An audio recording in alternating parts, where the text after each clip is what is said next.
Okay.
Boss, welcome back.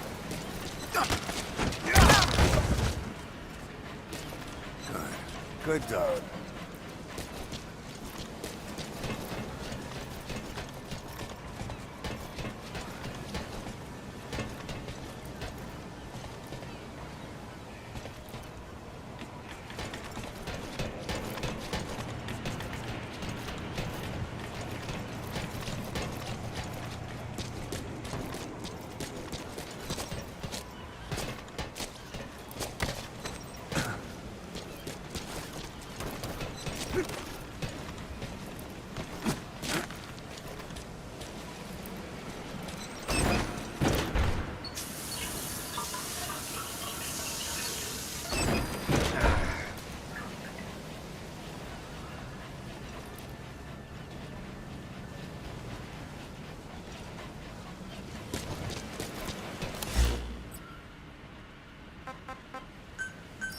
Please select landing zone Roger. confirmed. This is B-Quad. Arriving shortly at LZ.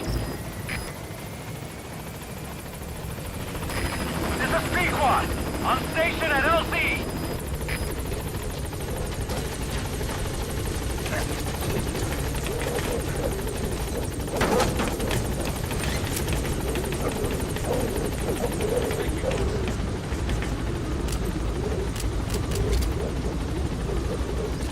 Gaining altitude.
Gonna reopen the game.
Clouds approaching.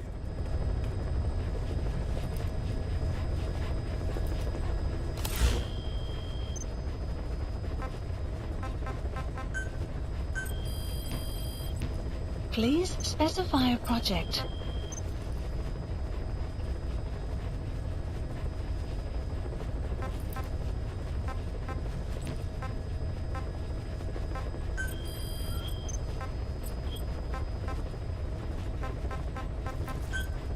Commencing platform construction.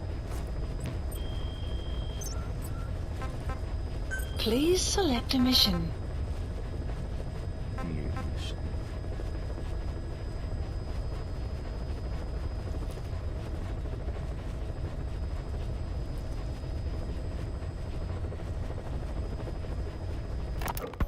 The CFA are gearing up for a large-scale attack against Angola's MPLA government. They're assembling an armored column to the north of Nova Braga Airport and will be ready to move soon. We've been contracted by the MPLA to put a stop to them. But the civil war will keep burning on, whether we accept this job or not. Another East-West proxy war with the communist MPLA on one side and the capitalist-funded CFA on the other. An endless seesaw of blood and violence played out in the hands of the superpowers.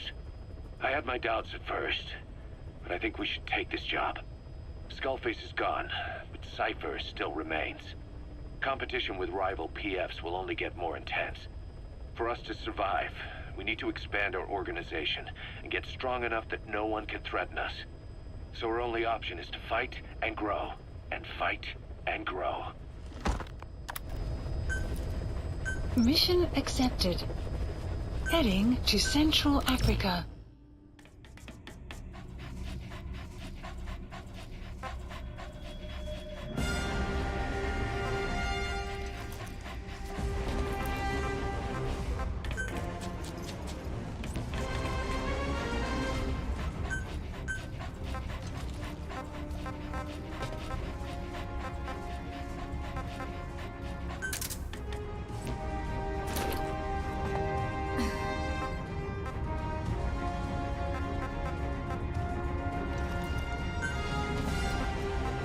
Deploying.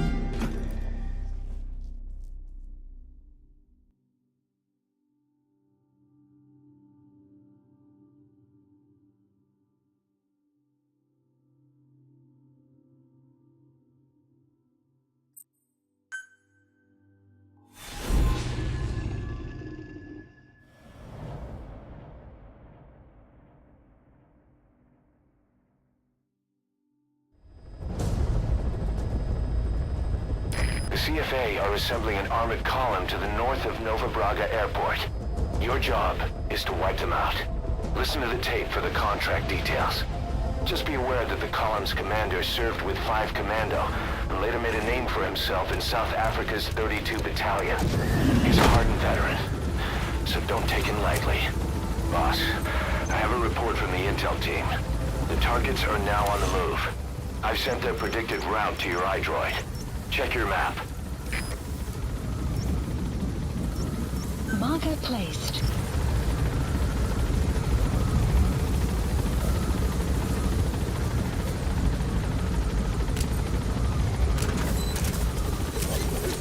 Be careful down there, boss. The map has been updated.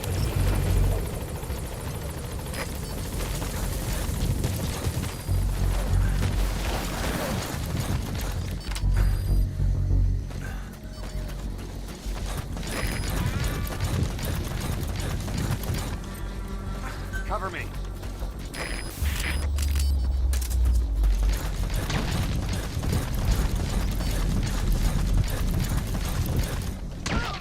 You have arrived at your enemy presence detected. The map has been updated.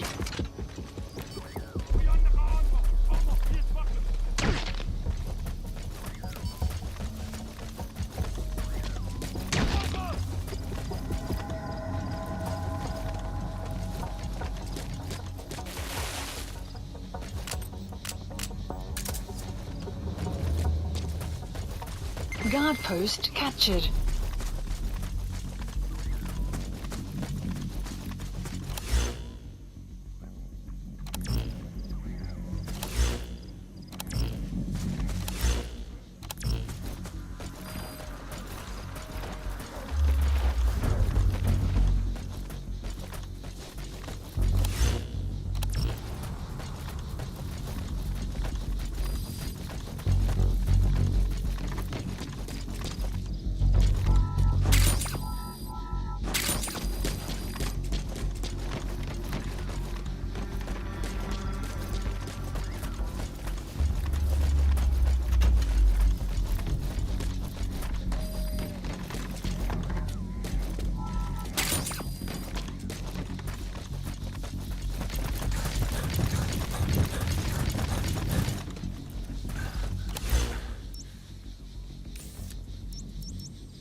Extraction arrived at Mother Base.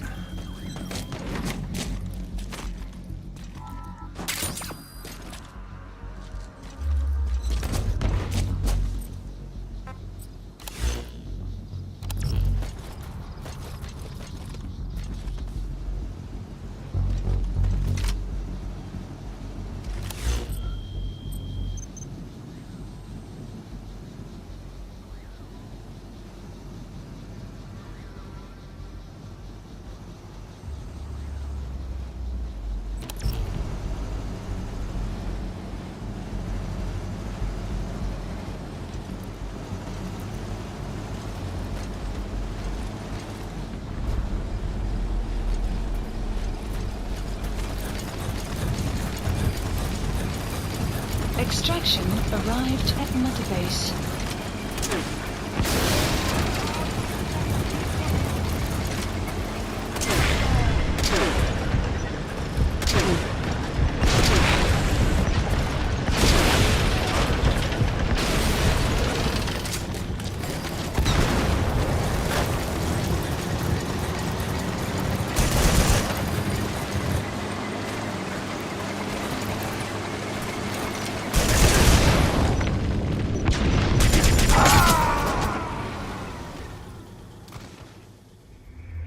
Snake, talk to me! Snake! Snake!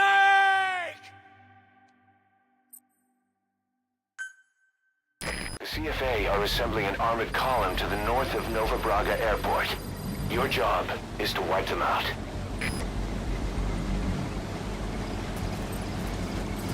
Begin cover fire.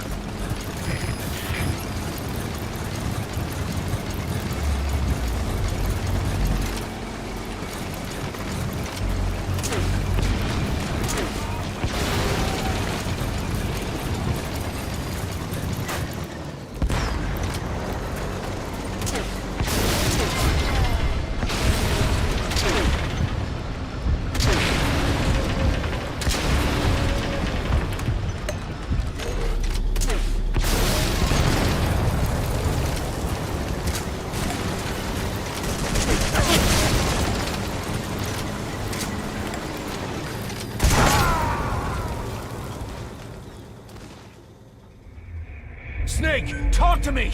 Snake! Snake! No. Good.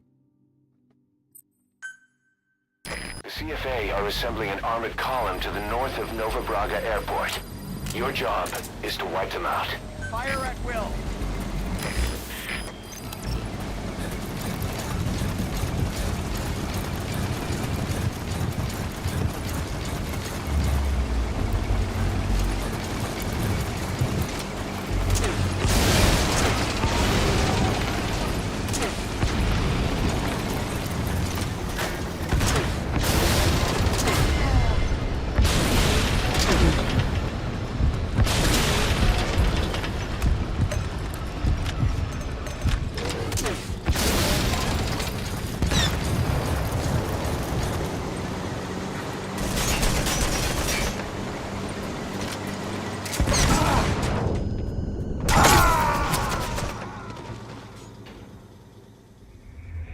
Snake, talk to me! Snake!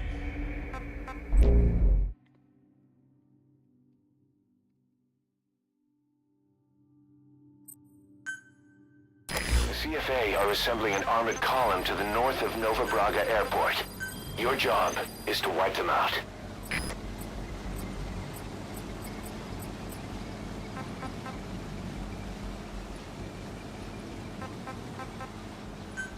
Please supplies requested. Begin cover fire.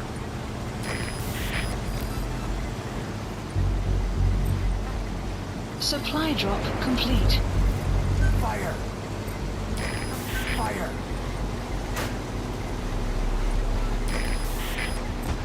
Fire!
Nice work, boss.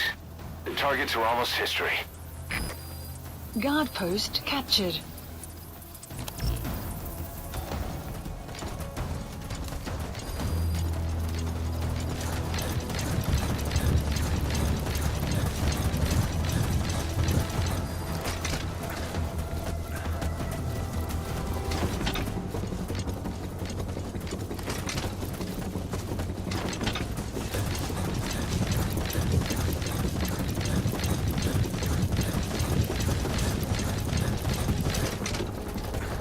That's an enemy gunship.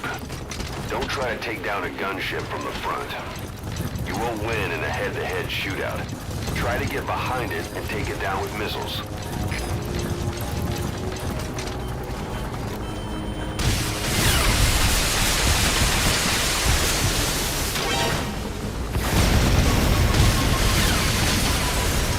Nice work.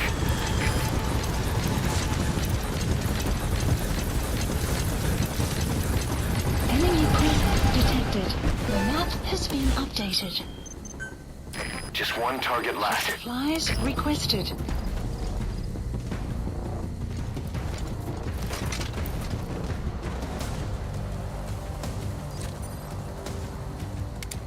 Supply drop complete.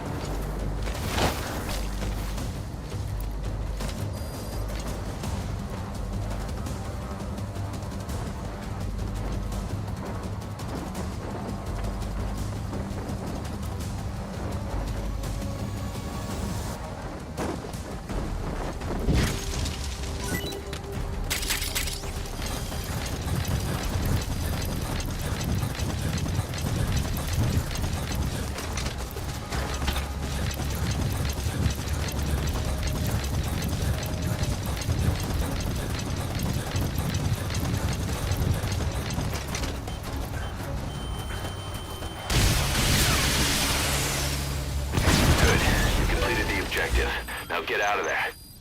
Mission info has been updated.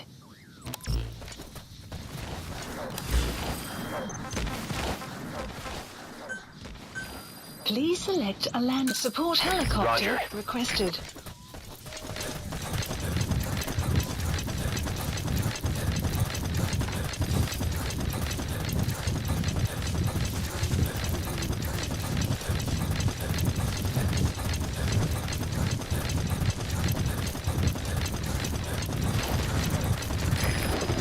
Squad, arriving shortly at LZ.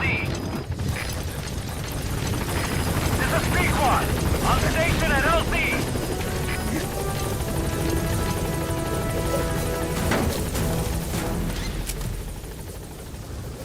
Gaining altitude.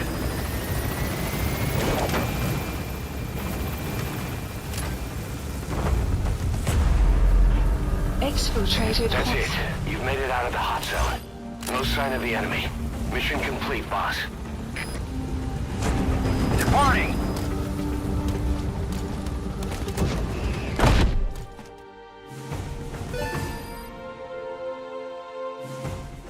Mission complete, boss.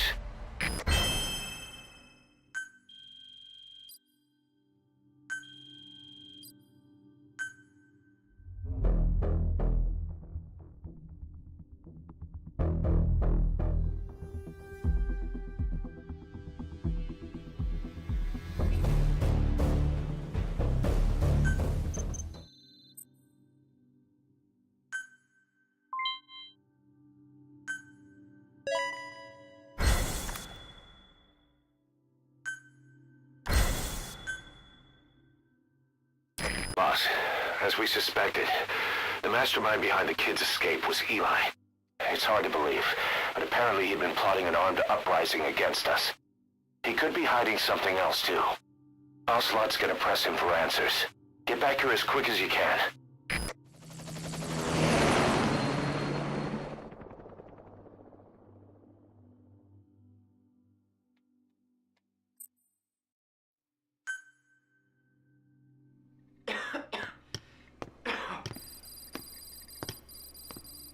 Where is I told you.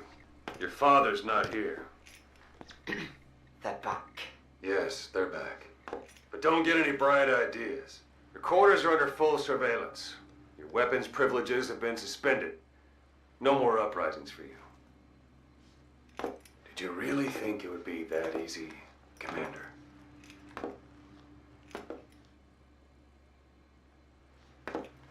You'll get your boys back.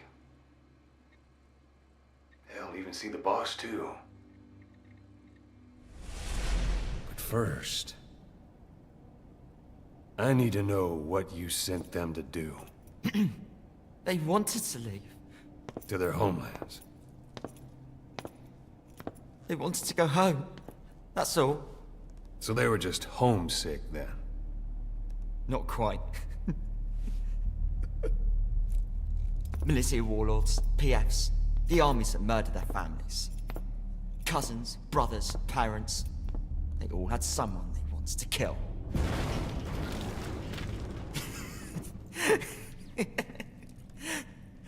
I told them, last chance to face the world with no regrets. Last chance. You better be ready for your drag back here. Ready to face the world as enemies.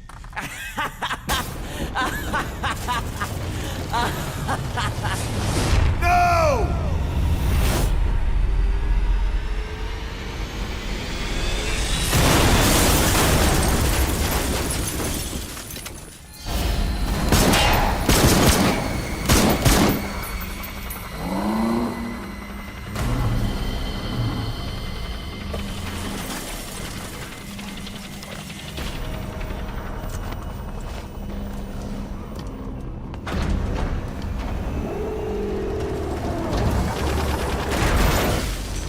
I'm not like you! Goodbye, Father. I don't need you anymore.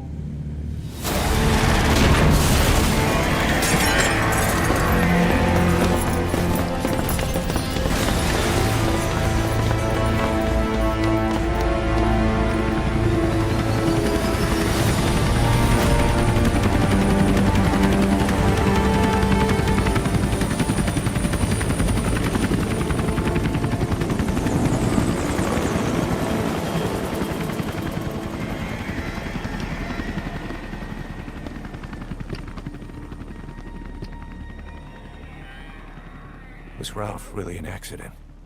Or did Eli just rig it to stir up the boys? Either way, he had to have been planning for this all along. Bidding farewell to the world.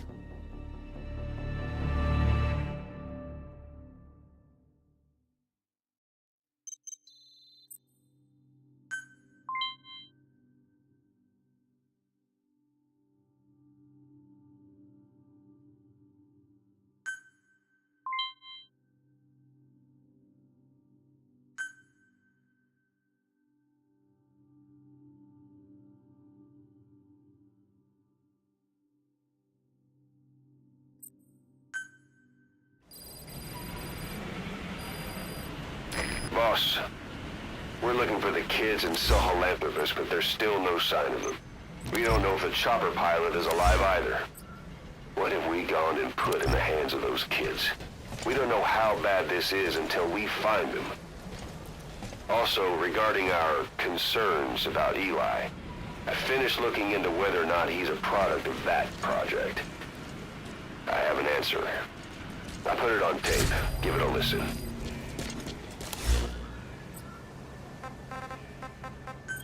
Boss, I've updated the mission list. We've received some new job offers. The details are on your iDroid.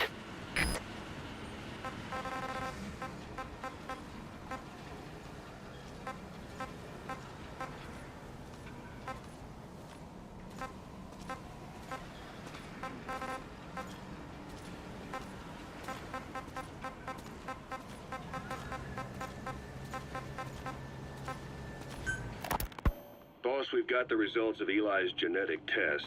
We can finally put this worry behind us. We used the PCR technique and conducted DNA fingerprinting of the copied DNA sequences. Neither is mainstream science yet, but the concepts and procedures are sound. Both tests say there is 0% chance that the two of you are blood relatives, meaning the results are negative. He's not your son, nor is he your clone. He's just another person. It was 12 years ago that Zero made plans to clone you. Eli's age and appearance certainly are a good fit. I admit the first time I saw him I did a double take, but it looks like we were worried for nothing.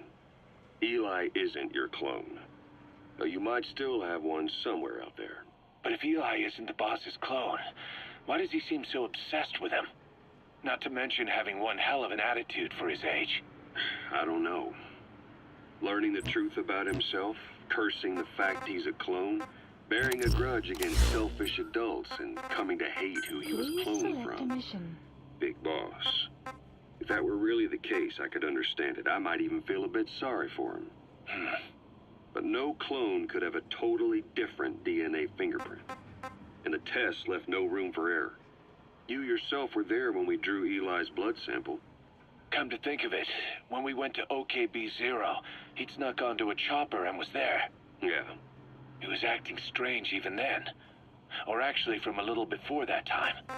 That was exactly when we began these tests. Maybe he suspected something when we drew the sample, not knowing what we were doing to him, and becoming mistrustful of us. Hard to say. Eli's had an attitude problem from day one. So what is he? Roger. He's gonna tell us that himself. We'll need to get him to open up Arriving more shortly first. at LZ.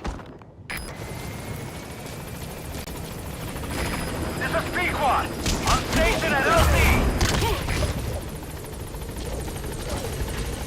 Caution, heavy mist anticipated.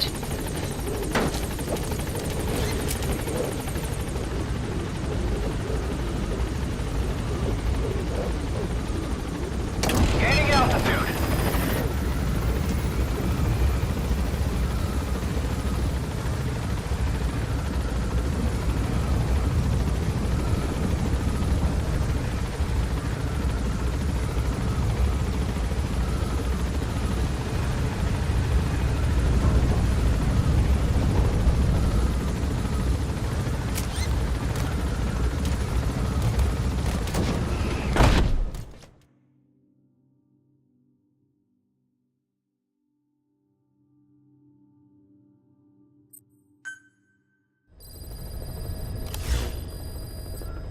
About Eli hijacking Sahelanthropus.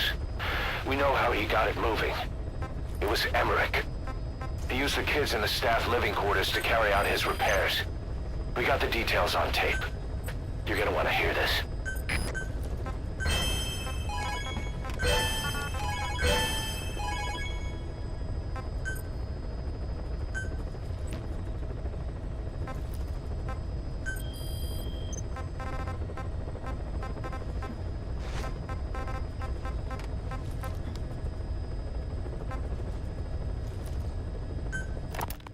What was your goal in having the children repair Sahelanthropus? I just answered their questions.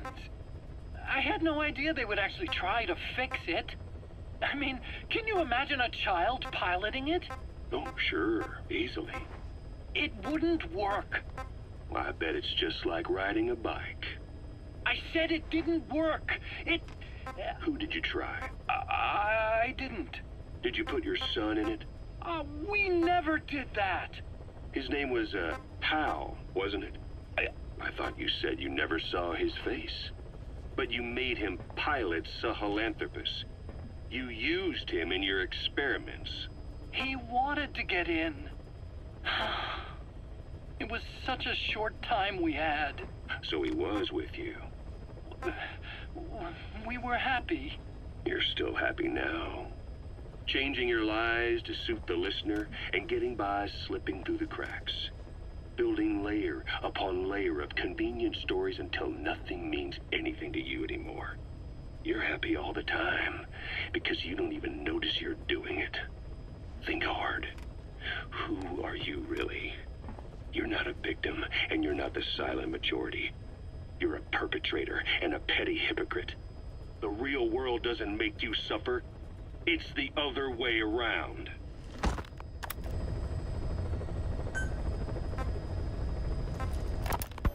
Volgan, the GRU colonel, was burned alive with a Shagohod during Operation Snake Eater 20 years ago. Despite suffering severe burns to his entire body, he still clung to life. After you left Seleniarsk, Volgan's body was taken to a research institute in the outskirts of Moscow. But modern medicine couldn't explain why he was still alive. Not that the colonel was any ordinary man to begin with. That constant electric current he had running through his body that he could unleash at will. To be honest, I was always uncomfortable around him. Thought I might get electrocuted just by standing nearby. The institute studying him was tasked with investigating and developing human paranormal abilities. The comatose Volgan was used to further the Soviet Union's research into such abilities. But not long ago, the facility burned to the ground, and Volgan's body was never found among the rubble, even though the fire started in the room where they were keeping him. This occurred at around the same time you woke up. If Skullface was right, and a thirst for revenge can turn a man into a demon and keep the dead alive, and this man on fire who's been coming after us ever since you woke up, well, that just might be what's left of our old friend Volgan. It's not over yet. Back in '64, in Seleniarsk, you brought his plans for a utopia down in flames. That grudge is what's keeping him alive.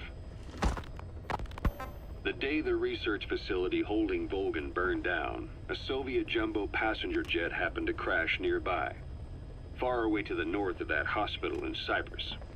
On board the plane was a young boy who was being studied at the same facility.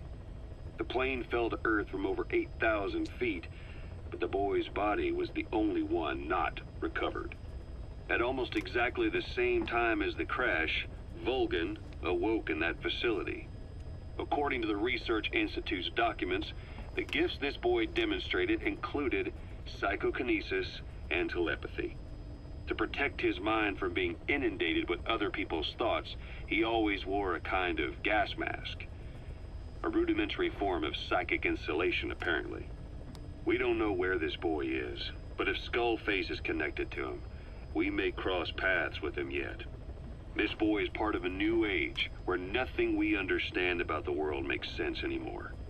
Don't let your guard down.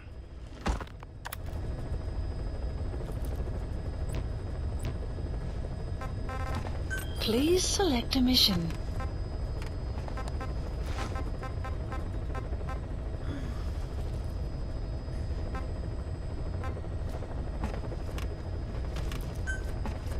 Mission accepted.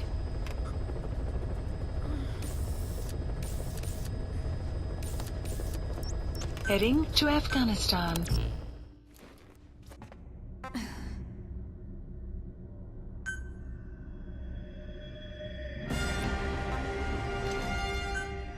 Deploying.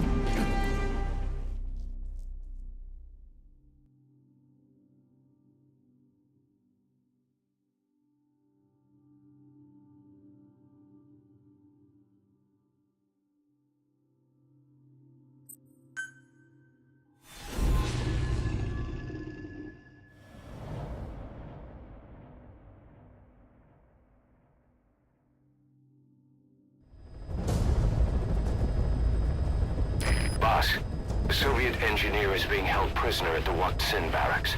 You need to find him and get him out. He tried to defect from the base camp up north, but it didn't work out. Now they're holding him at Waksin. He's offered his technical skills to us as long as we can guarantee his safety. You have to extract the target.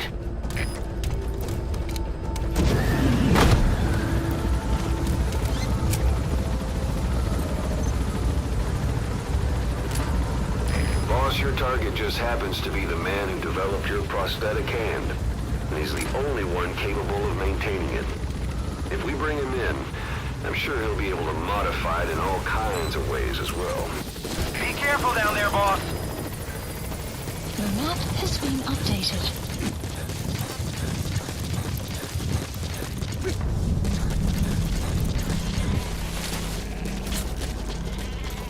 Enemy presence detected.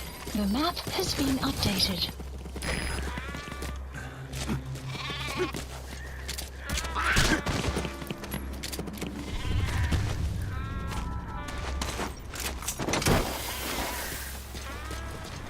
That's the Waksin barracks.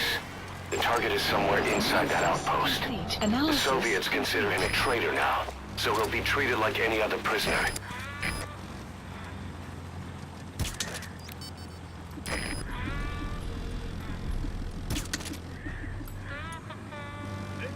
Enemy presence detected. The map has been updated.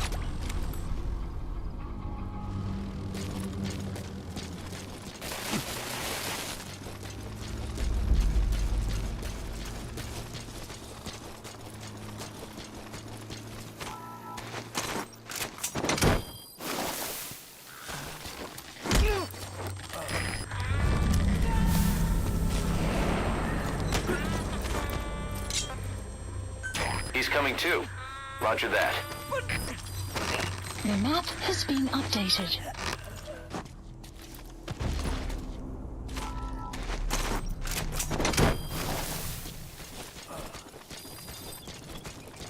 Extraction of the sun will rise momentarily.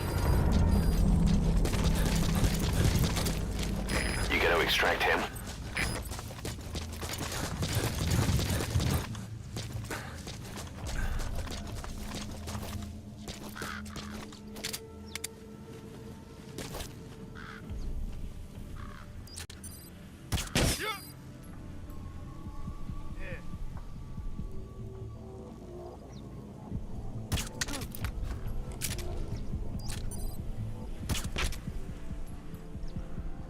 Enemy presence detected. The map has been updated.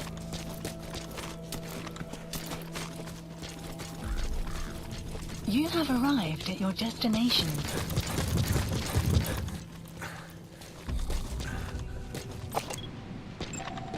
Analysis complete.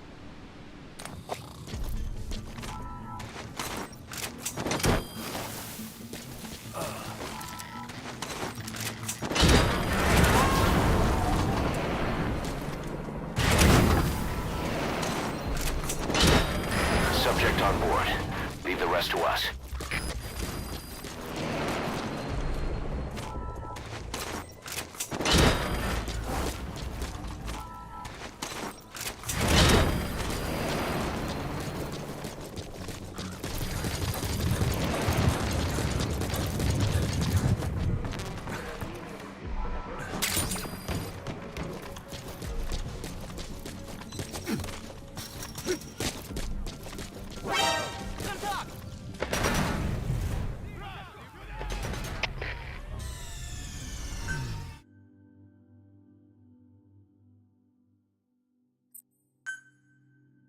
Do that again. Sun will rise momentarily.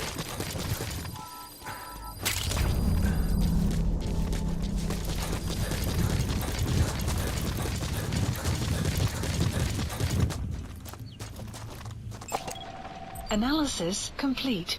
Yeah. Marker placed. Marker removed.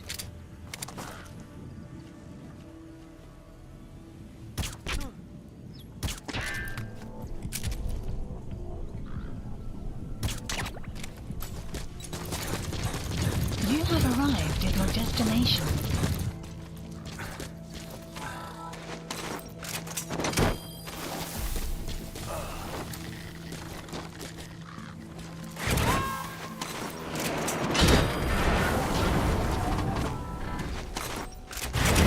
You gonna extract him?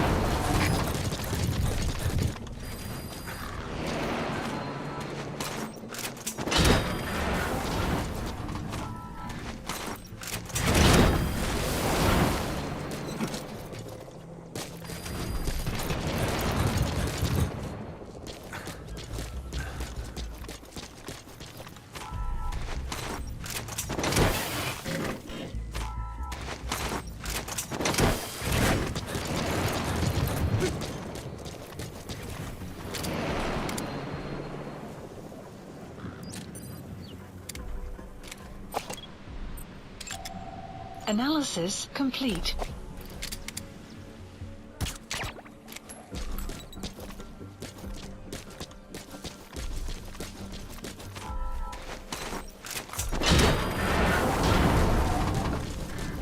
Use some things.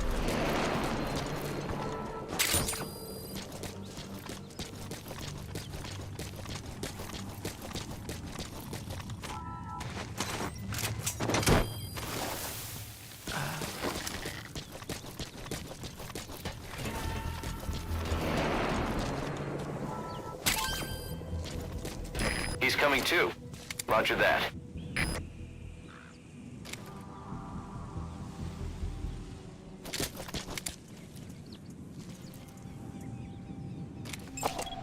Analysis complete.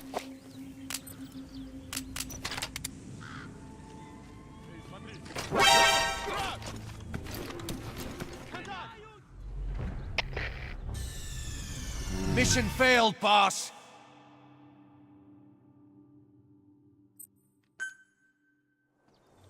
Sun will rise momentarily.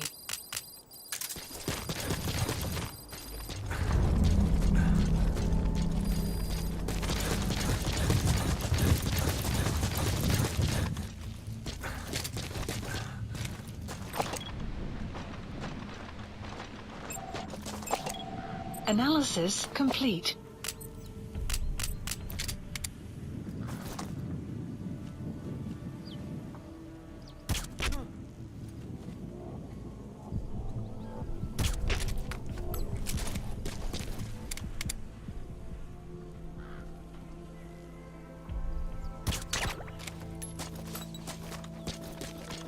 You have arrived at your destination.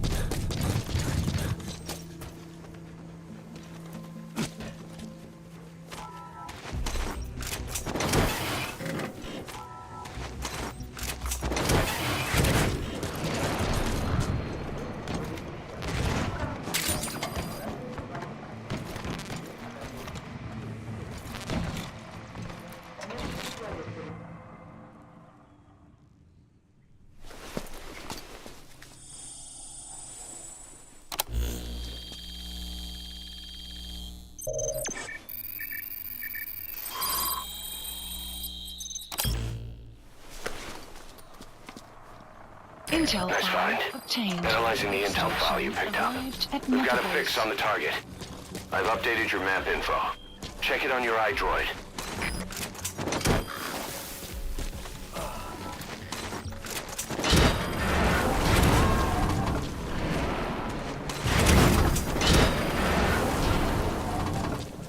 You gonna extract him?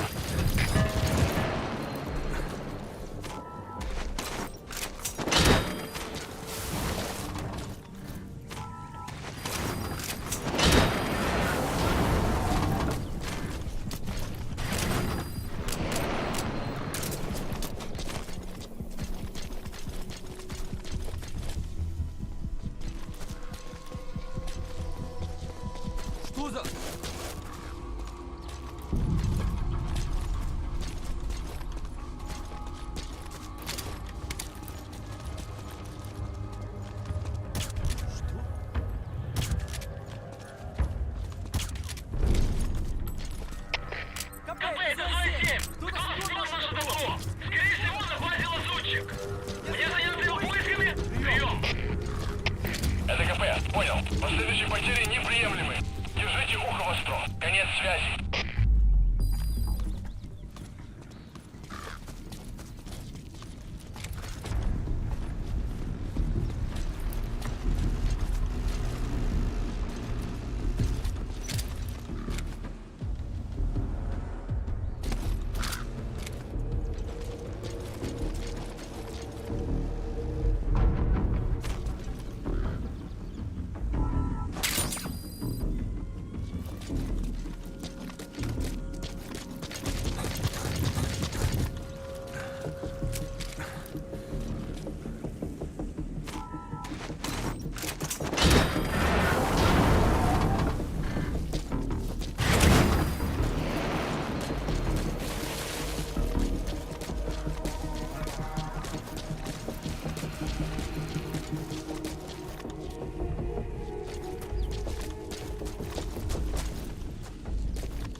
Analysis complete. Analysis complete.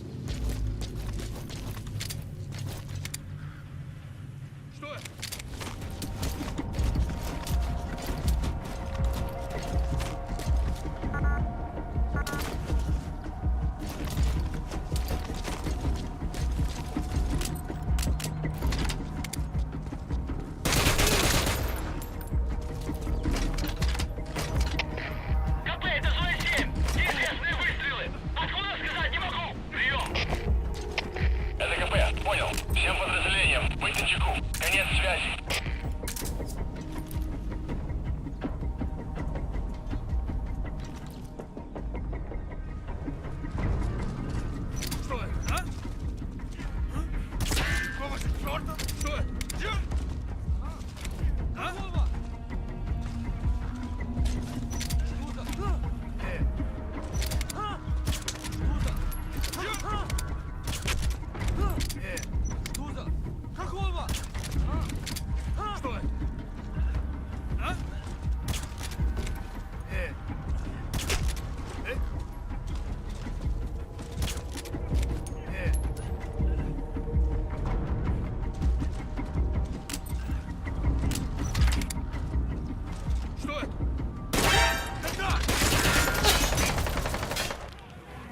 Kidding me?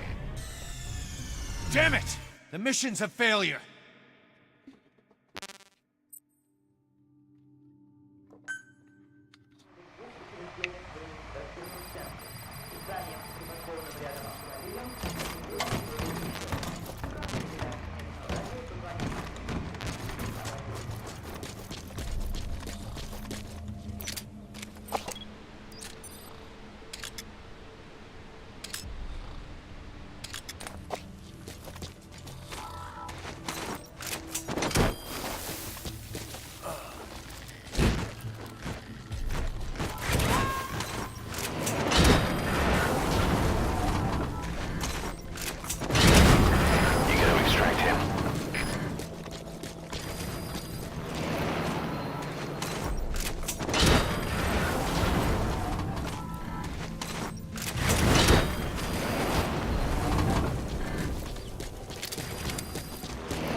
Mission failed, boss.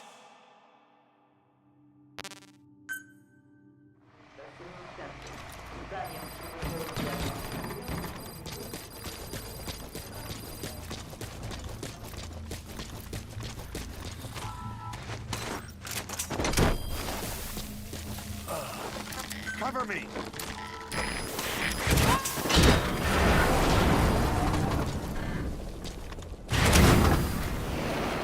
Subject on board. Leave the rest to us.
Damn it! The mission's a failure.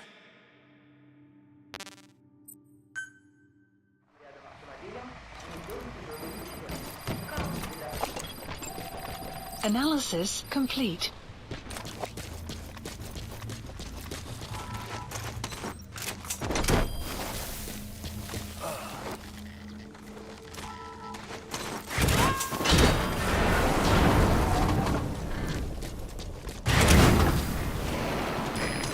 too. Roger that.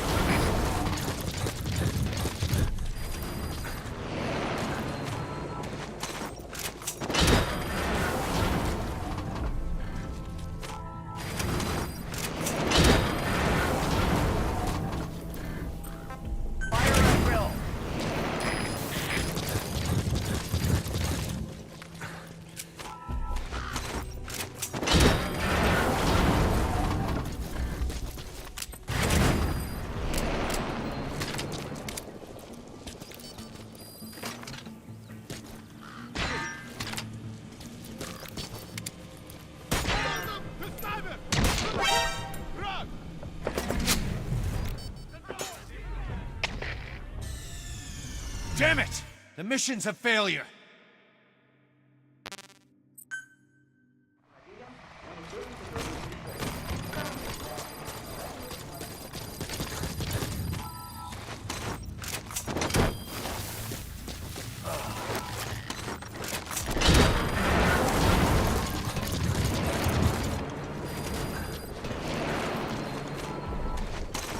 He's coming too.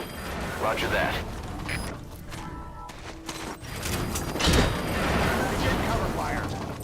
Fire at will.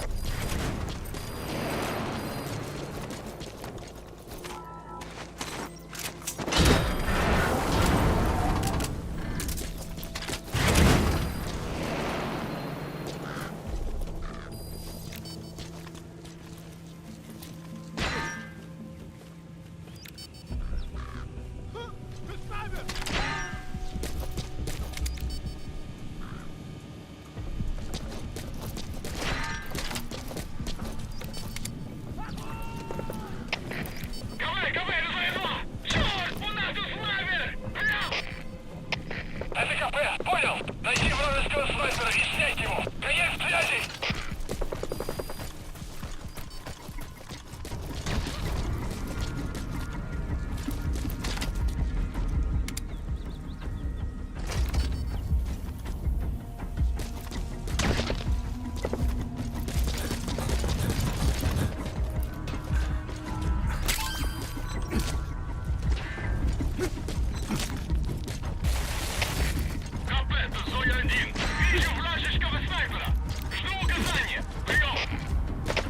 СКП, понял! Открыть подавляющий минометный огонь по цели! Конец связи!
Понял. Немедленно все осмотрите. Конец связи.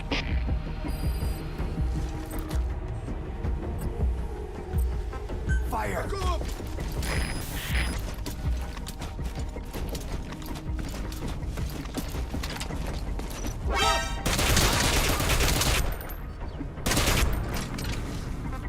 Fire!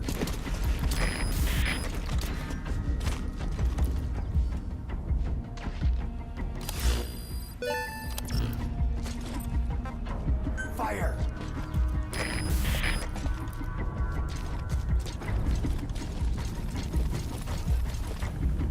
You have arrived at your destination.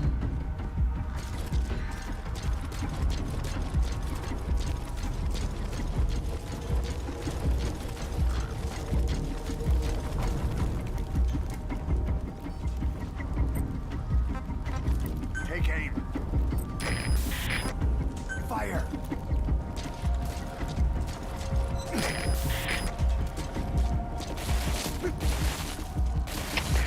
КП, это Дмитрий-2.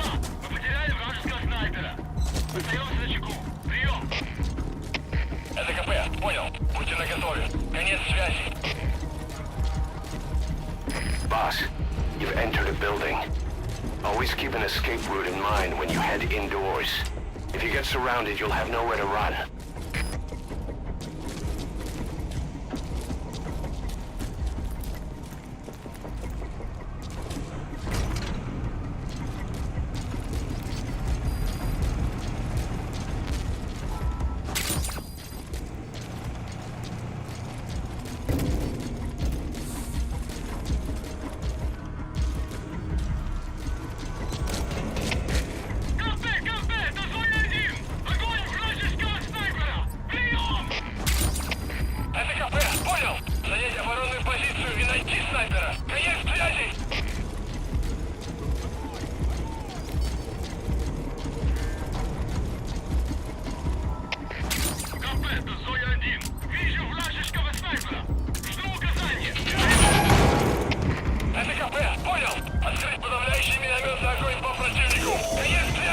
That looks like the target.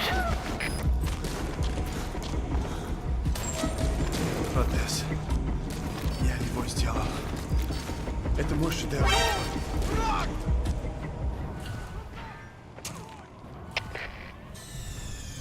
Damn it! The mission's a failure.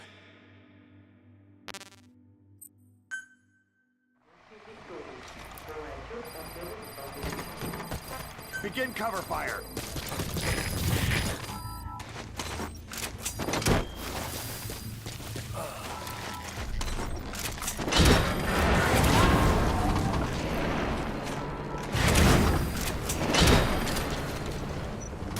You gonna extract him?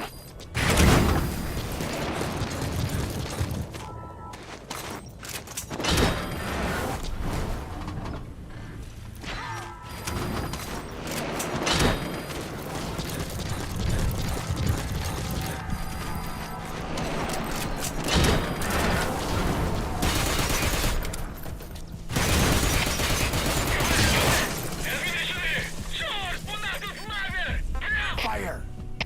Это КП. Понял. Найти вражеского снайпера и снять его. Fire! Конец связи.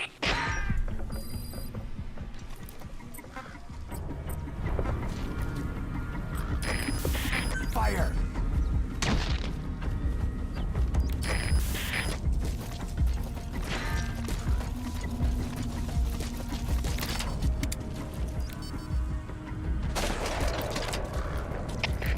КП, это 54. Вижу вражеского снайпера. Жду указаний. Прием. Это КП. Понял. Открыть подавляющий минометный огонь по цели. Конец связи.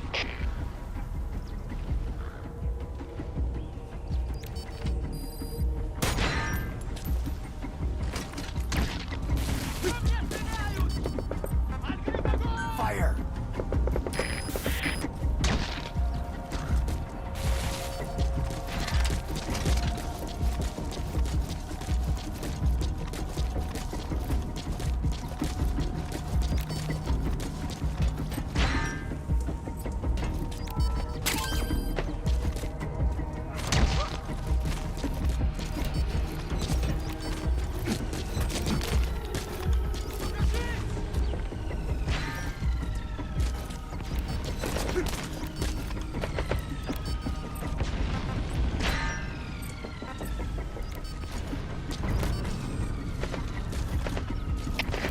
КП, это 54. Не вижу движения противника. Похоже, обстрел успешный. Прием.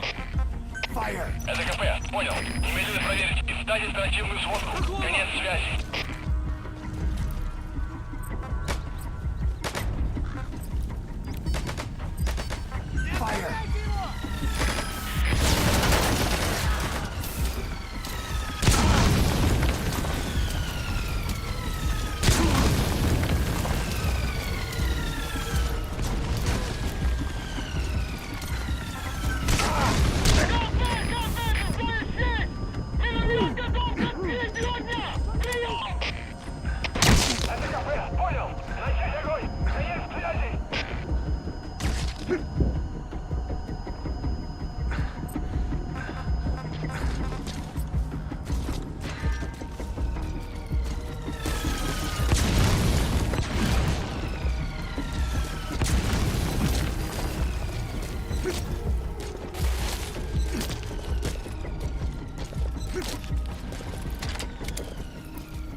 a serious injury. It won't heal on its own. You'll need to treat it with first aid.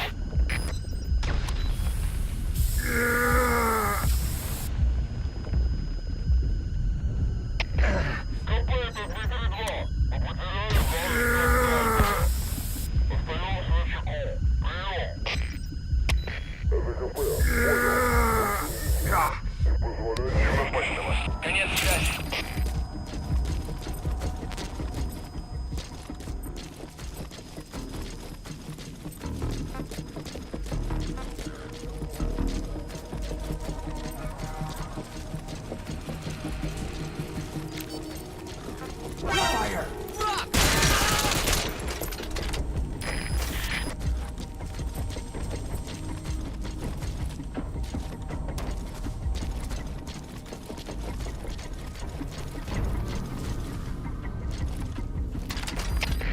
КП, это Дмитрий 9. У нас выстрелы.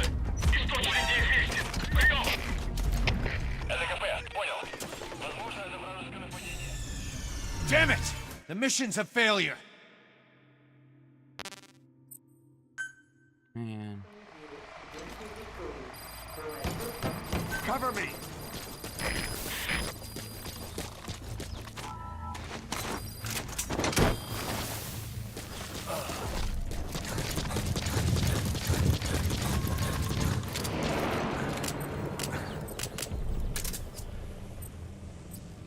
He's coming too. Fire. Roger that.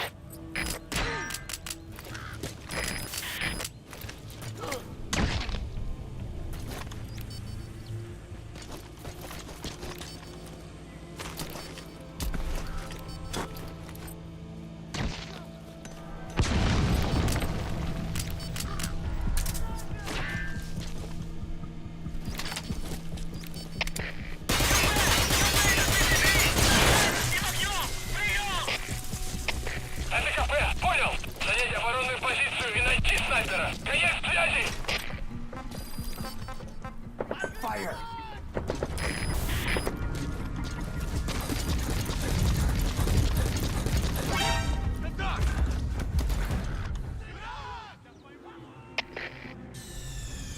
Damn it! The mission's a failure.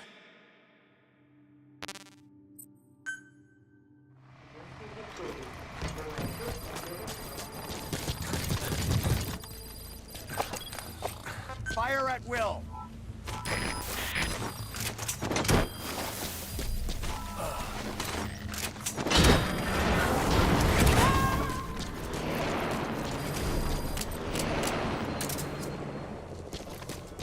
He's coming too. Roger that.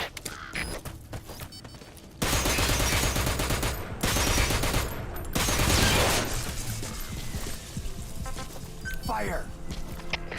КП, это БД-4. Установка повреждена. Это атака врага. Прием. Это КП, понял. Немедленно проверить и сдать оперативную сводку. Конец связи.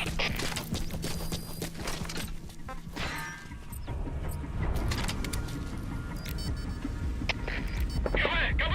Это БД-4! Черт, у нас тут снайпер! Прием! Это КП, понял. Занять оборонную позицию и найти снайпера. Конец связи.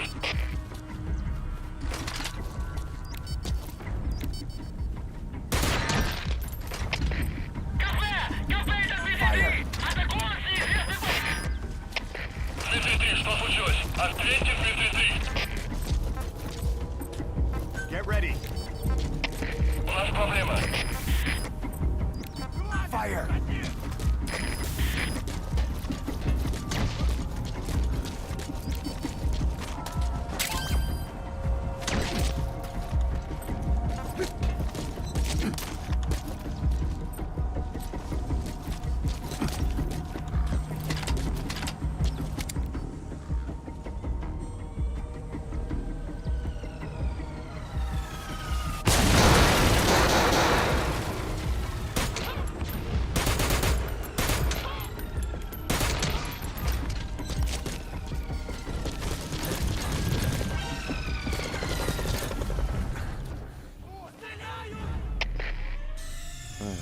Damn it! The mission's a failure.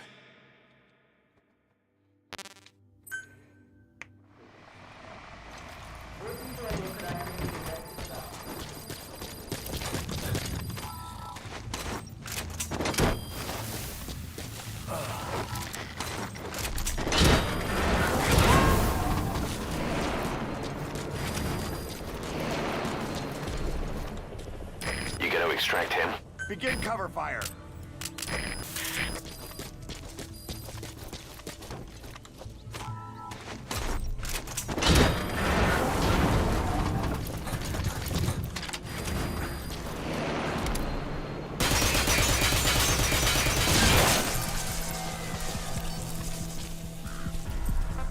Fire! КП, это 54. Fire! Установка повреждена. Это атака врага. Дмитрий 4, что случилось? Ответьте, Дмитрий 4. КП, дозвони один. Огонь! Lost Sand is a major outpost that links this region together. Check the location on your iDroid.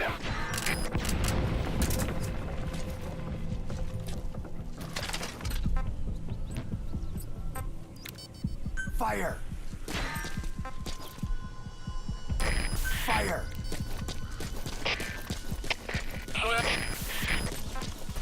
Fire! КП, Fire! Дмитрий 4. Черт, у нас тут снайпер. Это КП, понял. Найти вражеского снайпера и снять его. Конец связи.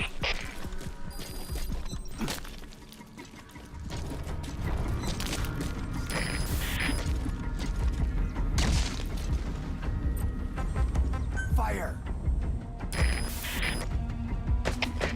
КП, это 54. Вижу вражеского снайпера. Жду указаний. Прием. Это КП, понял. Открыть подавляющий минометный огонь по противнику. Конец связи.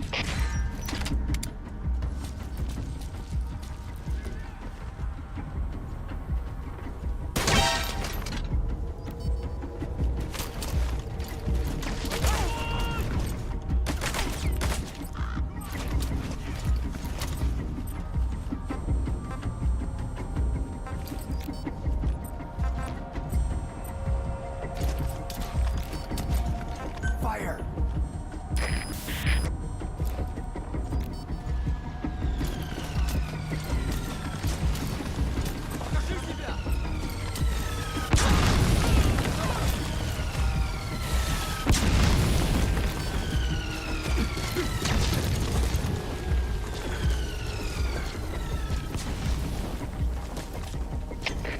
КП, это 54. Не вижу движения противника. Похоже, обстрел успешный. Прием. Это КП, понял. Немедленно все осмотрите. Конец связи.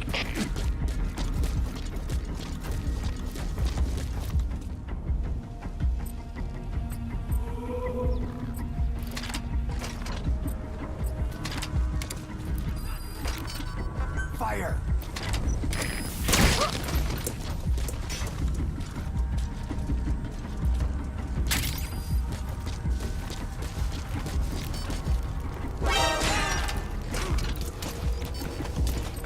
Fire!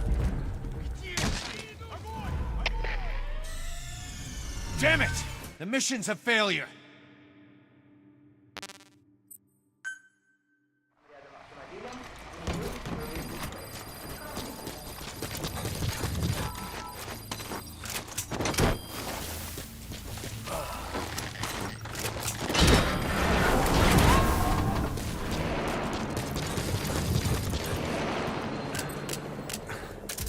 You gonna extract him? Cover me!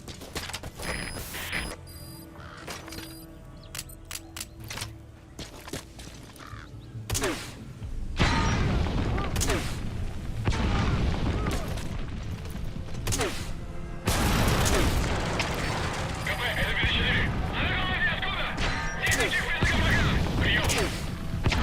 Это КП, понял. Будьте начеку. Выкурите врага. Конец связи.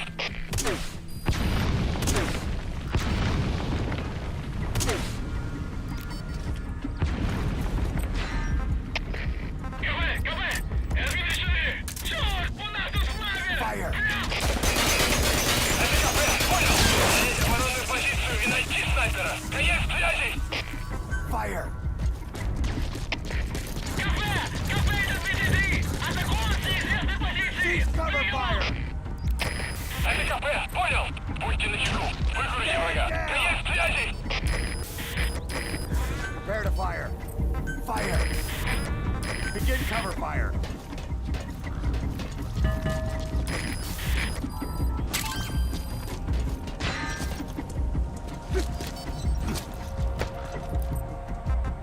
Fire! КП, это Зоя-1.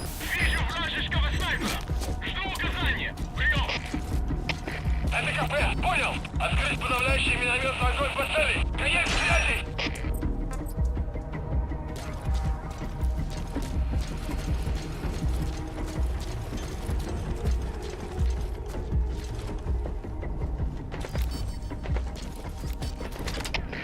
КП, это Дмитрий 3. Мы осмотрели сектор, ничего не нашли. Отзываем поиск. Прием. Это КП, понял. Будьте бдительны. Не позволяйте им напасть на вас. Конец связи. Fire!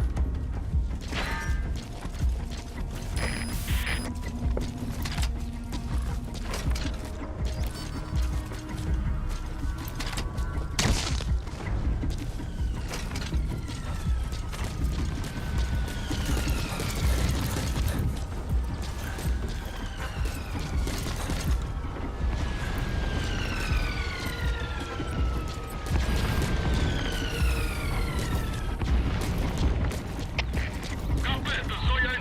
Не вижу движения противника. Похоже, обстрел успешный. Прием. Это КП, понял. Немедленно все осмотрите. Конец связи.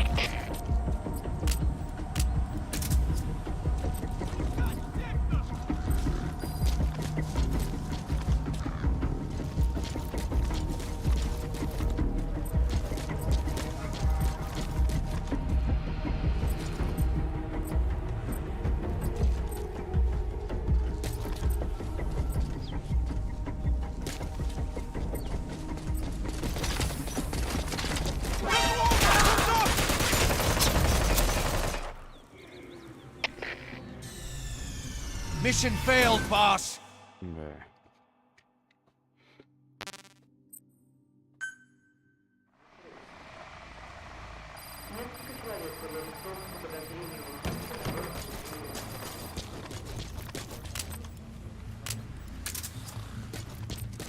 Cover me.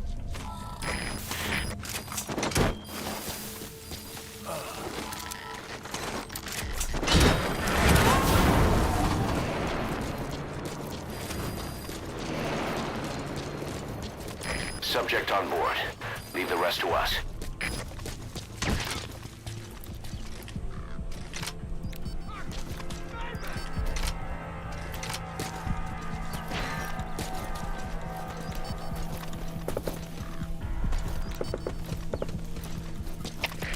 КП, это Зоя-4.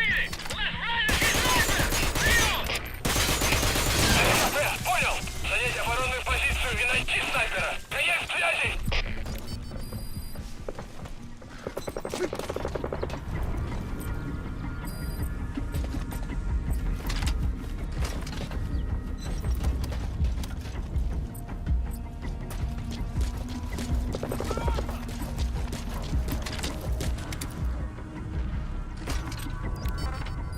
Fire!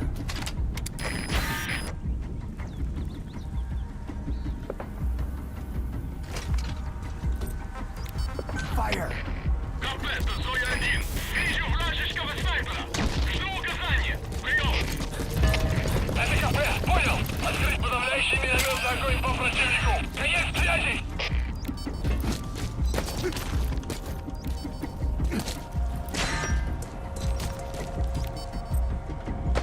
Fire!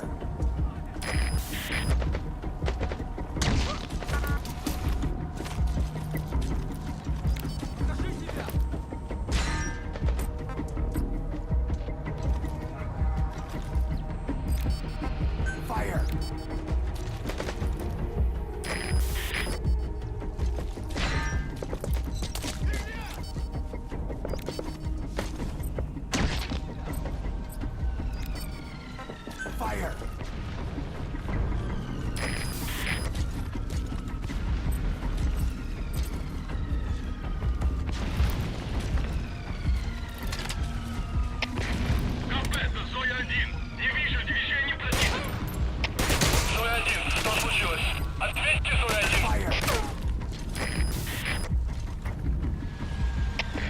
нас проблема. Тревожа по всем постам.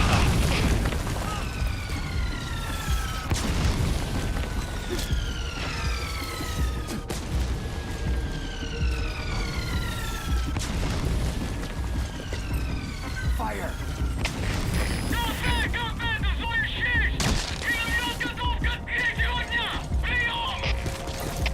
Это КП, понял. Начать огонь. Клиент в связи.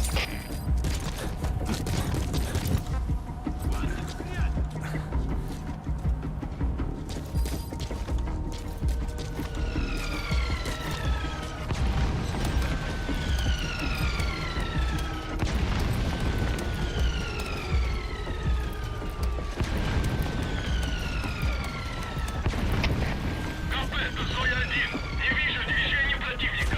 Похоже, обстрел успешный. Прием! Это КП, понял. Немедленно проверить и встать оперативную сводку. Конец связи. Fire!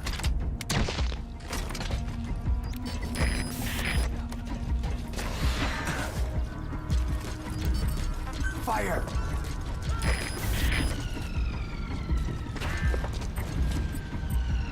Fire!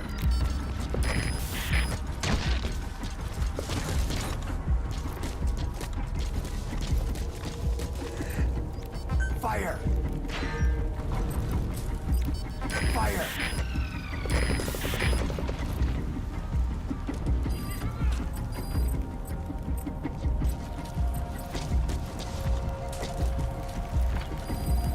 Fire!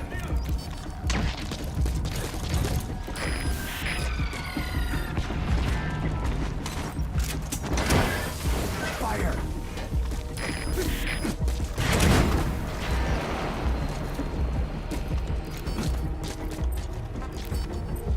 Fire!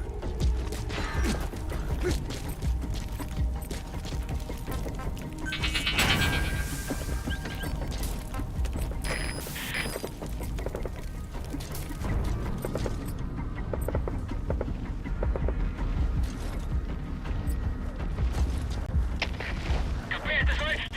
Не вижу движения противника. Похоже, обстрел успешный. Прием! Это КП, понял. Немедленно все осмотрите. Конец связи.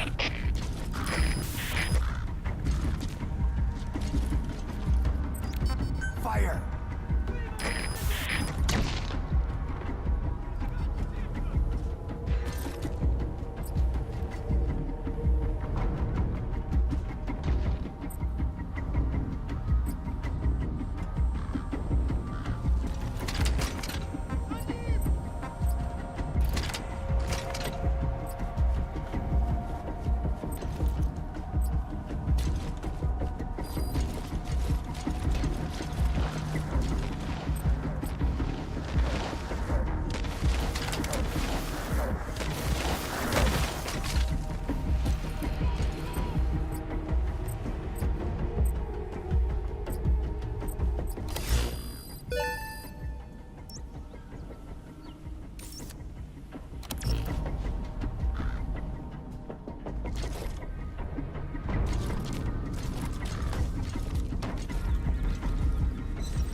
You have arrived at your destination.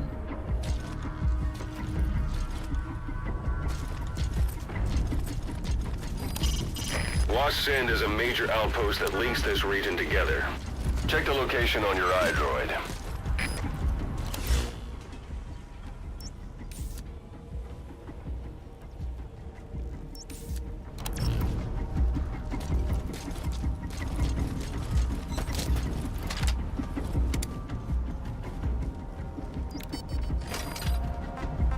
Fire!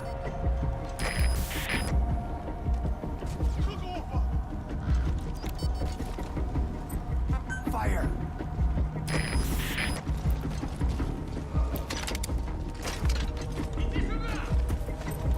Fire!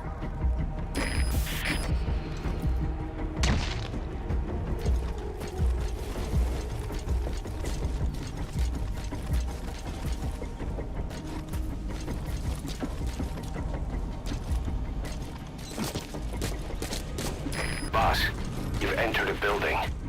Always keep an escape route in mind when you head indoors. If you get surrounded, you'll have nowhere to run.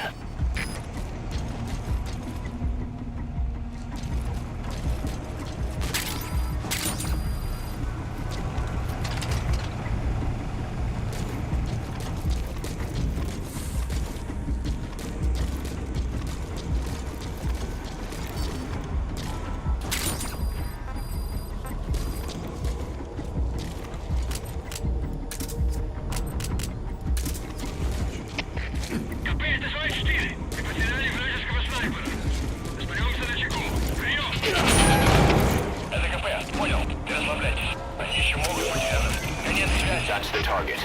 Looks like we found him. Это протез. Я его сделал. Это мой шедевр. Fire! Обычные протезы. Это скучно. Я специалист. Outpost captured. Я создаю биомеханические гибриды. Great. If there's nothing in the way overhead, you should be able to Fulton him.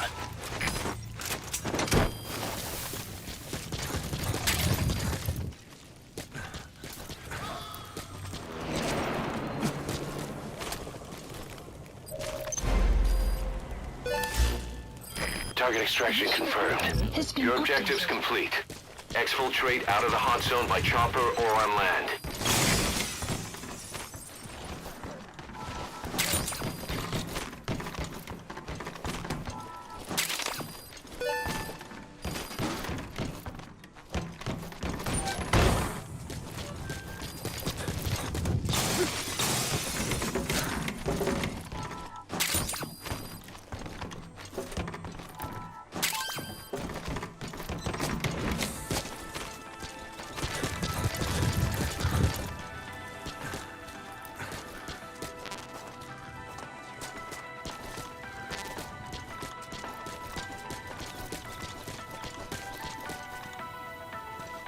Clouds approaching.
Please select a landing zone. Support helicopter Roger. requested.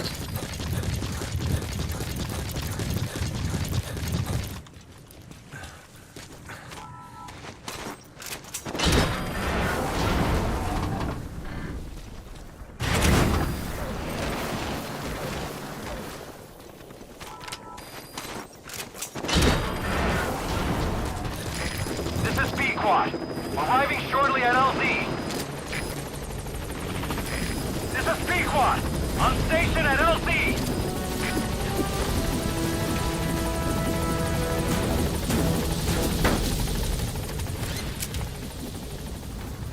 Gaining altitude.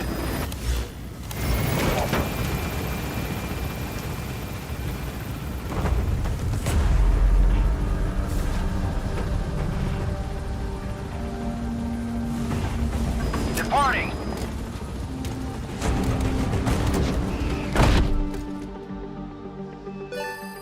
Extraction arrived at Mother Base.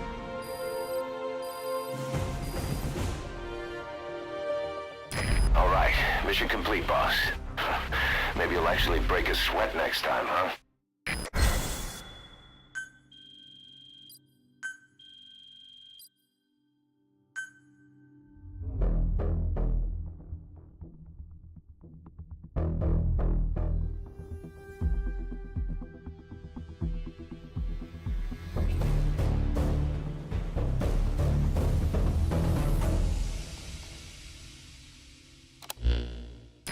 engineer we rescued has been extremely cooperative. The guys on the R&D team are glad to have him aboard. Thing is, his specialty isn't mechanics, but something called bionics, engineering based on biology. He's already submitted a proposal for modifying your prosthetic arm. If you're interested, go ahead and give the development order.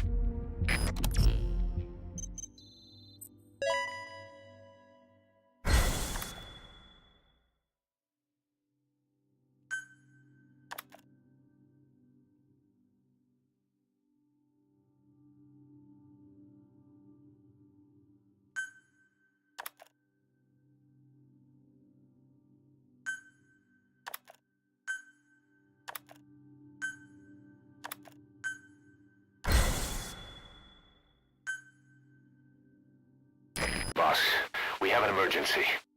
There's been another outbreak of the vocal cord parasites on the base. Several men are dead. It started in the laboratory on the quarantine platform where the radiation leak occurred. I'd only just deployed the security team. I've sent in a rescue team to help, but they haven't returned. Boss, I need you on this. Come back to Mother Base ASAP.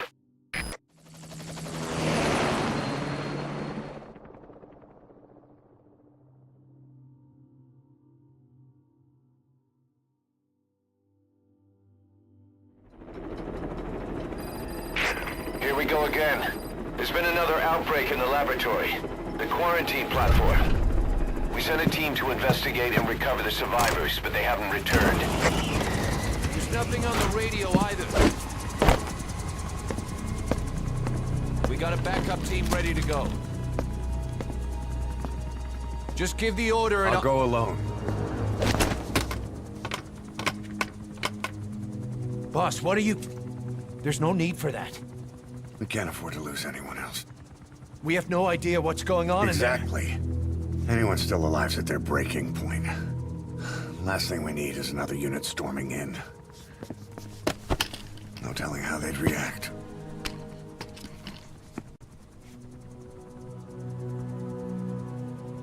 Fine. First off, check how much the infection has spread. Rescue comes next, after we know the situation. When you're ready to move, just use the iDroid.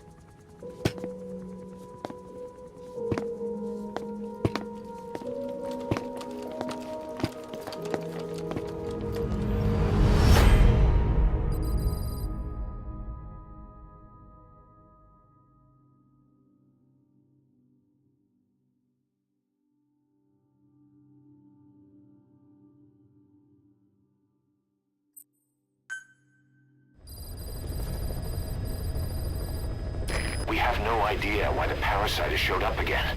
I thought we took care of it. Rain. We need more information. Please select a Find mission. out what's going on, boss. Select the mission on your iDroid.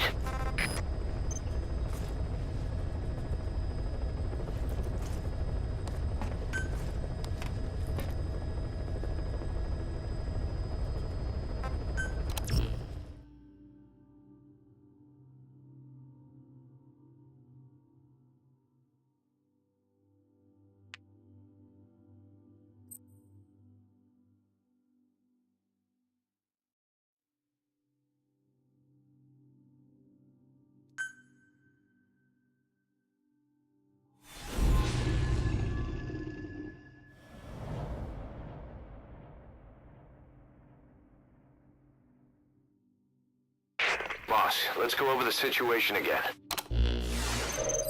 We've got another parasite outbreak in the laboratory on the quarantine platform.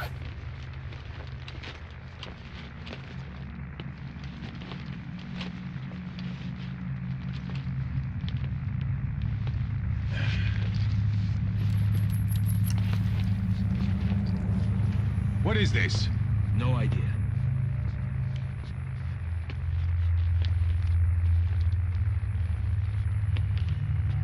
Damn it! What the? Shit!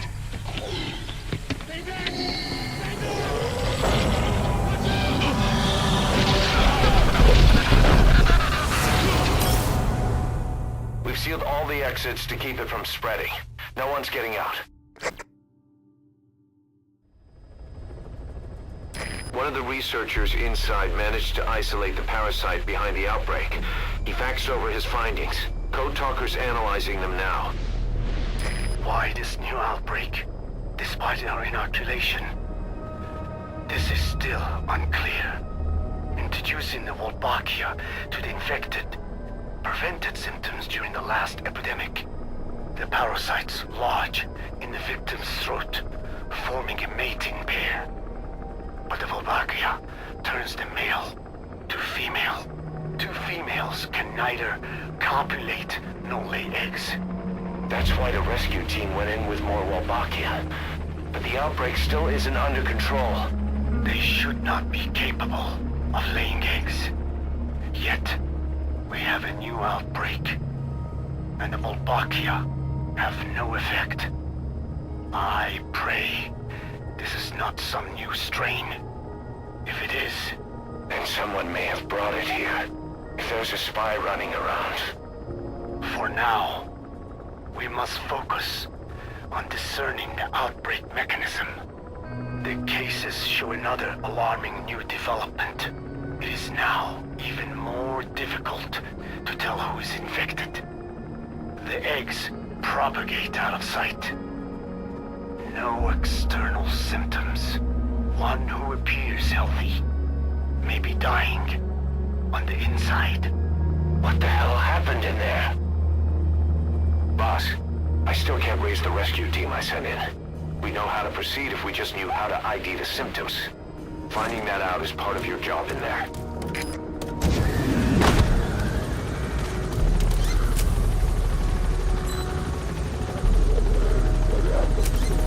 Head for the quarantine tent. The map has been updated.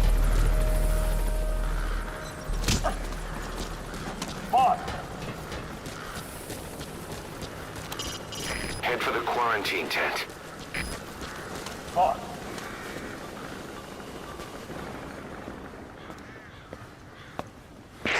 Hang on, Snake. We've just had a transmission from inside. Here's the audio.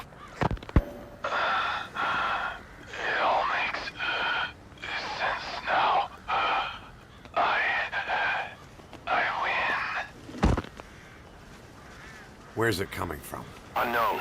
It cut off before we could get a fix. It all makes sense. Think he means the parasite? No way to know. But right now, that's all we've got. Hopefully he can tell us something. We'll have to close the tent behind you, boss. Don't think the infection's airborne, but...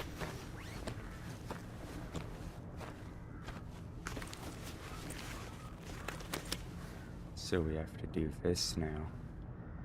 Find a source of that transmission, boss. Find our man. You never know.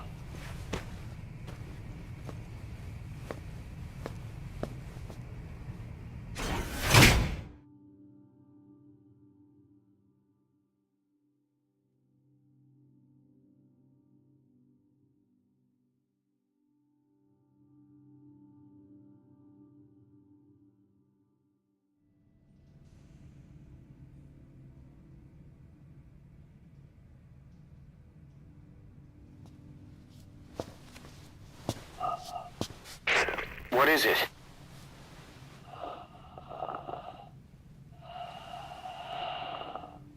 Something sweet. I can smell it even through the mask. The rescue team reported that too. Said it smelled like ripe fruit.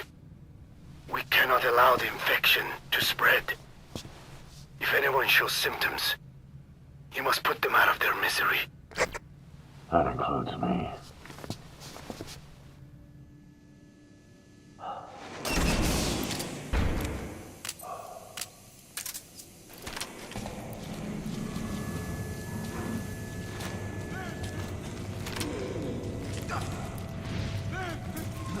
Guess the parasites killed him. Don't touch him. He's covered in blood.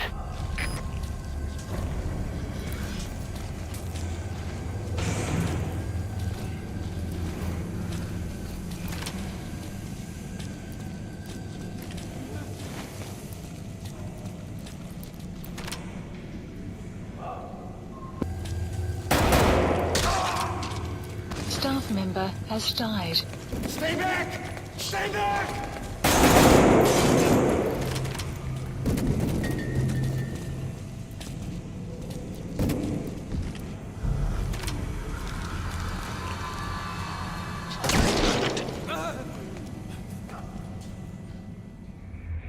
I thought we could count on you, boss.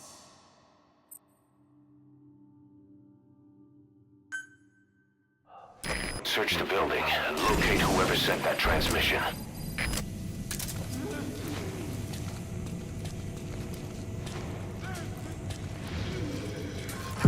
Guess the parasites killed him. Don't touch him. He's covered in blood.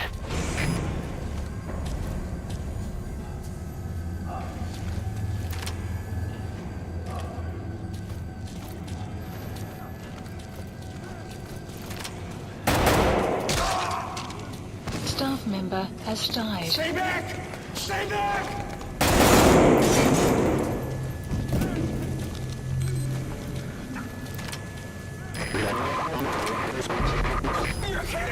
Was that more of the message? We'll try to clean it up. Wait! Wait!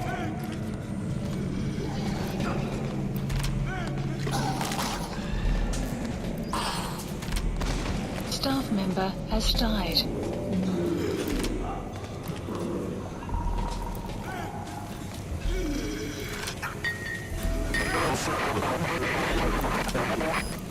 Another transmission.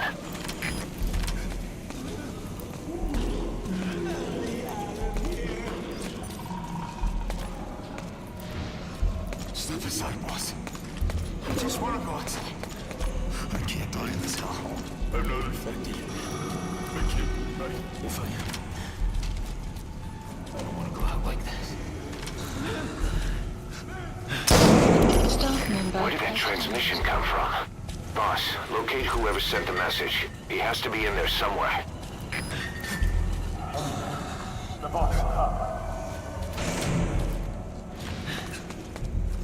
Boss, it's you. He's wearing a mask. He's part of the rescue team. Looks like he's not the one who sent the message.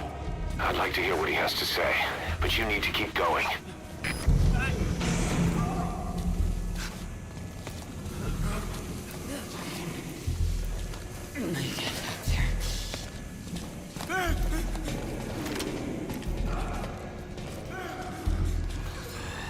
I have analyzed part of the data that was faxed out. It appears even those who barely spoke became symptomatic. This must be some kind of mutation. Get us out of here!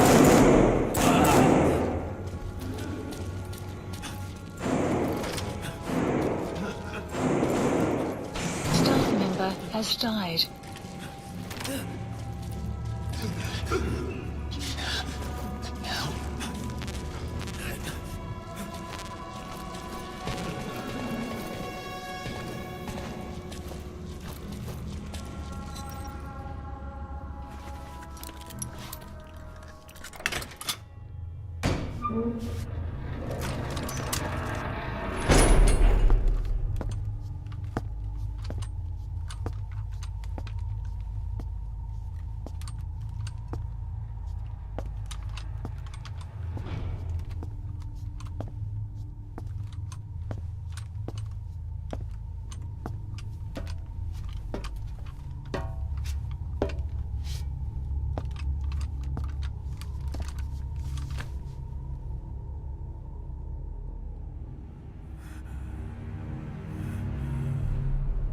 Boss!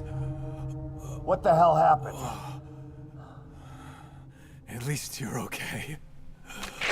What's going on? I win. I'm no snail.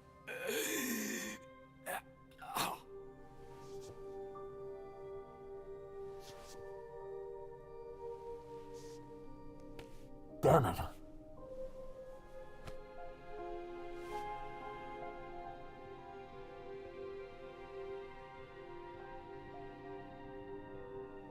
So he sent the transmission. Seems like he had a way of IDing who's symptomatic. But what was was he trying to say? Snail. Yes, of course. It all makes sense now. Do not let anyone showing symptoms get outside. As infection progresses, it triggers an overwhelming urge to get out in the open. That's the parasite controlling them. Once outside, the birds will feed on infected bodies, spreading the parasite on land.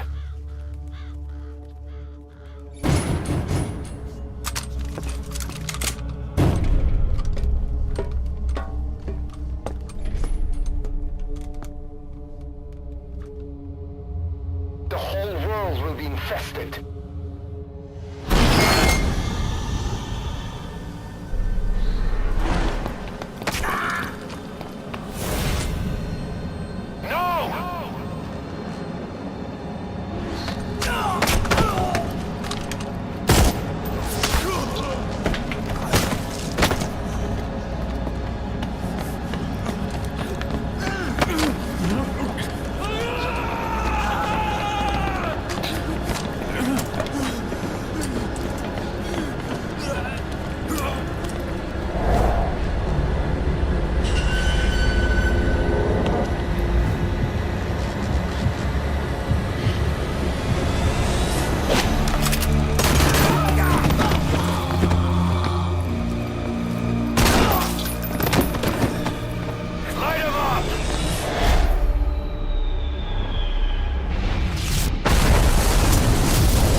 You have to shoot, boss. We can't let them outside. Damn it! We can't allow any contagious individuals to leave. Shoot, Snake! Staff member has died. Staff member has died. Snake. Has died. That's it. That's good. You still have those goggles. If you see a glow in someone's throat, that means they are infected. And all you can do is give them a quick death.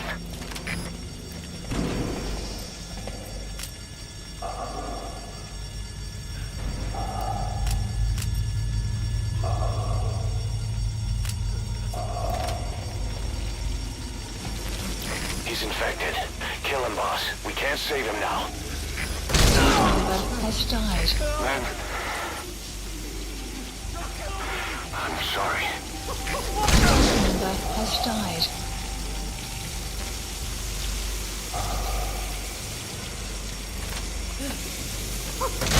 Member has died.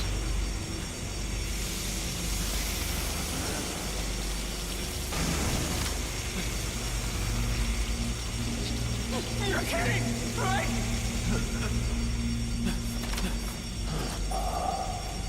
Member has Snake! died. You just killed your own... Emmerich, what the hell? Nobody asked for your opinion. You expect me to just stand by and watch this? Member has died.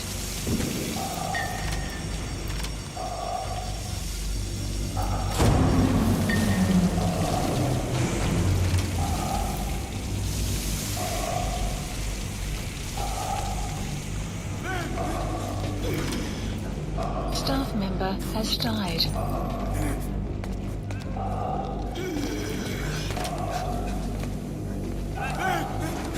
Member has died. Member has died.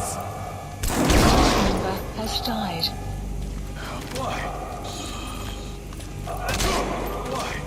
Member has died.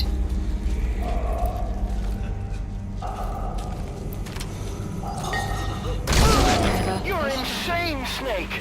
He was one of your men. I can't take Member has died. Boss! Member has died.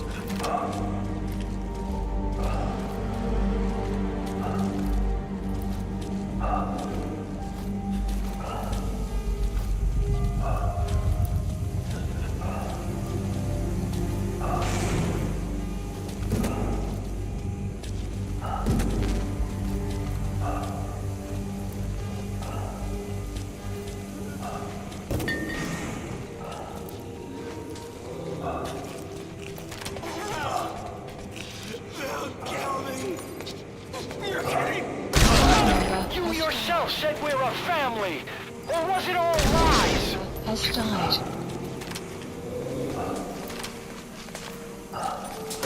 Member has died.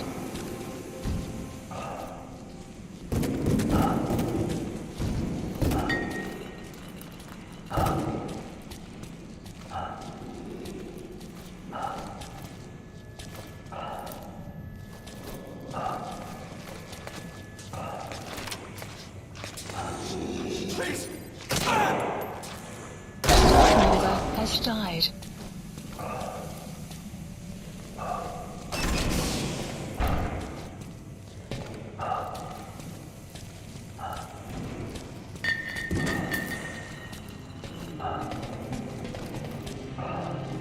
Move me!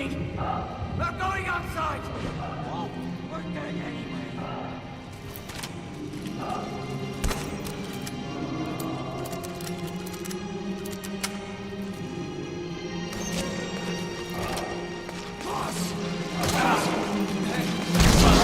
Shooting your own men.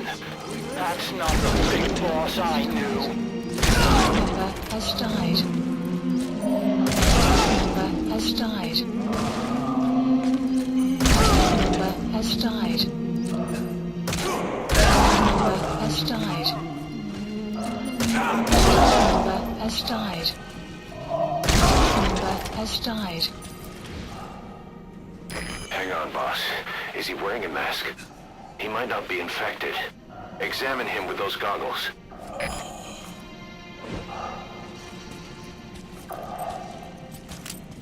Carry the rescue team member to the exit. He's the only one not infected. The map has been updated. Thank you, boss.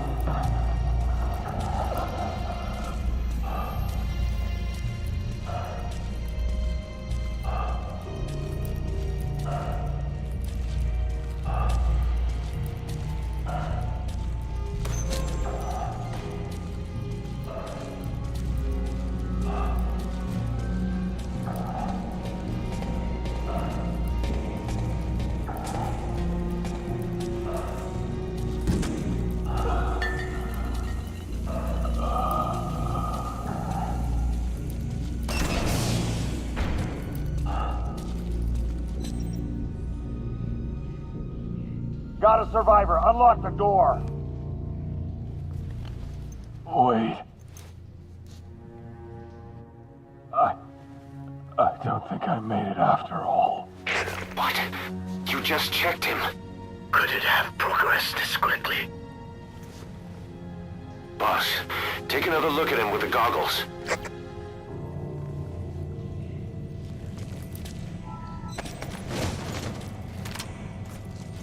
He is infected. I don't believe it. Maybe it got in through my wounds. Staff member has I'm sorry, died. boss.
There's nothing we could have done for them. We're all grateful, boss.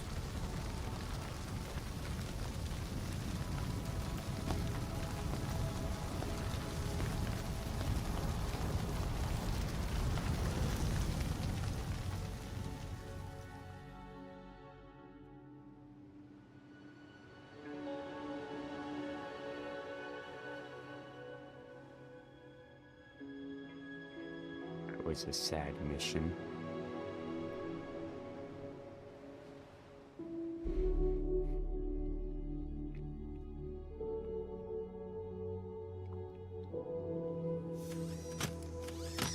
It's your fault! They're dead because of you! What? He's right. I killed him with my own hands. They were on your side! I'm on your side! And you turned them all to ashes!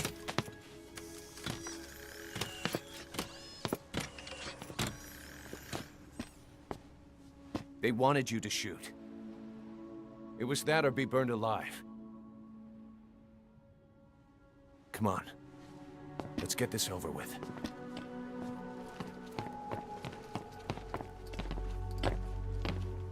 Wait.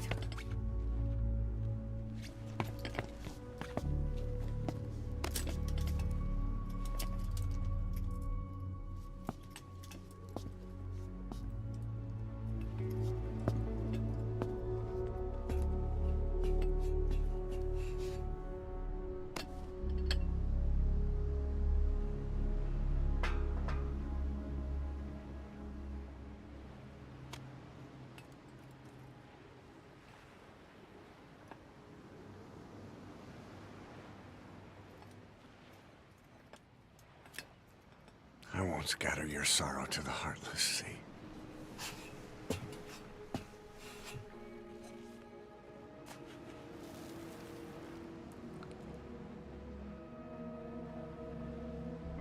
I will always be with you. Plant your roots in me.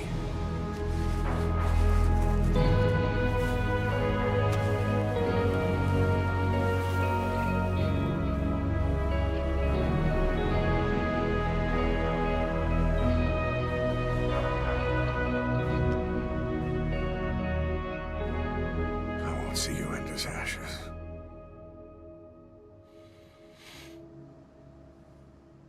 You're all diamonds.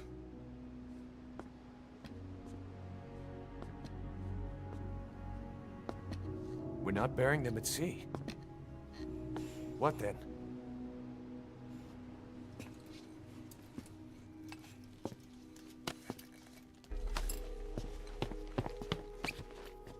We'll make diamonds from their ashes. Take them into battle with us.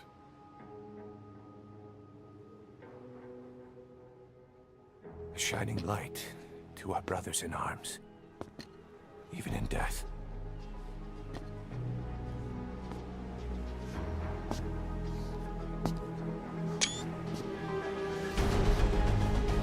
We are diamond dogs.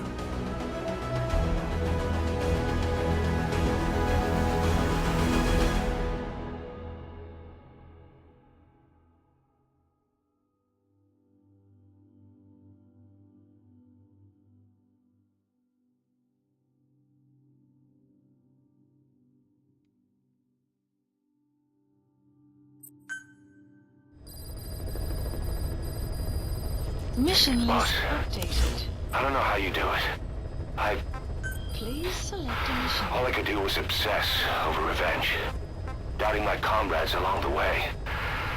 But even after all we've accomplished, the phantom pain never let up.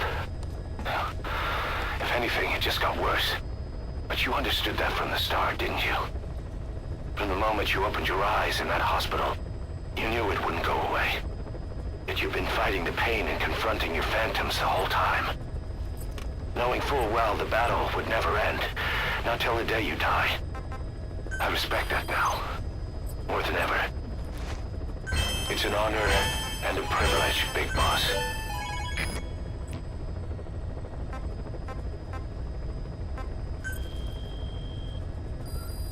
Please select a mission. Please select a mission.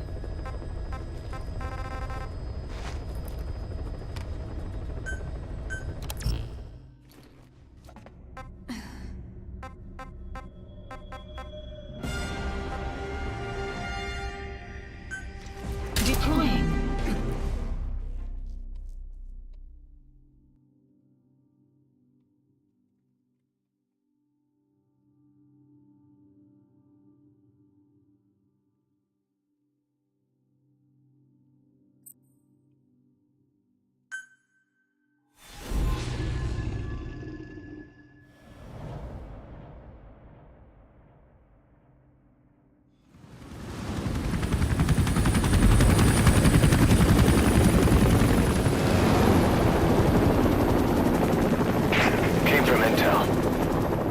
Target is Angola's Mfinda oil field, upstream from the landing point. A spill has covered the whole area and crude. A pipeline that crosses the Muneni River failed, and now the shore's a mess. Not to mention the villages downstream have no drinking water.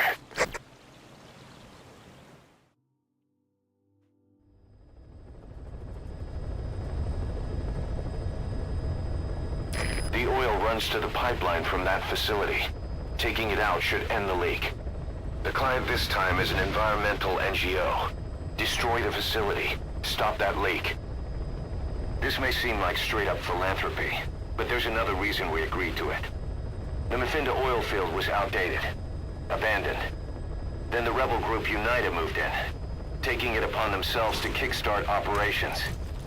UNITA's been rapidly modernizing its arsenal.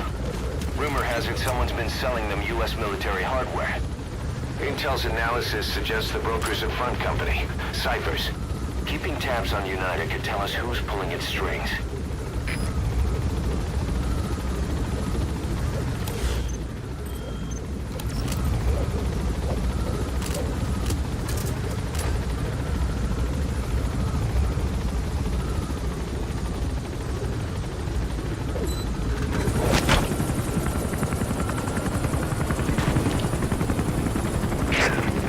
Step one to tracking down Skullface, and Cypher with him. Good luck, boss. First, make your way to the oil facility. It's to the north, past Wala Yamasa. The village is currently occupied. The war industry we started has taken a pretty crooked course these past 9 years. With no other options, soldiers have become dogs of war, sent to conflict zones as private forces, or PFs. Guys we fought alongside are dying all around the globe for no reason. No banner. But it's how they survive. Updated. The demand for PFs here in Africa is especially high. Cold War standoffs, resource exploitation, tribal clashes. What's big business for developed countries has only brought conflict here. That mess you're standing in is just the latest example. You've arrived at Masa Village. It's been turned into a supply hub for UNITA, meaning it'll be stocked with weapons and resources. Should be a thing or two that'll come in handy. Don't be shy. They deserve to be in better hands. The map has been updated.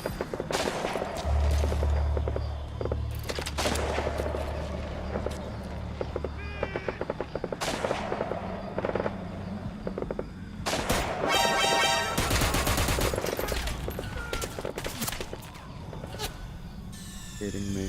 Mission failed, boss!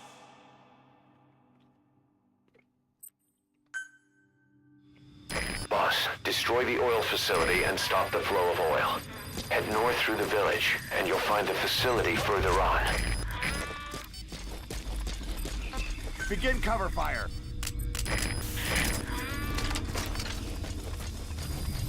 You've arrived at Masa Village. It's been turned into a supply hub for UNITA, meaning it'll be stocked with weapons and resources. Should be a thing or two that'll come in handy. Don't be shy. They deserve to be in better hands. The map enemy presence detected. The map has been updated.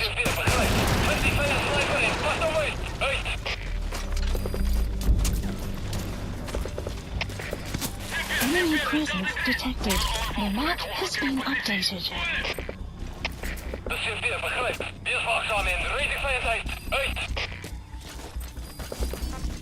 Fire! Chapter, de snel de zes. Hoe zit het hem slapen hier? De CFD begrijpt. Kom daar zo vinnig mogelijk en maak weg om die vijand te vertrekken. Uit!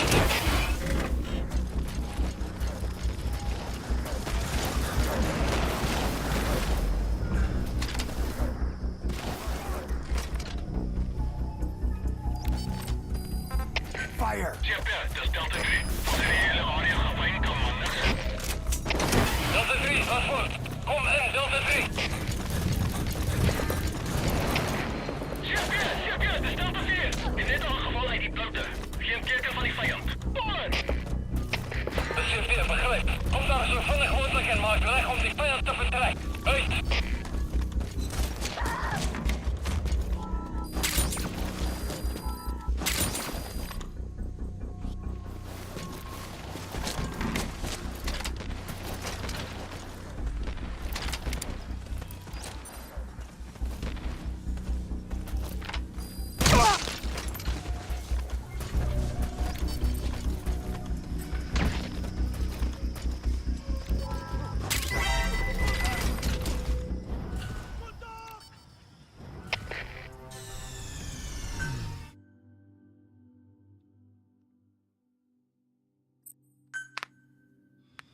Boss, destroy the oil facility and stop the flow of oil.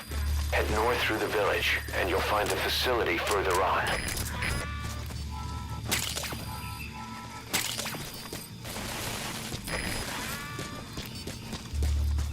The war industry we started has taken a pretty crooked course these past 9 years. You've arrived at Masa Village. Complete. It's been turned into a supply hub for UNITA, meaning it'll be stocked with weapons and resources. Should be a thing or two that'll come in handy. Don't be shy. They deserve to be in better hands. The map has been updated. Analysis complete. De CFD begrijpt. Hier is wachtzaam in. Weet die vijand uit. Uit! Begin cover fire.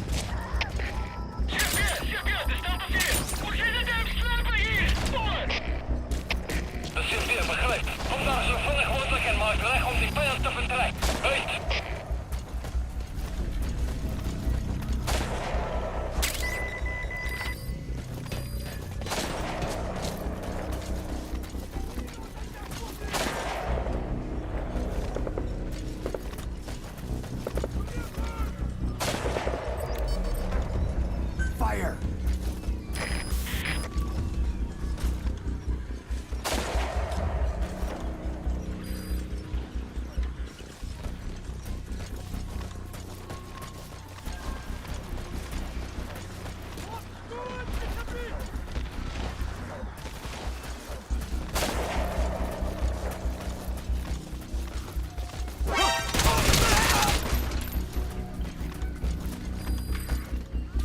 Fire!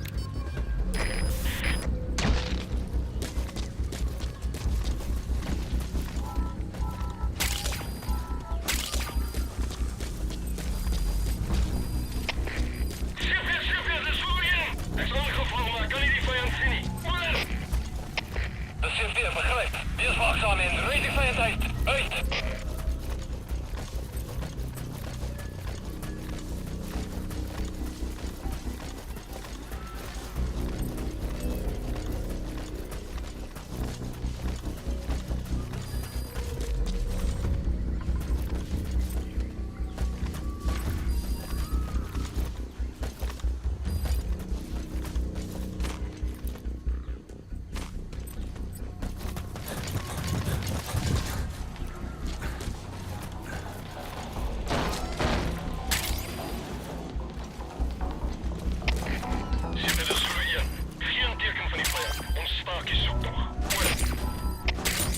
CFD, begrijp. Lay off your rudder. Uit.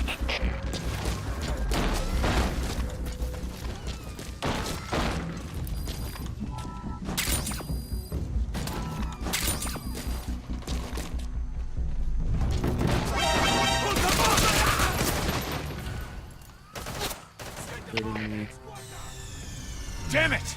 The mission's a failure.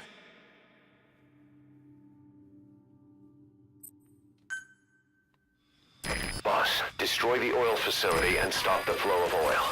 Head north through the village, and you'll find the facility further on.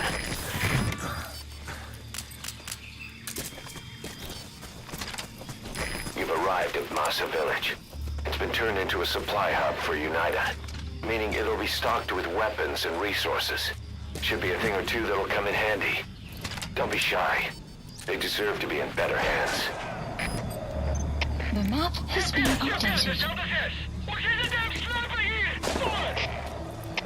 De CFD, begrijp. 55 en sniper in, pas away. Uit.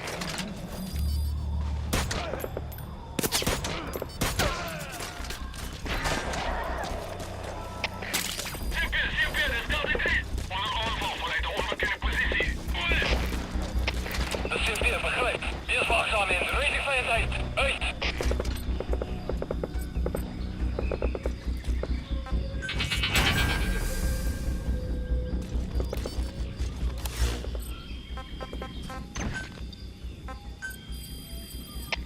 Please specify project. De CFD, begrijp. Kom daar zo vinnig mogelijk en maak recht om die vijand te vertrekken. Uit.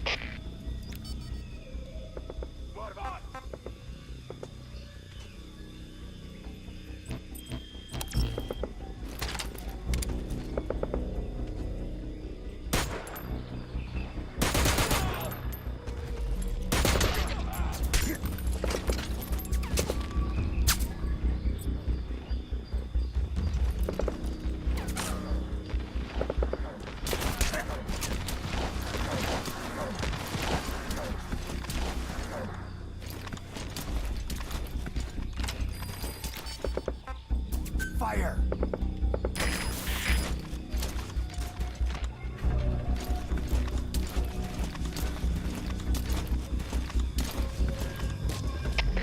CFD, dat is Delta 3. Vijandige scherpschutter verloor. Blijf gereed. Oor.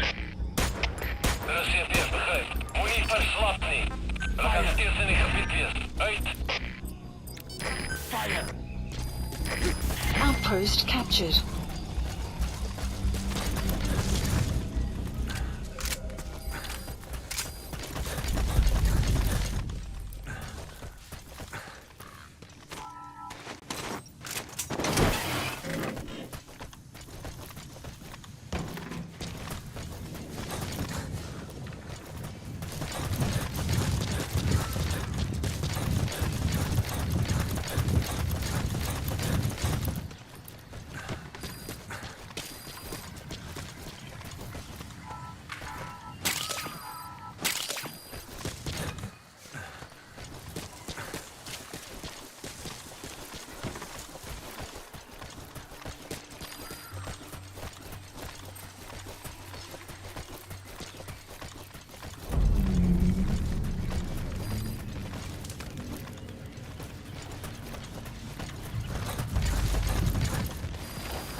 past the village. Continue heading for the oil facility. It's located upriver.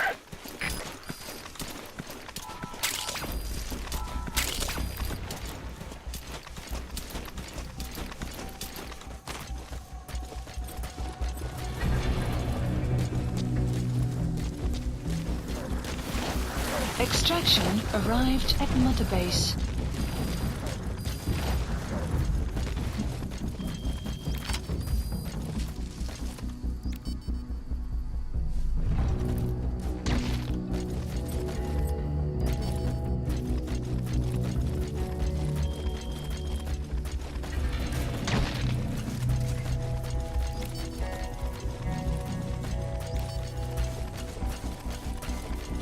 Enemy presence detected. The map has been updated. Fire! Guard post captured.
Extraction arrived at Within the Mother oil Base. field is the property of Saner, South African Natural Resources. Saner drills oil wells wherever they can throughout that region. And when the oil dries up, they abandon the facility. Then it's only a matter of time before the aging equipment starts leaking crude. That means Unita's takeover is the perfect cover for Saner. Now they can blame the spill on a bunch of oil thieves. However you look at it, Saner's far from squeaky clean.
Enemy presence detected. The map has been updated.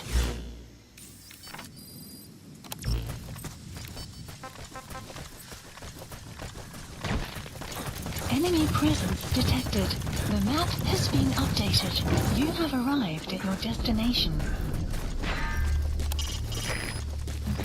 There it is, the oil facility. To stop the leak, you need to shut down the oil transfer pump and destroy the oily water separator tank. The details are on your iDroid. Boss, destroy the oil facility and stop...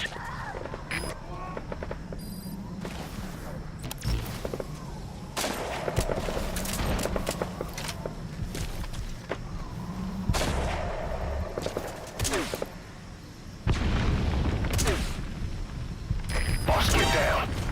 The enemy sniper. Stay low and crawl along the ground.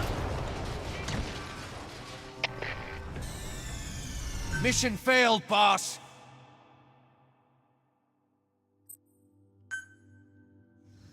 Boss, destroy the oil facility and stop the flow of oil. To prevent the machinery being turned back on again, you need to turn off the oil transfer pump and destroy the oily water separator tank. Check the details on your iDroid.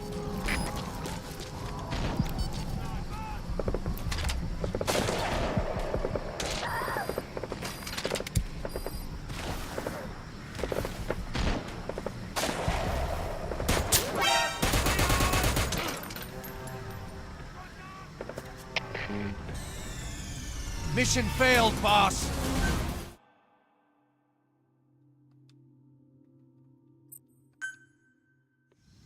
Boss, destroy the oil facility and stop the flow of oil. To prevent the machinery being turned back on again, you need to turn off the oil transfer pump and destroy the oily water separator tank. Check the details on your iDroid. Fire!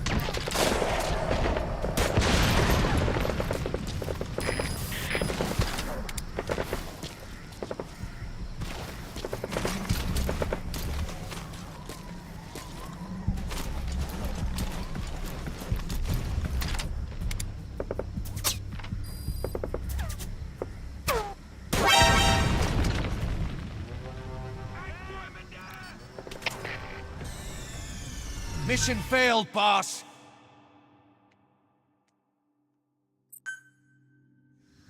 Boss, destroy the oil facility and stop the flow of oil. To prevent the machinery being turned back on again, you need to turn off the oil transfer pump and destroy the oily water separator tank. Check the details on your iDroid.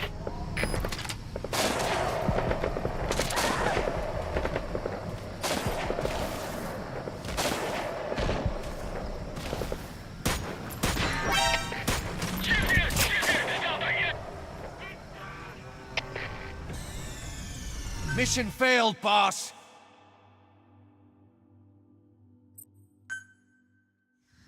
Boss, destroy the oil facility and stop the flow of oil.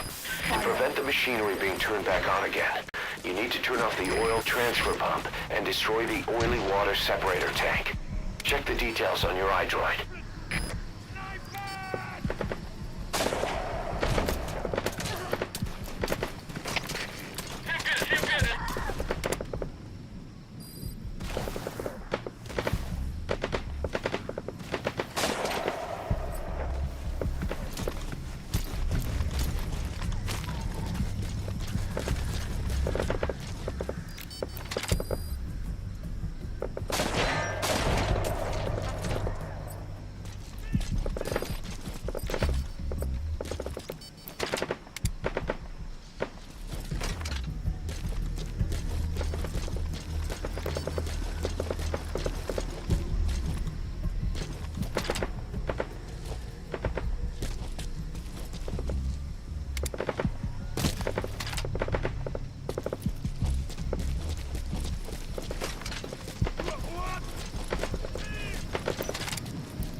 Fire!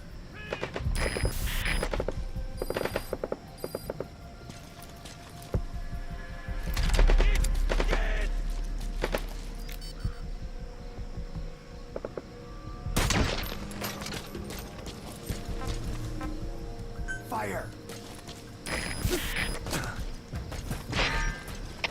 Delta 3, was voort. Kom in, Delta 3. Fire!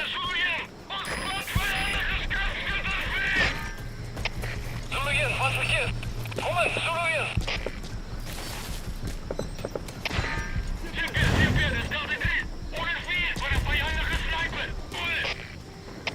De CFD begrijpt. 25 sniper in, pas op uit. Uit.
Mission failed, boss.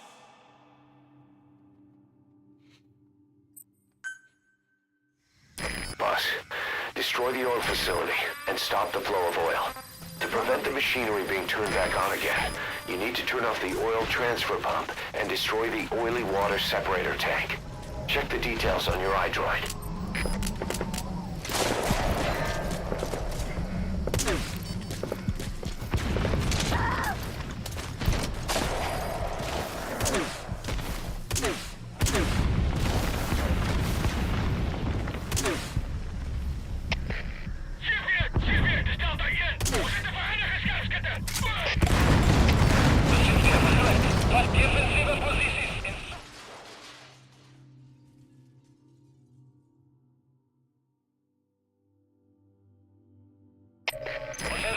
Target is the oil transfer pump. You need to shut it down.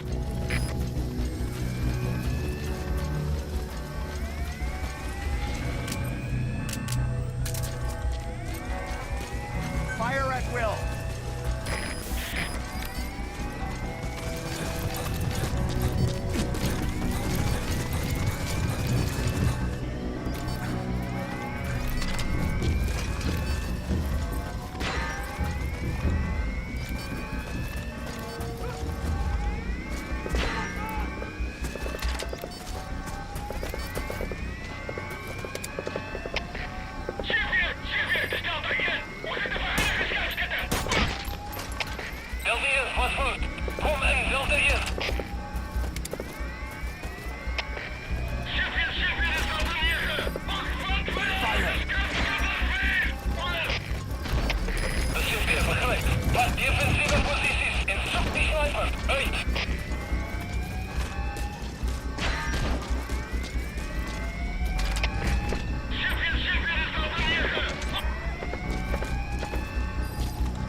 Caution, rain approaching.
Sun will set shortly.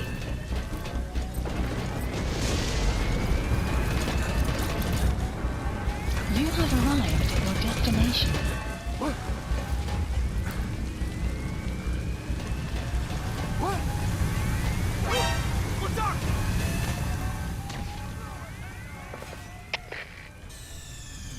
Mission failed, boss.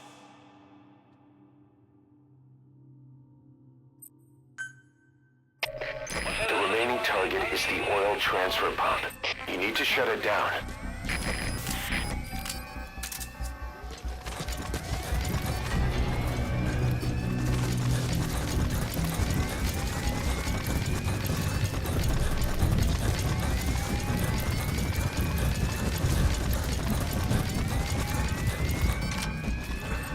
Fire!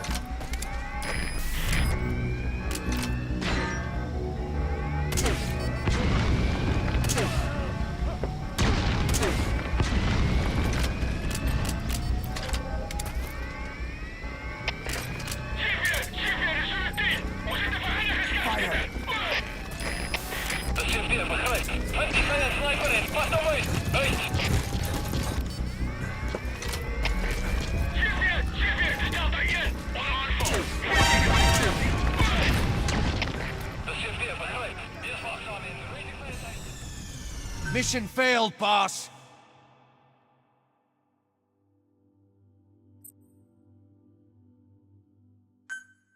The remaining target is the oil transfer pump. You need to shut it down. Fire at will.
Fire!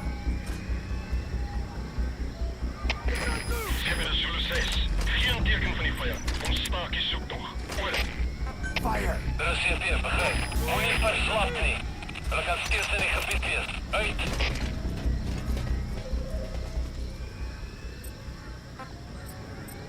Fire!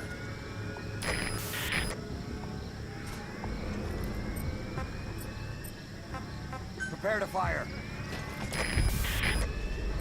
Fire!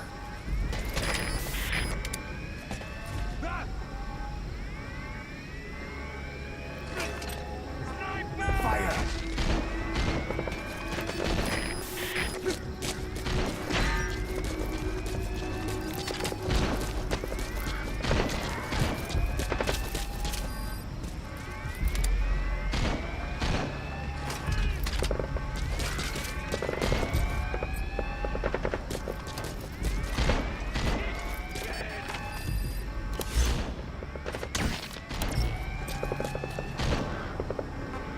Caution, rain approaching. Fire!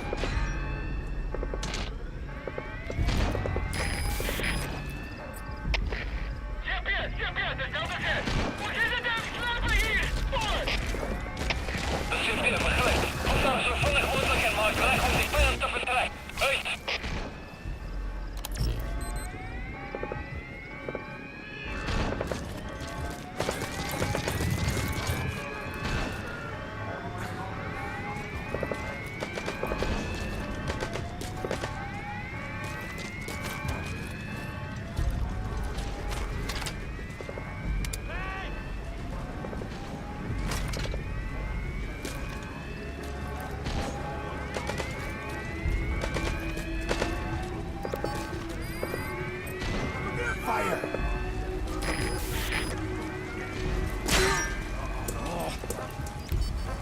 Fire! Some will set shortly. Fire!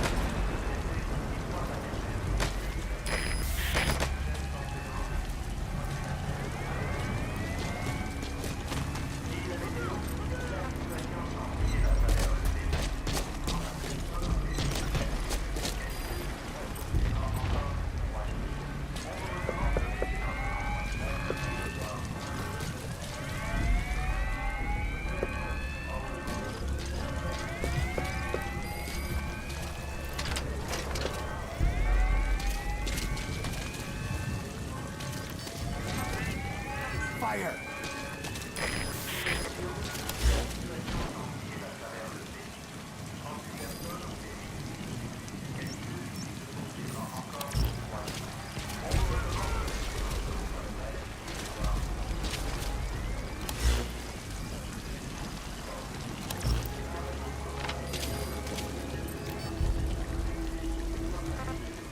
Fire!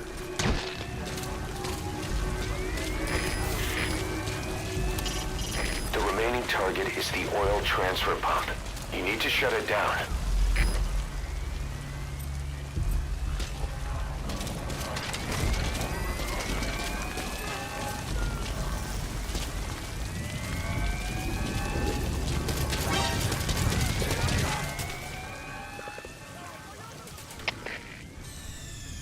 Damn it! The mission's a failure.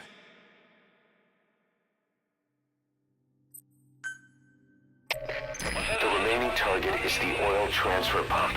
You need to shut it down. Cover me!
Fire!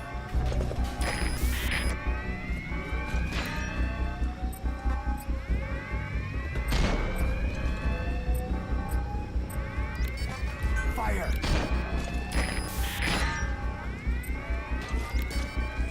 Fire!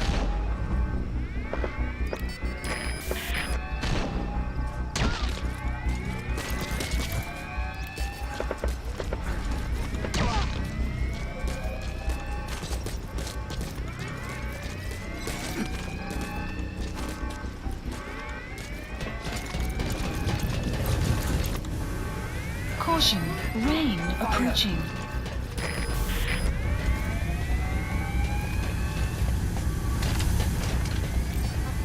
Fire!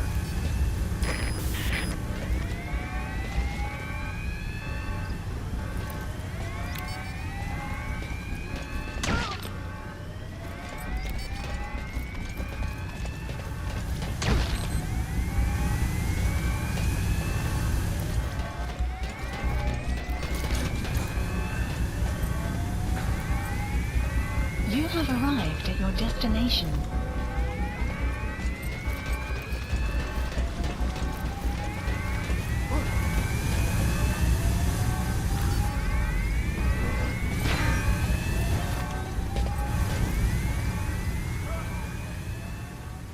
Damn it.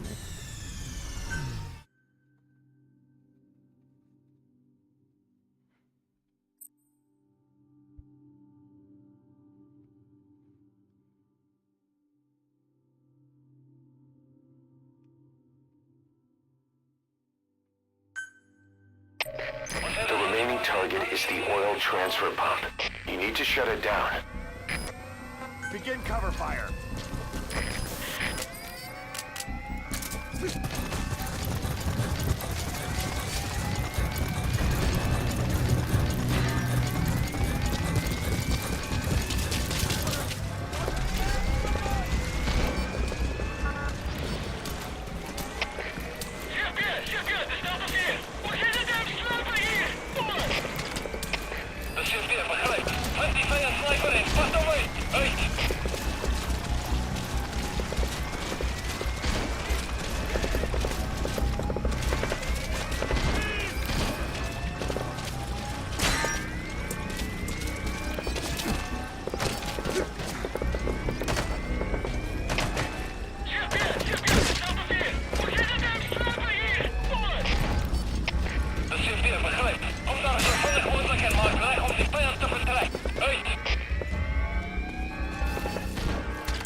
Mission failed, boss.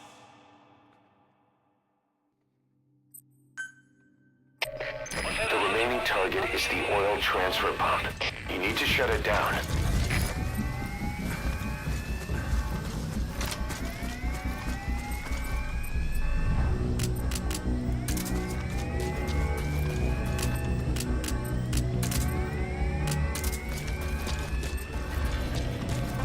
Fire at will.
Damn it!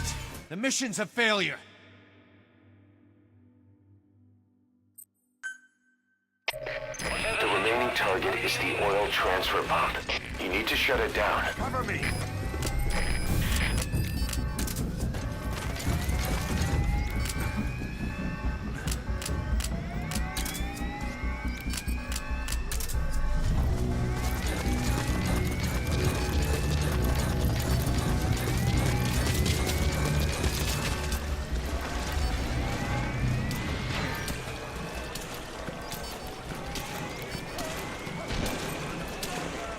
Fire!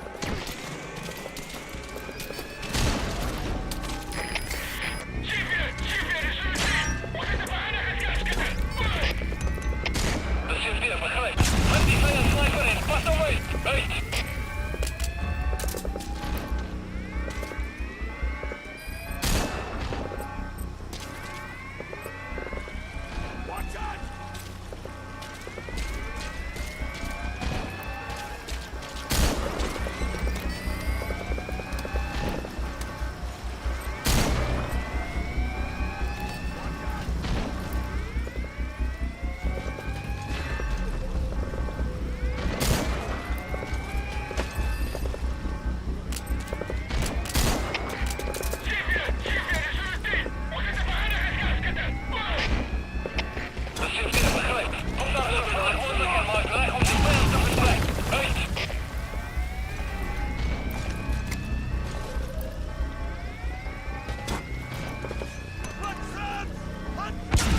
Caution, rain approaching.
You have arrived at your destination.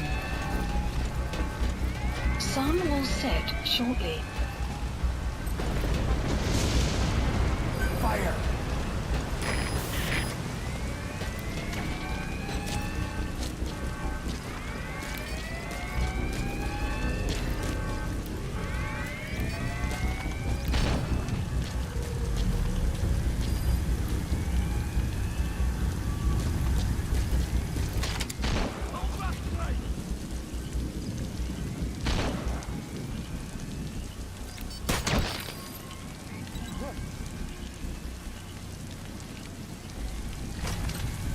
Fire!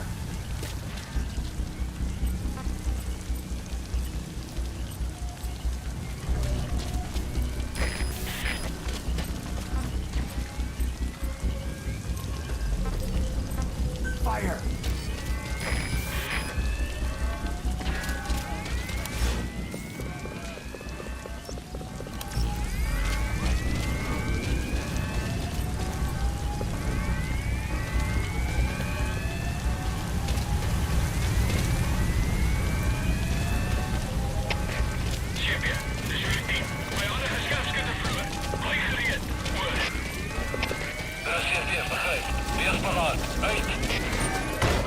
There's the transfer pump control room.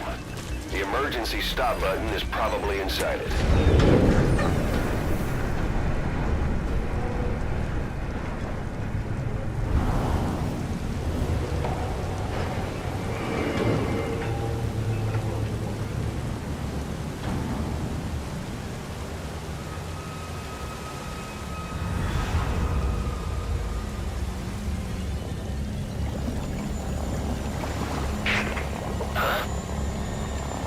Bodies?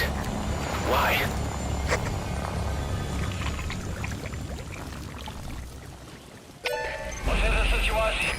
transfer pump shutoff confirmed. Objectives complete. The enemy has tightened security. Get out of there ASAP.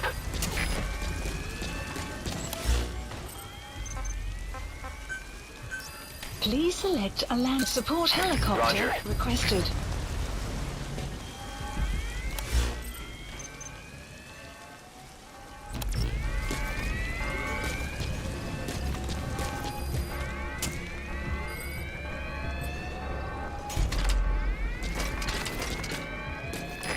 This is B-Quad. Arriving shortly at LZ.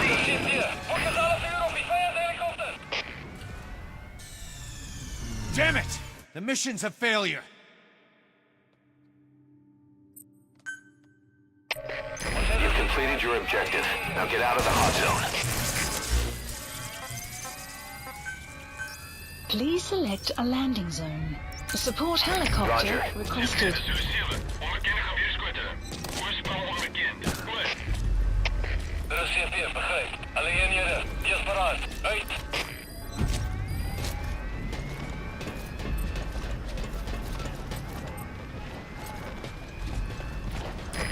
This is B-Quad. Arriving shortly at LZ. This is B-Quad. Have arrived at LZ. Will stand by.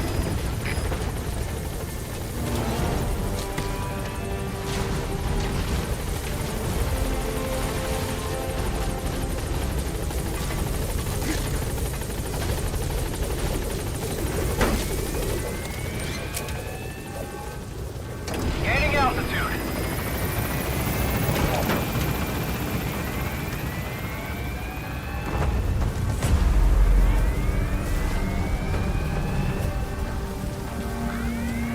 Departing.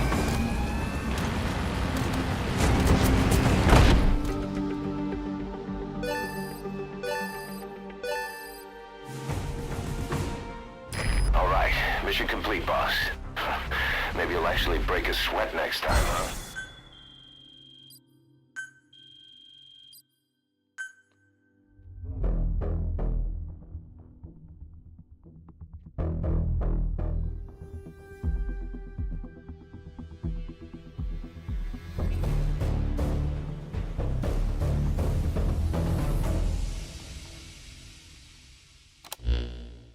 Boss, we took another look into Saner, the owner of the oil field.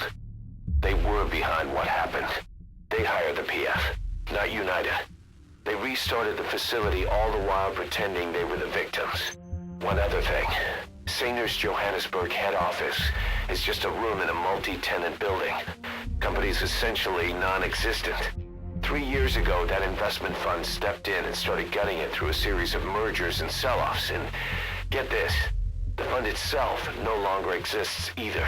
It's a shell corporation, meaning someone is just using Saner's name from the shadows. But what about those strange corpses? Just what the hell were they doing over there?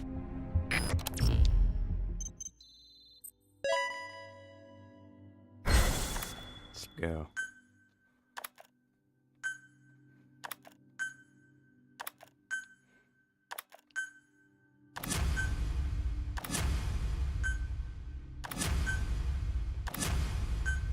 A lot of E-rank soldiers now.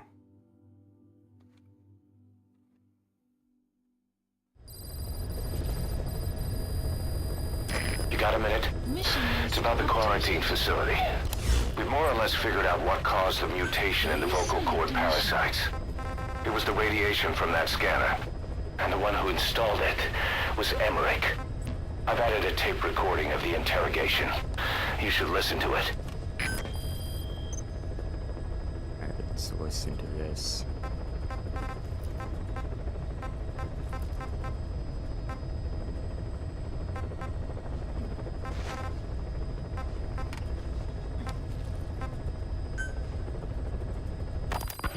Well, Doctor, I have the report on the incident at the quarantine facility. Assuming the vocal cord parasite underwent a mutation. The only plausible explanations are exposure to some high-concentration mutagen or radiation. As you know, some of the staff at the quarantine facility were infected with the parasites. The Wolbachia prevented them from copulating, but the parasites themselves can't be removed from their host's vocal cords. Once you're infected with Skullface's parting gift, you're stuck with it. The researchers regularly used X-ray equipment to monitor the parasites in their throats. No problem there, they kept a close eye on the radiation doses. But that equipment didn't just give off X-rays. It was also emitting beta rays. Even though that's unnecessary for the scans. See, beta rays have far worse effects on DNA than X-rays. Meaning the only logical conclusion is that someone added in a beta ray emitter to trigger a mutation. Those beta rays leaked out from inside the equipment. Because the emitter was retrofitted, the shielding was inadequate. And the person who ordered and inspected the equipment was you, Doctor. That makes you the only person with the opportunity to install that emitter. So now you're saying I sabotaged medical equipment for some wild plan to make the vocal cord parasite kill everyone? Or maybe you thought it'd reveal a way to treat the parasite without using the Wolbachia. And with that much to barter, I suppose some people would welcome even a pathetic cur like you. Just stop it! You'd have no shortage of buyers, but most would be happy with just the parasite. You wouldn't need to offer anything else. However, if that buyer already knew about the parasite, they'd also know that by itself, it's no longer the ultimate bargaining chip it once was. To sell to that buyer, you need to throw in a bonus. A way to one-up it. There's only one buyer who'd be after that. Emmerich, we record all communications on Mother Base.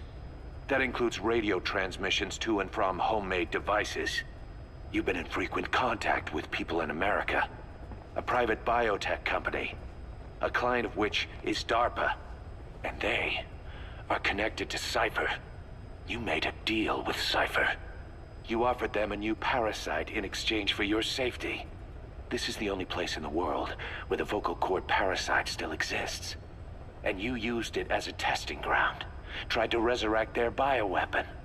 But your plan to obtain the parasite has failed. Your bullshit ends now. And don't think you're leaving here alive.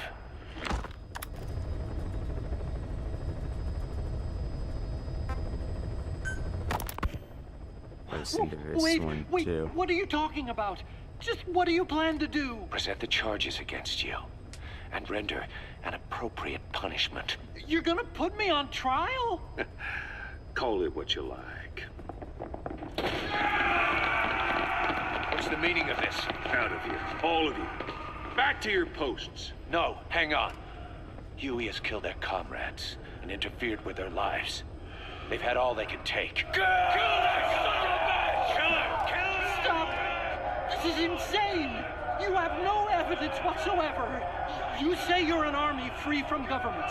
You talk big about being a nation unto yourselves. But from the outside, you're just thugs, rebels, a militia, terrorists, an unhinged threat to society. You're nothing but a bunch of psychopaths. So you're not with us?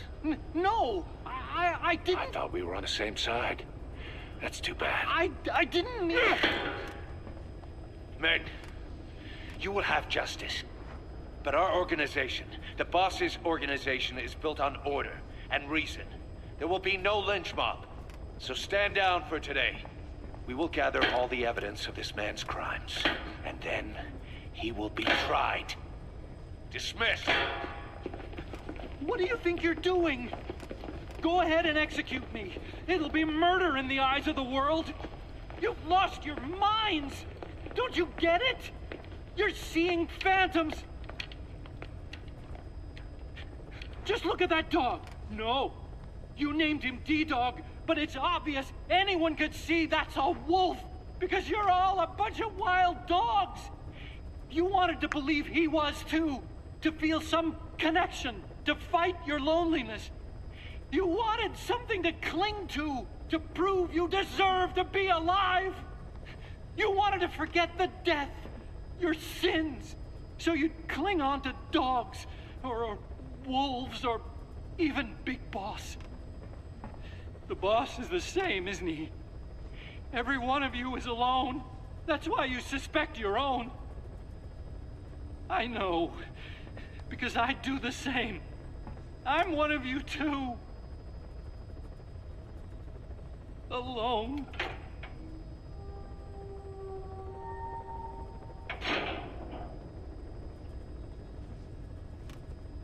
Open your eyes!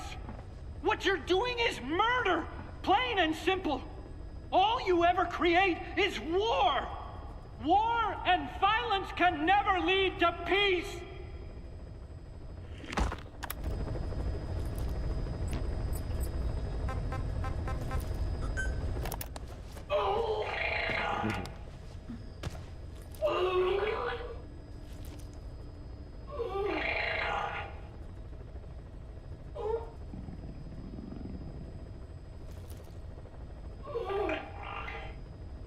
And here. Let's play that again.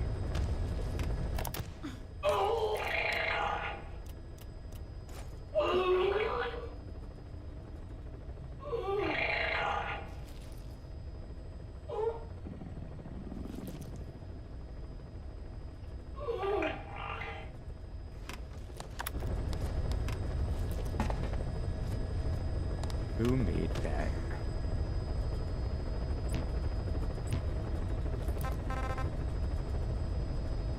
Please select a mission. Please select a landing zone heading to Mother Base. Return to Mother Base.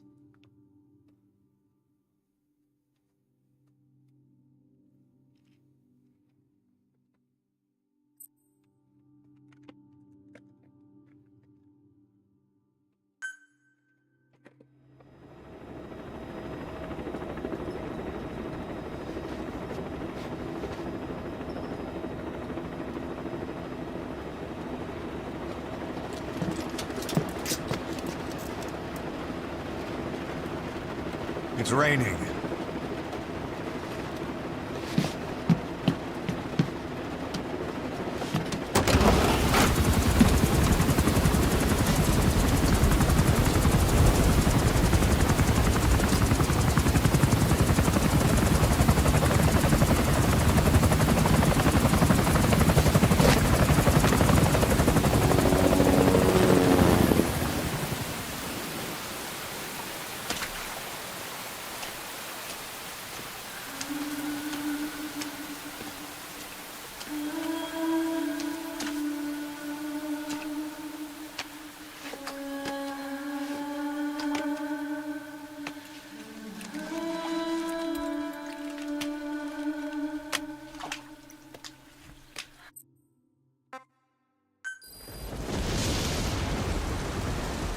Boss, I've updated the mission list. We've received some new job offers. The details are on your iDroid. Please select a mission.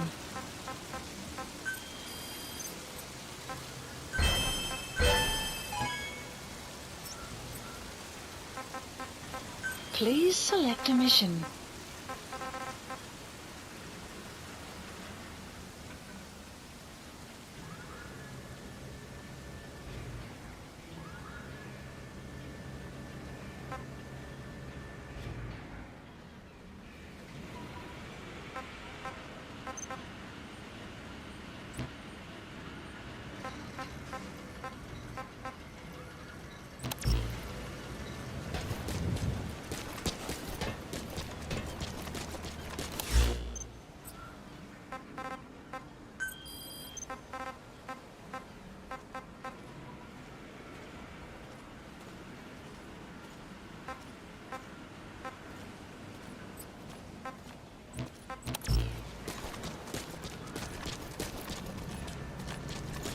Boss, welcome back.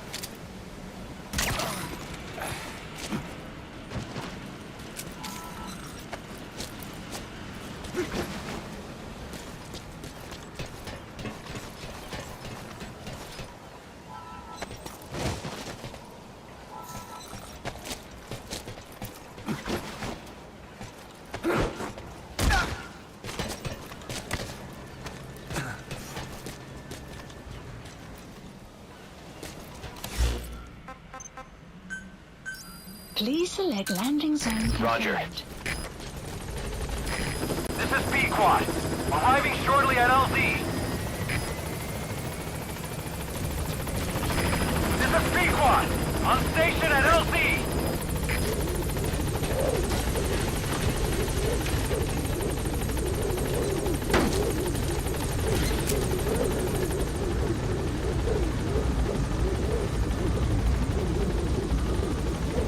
Gaining altitude.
Please select a landing zone. Heading to Central Africa.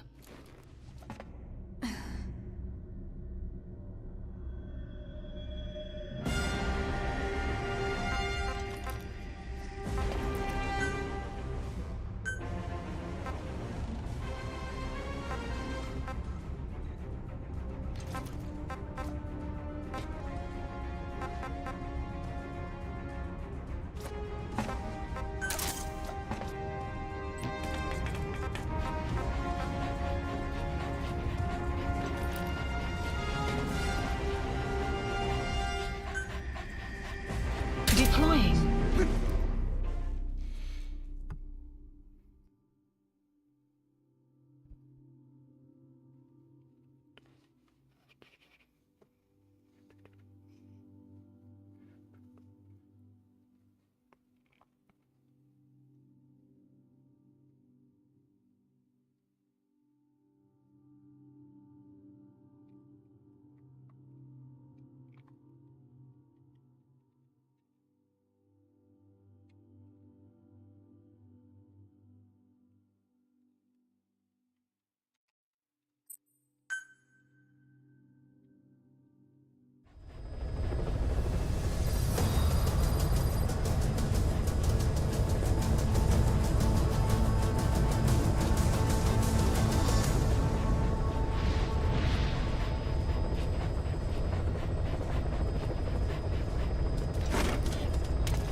There's an Afrikaans English interpreter operating somewhere in that area.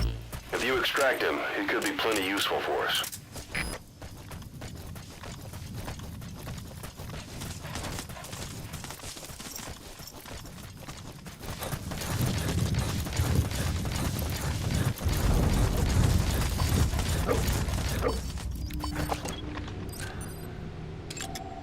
Analysis That's complete. the target.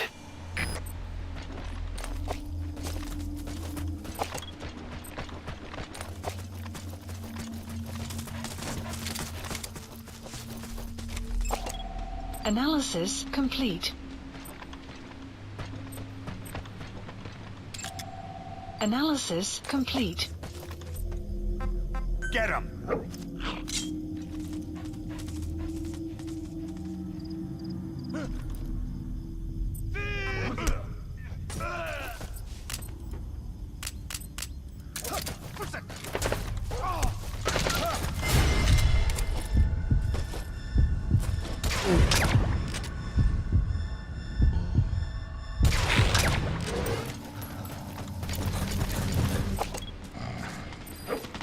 The map has been updated.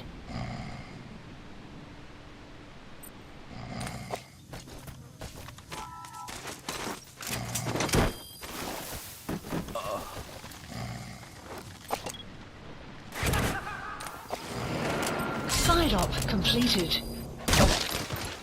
You gotta extract him. Extraction arrived at Mother Base.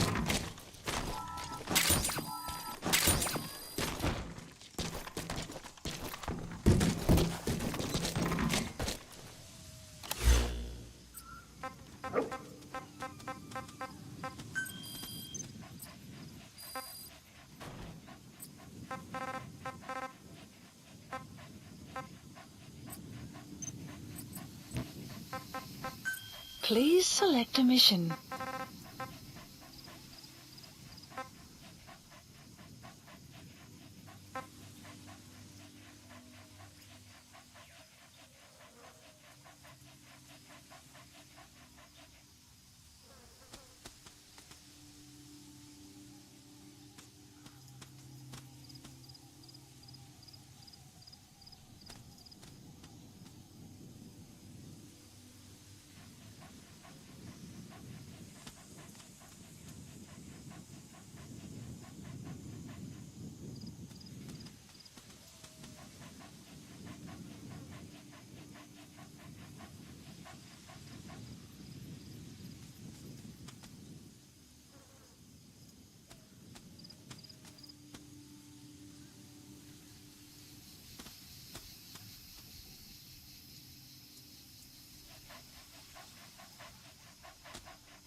Remember before, boss? When Quiet attacked one of our guys on Mother Base, stuck a knife in his mouth. He's one of the very few soldiers who've had contact with her recently. Close contact. I don't think it's a coincidence that he was among those who became symptomatic. Emmerich will remain here at Mother Base. Dr. Clark works for ATGC, and they have connections to DARPA. Shinkologwa. Within the sea. Kunganga Mine. One more thing. You mentioned that the man on fire... Our mission. We placed... Boss, we've got the Walbach. Your Walbachist. So what were they doing at Nzoya Badi? It seems... I just received word from the R&D. South Africa would... Emery, you said that the nuke Skullface was trying to spread around. What made... Code Tucker. The one. You said... Originally. Why activate Sahelanthropus in Afghanistan? This is how Skullface wanted things to... Hewitt's dug up some interesting facts about our skull-faced friend. 9 years ago, he was exiled to South Africa, stripped of political power. The upshot's that he ceased being a serious threat, in Cypher's eyes anyway. They eased up on surveillance, giving him an opening to establish his... There was something Skullface said. America is made up of many peoples.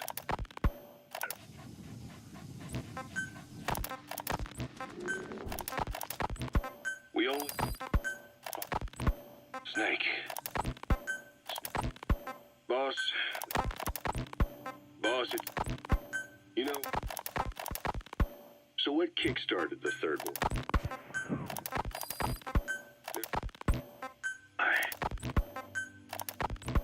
Feeling hungry? Rise and shine, old-timer. It is complete. Approaching. Aslan. 0. This... Those... I had the orange. Diamond Dog. We were... Diamond...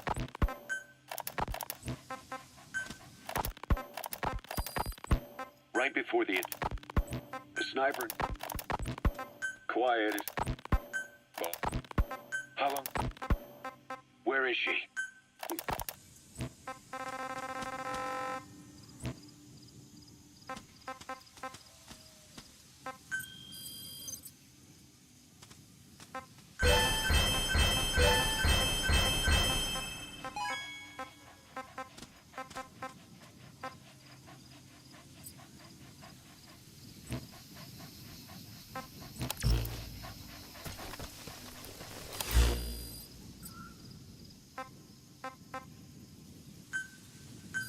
Please select a landing zone. Support helicopter Roger. requested. Extraction arrived at Mother Base.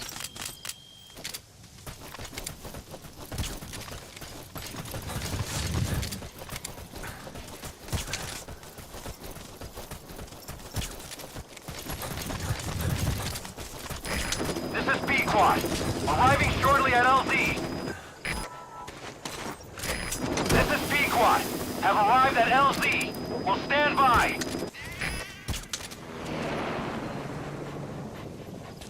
Support helicopter has arrived.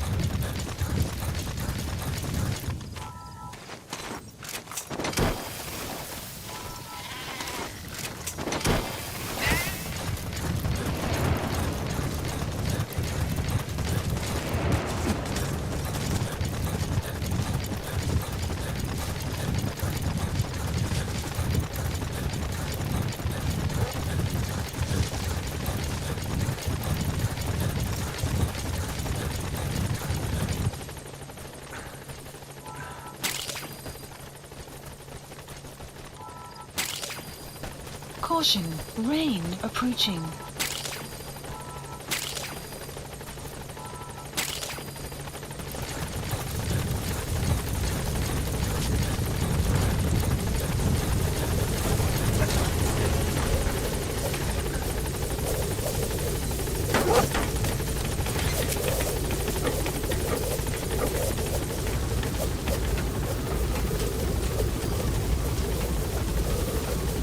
Gaining altitude.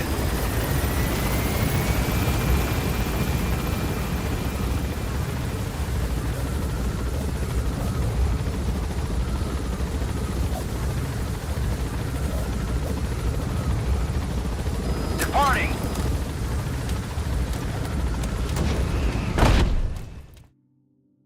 Extraction arrived at Mother Base.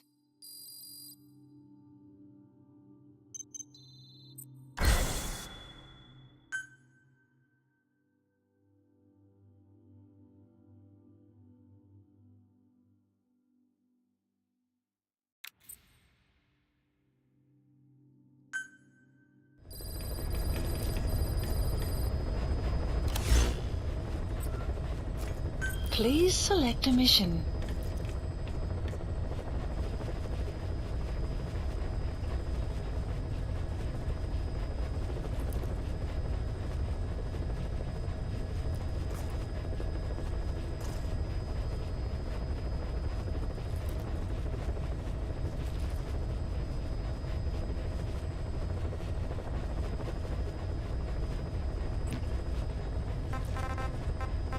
Please select a landing zone. Heading to Mother Base.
From the ACC before a mission or from your iDroid.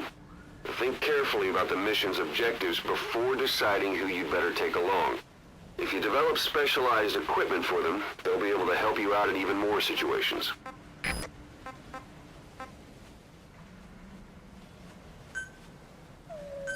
Please select a landing zone. Landing zone confirmed. Roger. This is B-Quad. Arriving shortly at LZ. This is P-Quad, on station at LZ.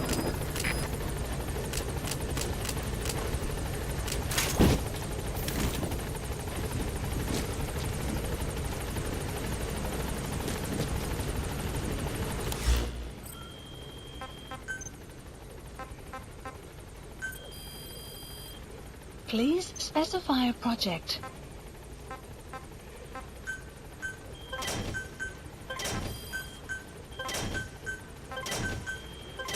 Sun will rise momentarily.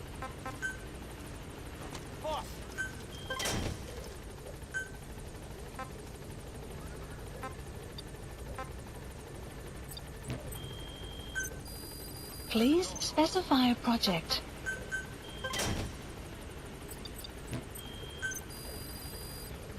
Please specify a project.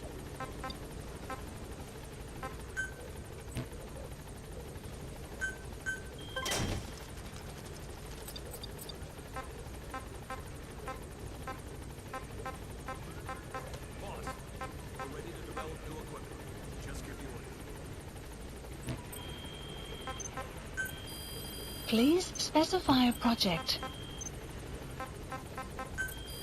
Please specify a project.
Crowds approaching.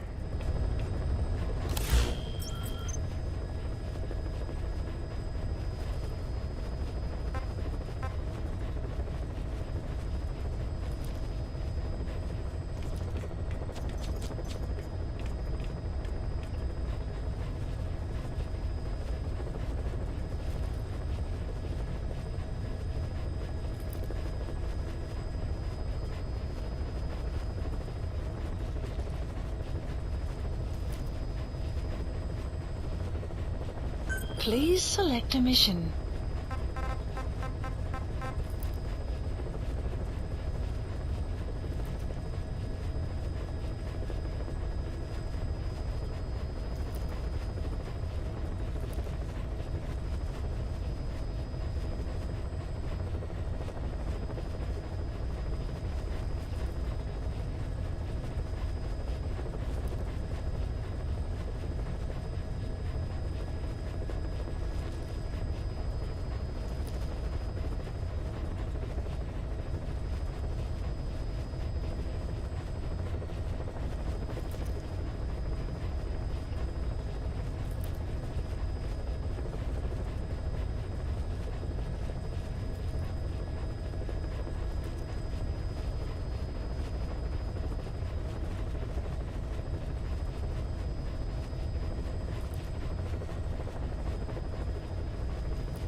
Please select a landing zone. Heading to Afghanistan.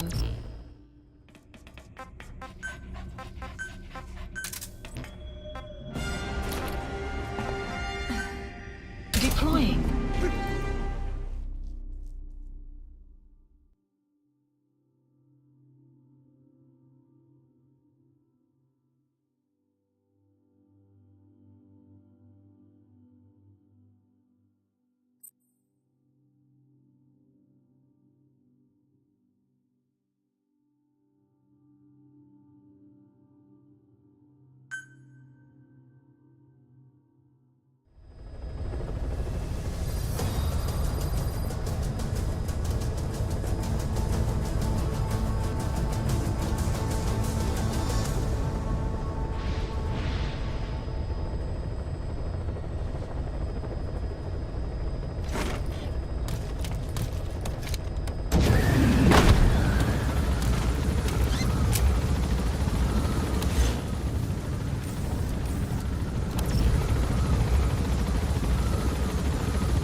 placed.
Enemy presence detected.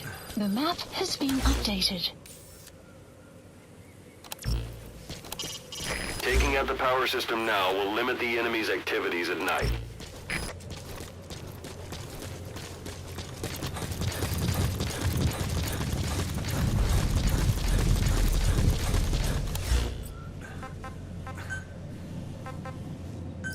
Please select a deployment. Please select a deployment point.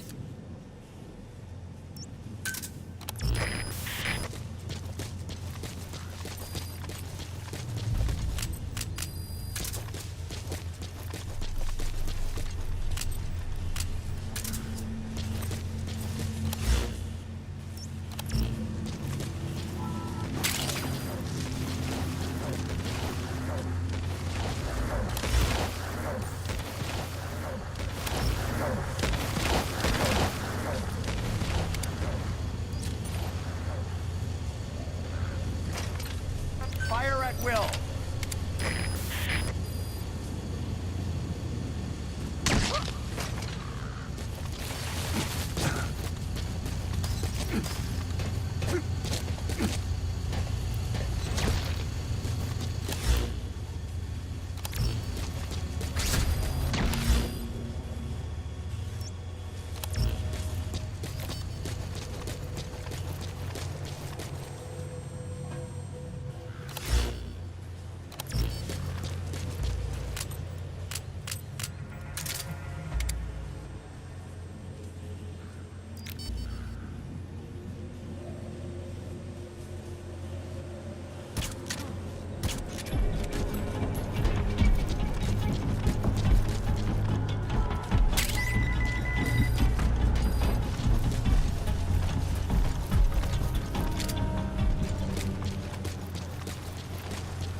The map has been updated.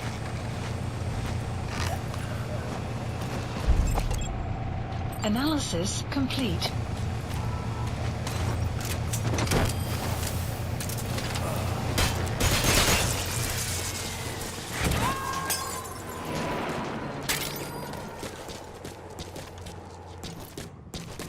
He's coming too. Roger that.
Resistance approaching.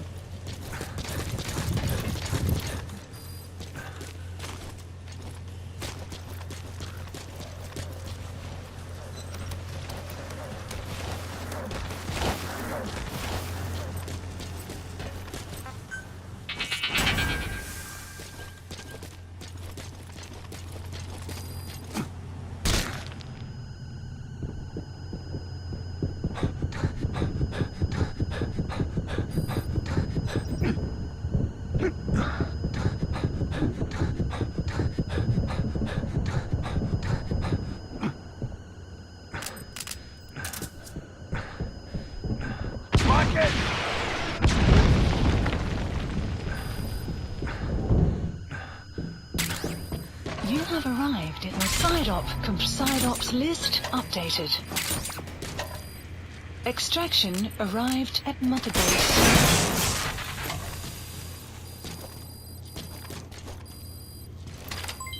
Development project has been added. Please specify a project.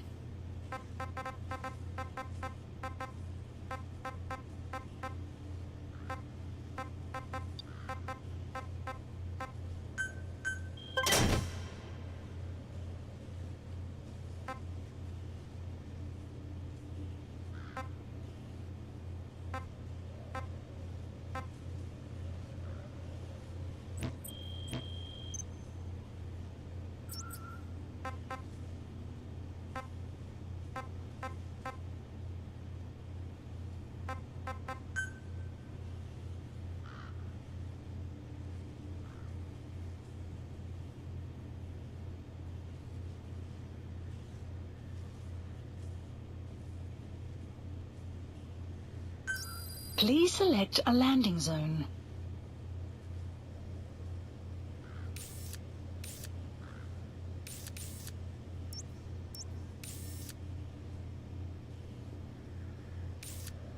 Support helicopter requested.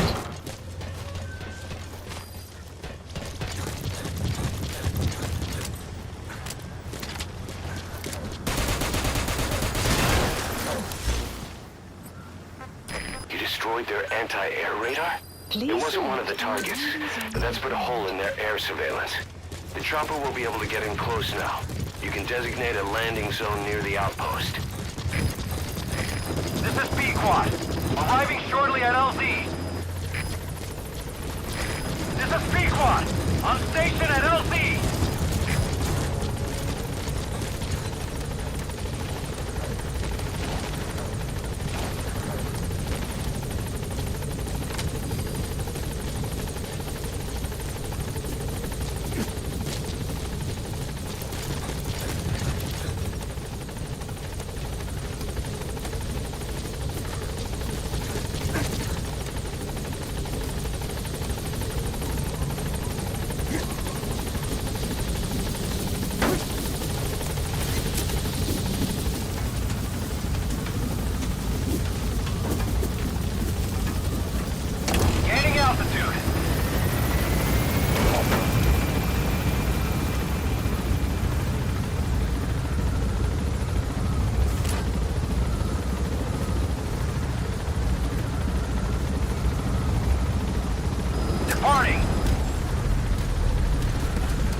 Enemy presence detected.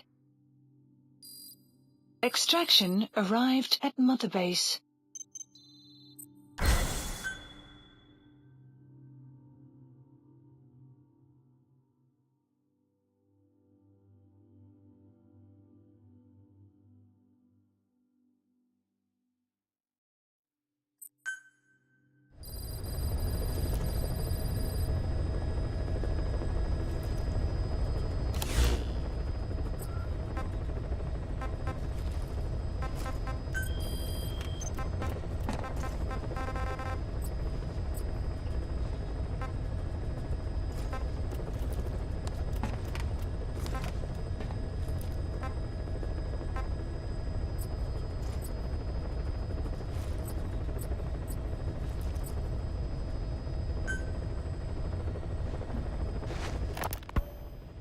hospitalized in Dekelia, a British sovereign base area on Cyprus.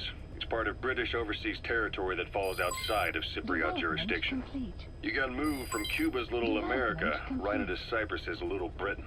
Why Dekelia? The UK and the US remain close allies. The last place Cypher would think to look for you is inside their own system. That's what kept you safe in British military hospital for 9 years. The safest place from a whale is inside its own belly. You were a regular Geppetto. Well, it wasn't Pinocchio who led me out to safety. So who was that guy? Cypher went so far as to attack British territory, burning their own ally. That's how badly they wanted you dead. He said I was in a British military hospital. But the doctor had a Greek accent. Miller told me about what happened in the Caribbean 9 years ago. You do remember Miller. You'd formed a private army with him. An army with no allegiance to a nation. I remember, but... I see. You're not sure what's fact and what's a fantasy caused by the coma. It's still all a mess, huh? All I can do is tell you the facts as they were told to me. I've gone easy on you up until now. But this is where the hard stuff begins. 1974, the year before you entered your coma. You were in Colombia, operating with a small unit of men. Basically mercenaries. Miller was among them. Miller was trying to find a way to turn his and your talents into a line of work. He was looking to start a business where you would fight on behalf of others around the world, those who needed military force. But the reality was, at that time, you didn't have enough gear to equip your own men. Then Miller came across this client. It was a huge job he was offering, but you had a shot at pulling it off. You accepted it and headed into Costa Rica. The client even threw in an offshore facility in the Caribbean. The mother base, that would be your new base of operations. Miller sure did have a head for business. As your mission went on, your unit grew and grew. More weapons, more money. Before you knew it, you were commanding 300 men. As the organization got bigger, your military powers swelled to match. It got so the international community couldn't afford to ignore you. You were just too damn successful for your own good. You, your men, had worn out your welcome. Everyone was out for you. East, West, First World, Third. It was only a matter of time before someone took you down. And that was XOF. Officially, they're an anti-terror unit under the CIA. In reality, they're Cypher's private strike force. They lured you to Cuba using Chico, the Nicaraguan revolutionary kid, and Paz, a mole who worked for Cypher as bait. While you were gone, XOF, posing as a nuclear inspection team, stormed Mother Base. At the same time, C4 they placed on the strut legs went off. The whole thing went down in minutes. XOF. Kisses and hugs followed by a big FU. All because of Miller's blind spot. A back door into Mother Base no one suspected. You remember a certain scientist. Huey was responsible for bringing the inspection team on board, giving the enemy a perfect opportunity to hit you at home. You were returning from Cuba when it happened. Mother Base came damn close to taking you with it into the Caribbean. Those of your men out on assignment returned right away. They refused to believe the wreckage in the water they found was Mother Base. But they checked the coordinates again and again, until reality finally settled in. You were supposed to die that day. That was XOF's primary objective. As far as most folks know, you did. The first doctor to see you wasn't even sure what he was looking at. Before they'd even finished operating, your men moved you to that hospital in Cyprus. It was a woman named Eva who arranged that. Rings a bell, huh? Most men in your condition would have been written off right from the start. But you survived. You went straight down to hell, and they pulled you out. Your eye wide open. Full of venom. The days of naked Snake are long gone. Welcome back, Venom Snake. This world still needs you. Here, Snake, try this on. A prosthetic arm. Yeah, Miller was calling it the arm that wasn't there. The physiotherapy's going well. Your arm's bulked up enough for it to fit.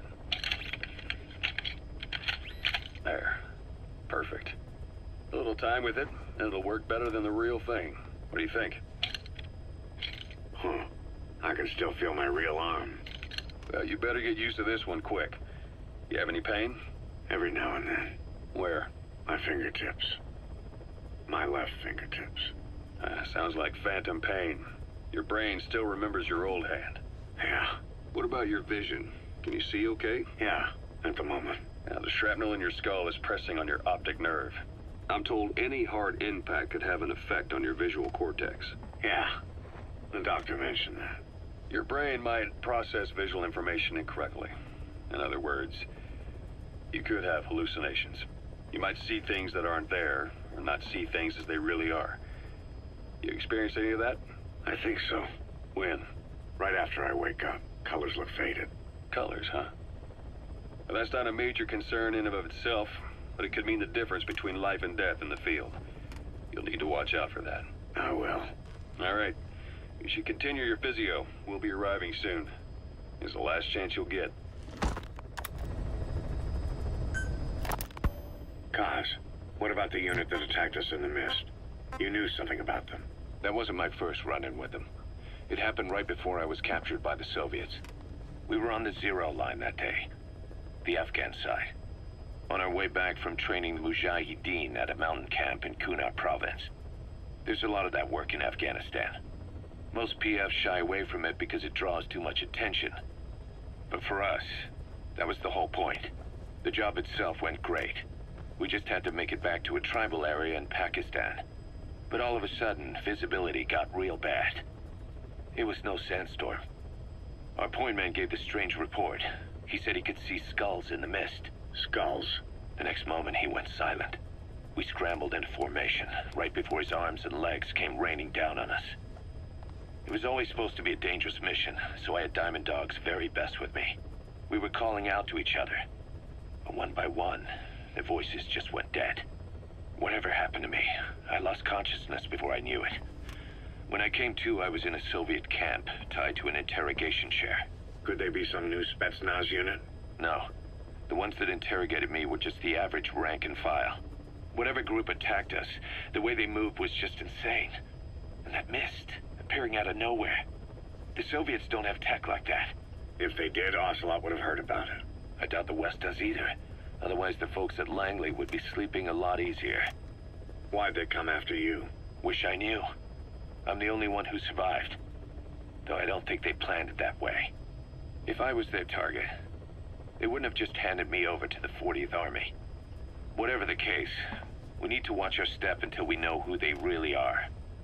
And boss, if you ever do run into them again, don't try to take them on. You just get the hell out of there. Ocelot said the number of private forces is increasing, and they've modeled themselves after us. They're a far cry from the likes of us. But why? 9 years ago, we made enemies of the world as a nuclear-equipped force, independent of ideology or state. Yes. Sooner or later, the real UN would have stepped in. So why are they giving these PFs free rein? That's our fault, too. What do you mean? What happened 9 years ago was a real problem for a lot of people. An organization as big as ours, with our facilities, was wiped off the map. Not an easy thing to hide. But if our existence came to light, so would the names of our clients. We had contracts all over, east and west, from superpowers to banana republics, the lot. Our clients denied all association with the likes of us. They had to make sure things didn't blow up on them. But at the same time, they missed us. They really missed us. The demand for armies for hire was as strong as ever. The international community turned a blind eye to what happened to us, despite still needing people who could do our jobs. History couldn't afford to lose us. As soon as we were gone, they needed a replacement. So private forces spread everywhere.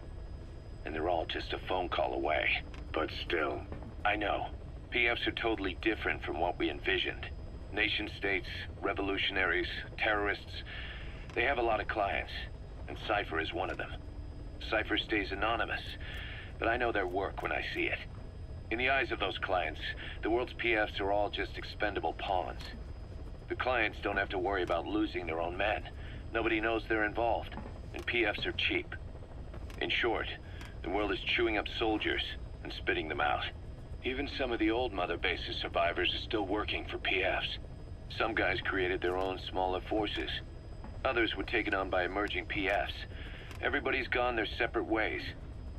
But none of them are living their dream, because they're not fighting with you.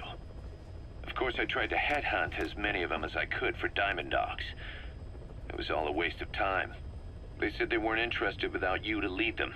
But now you're back. And everything's gonna change. We'll unite all private forces under you, transcending nations and economies. What is a nation? Just a patch of dirt. The bonds among us will surpass nations, and that's what'll put the world under our control. We'll establish a new kind of country, redefine the very concept of it. Even Cypher will be below us. An extraterritorial federation of military nations. The United States of Force. Remember before, boss? When Quiet attacked one of our guys on Mother Base, stuck a knife in his mouth. He's one of the very few soldiers who've had contact with her recently. Close contact. I don't think it's a coincidence that he was among those who became symptomatic pretty early on in this epidemic. Saliva and blood spatter, an open wound, mucosal infection. Whatever is causing this got inside him then. Miller, that is a baseless accusation. The source of the infection is Quiet. Everyone suspects her. We don't know that. And we've come across these symptoms before.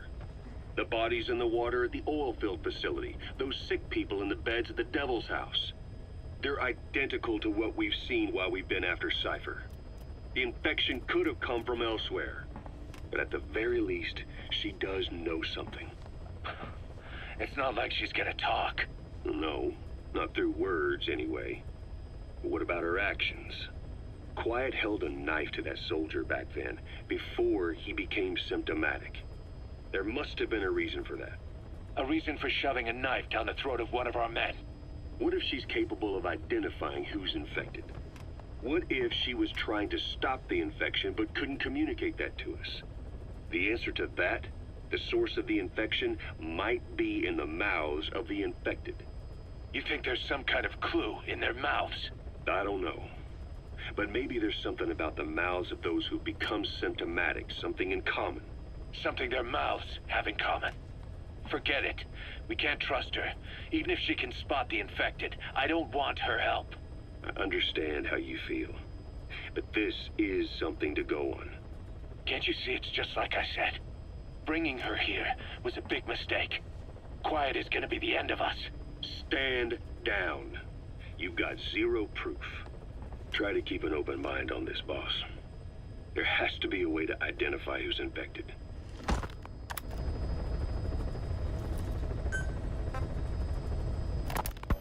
Quiet is still in her cell. Only a few staff are authorized to go near her. She hasn't tried anything funny, but that's what bothers me most. In particular? What does she have to gain by coming to Mother Base? I first thought she was under orders from Cypher to take you out. She didn't manage it in Afghanistan, so round 2 happens here. So I lighten the guard. And that lock on her door is a joke. You gave her an opening. And? Well, she hasn't killed you yet. And I hate to say it, but she's had plenty of chances. You made me the bait. Poisonous bait. What better? Anyway, she didn't bite. Quiet is keeping her silence. So I'm left with no idea again what she's doing here. We tried communicating with her through writing. That didn't work either. Whether she's illiterate, dyslexic, or just plain stubborn, she won't cooperate. I just don't get it. If she tried to contact the outside, it'd be picked up by our counterintelligence net. But it's clean. There's no sign she's had contact with the staff, the base facilities, nothing. She's almost got the men wanting her to try something, just to find out what she's up to. And she's in there putting on the failed soldier look, all downcast eyes and defeated sighs. But she doesn't kill herself. She can't be trying to leave Cypher and surrender to us. So what's the verdict? This may sound optimistic, but here's how I see it. Quiet came here to fulfill some objective. To kill you, maybe to destroy Diamond Dogs. Development Whatever complete. it was, before she could do it, something changed her mind. Yes. When I look at her, I sense hesitation. You think she'd betray Cypher? Can't say for sure. I prefer the ones that talk. Anyway, we'll keep her under watch. And we're also looking into those special abilities of hers. You'll be the first to know if something comes up. Why not look in on her yourself once in a while? Right.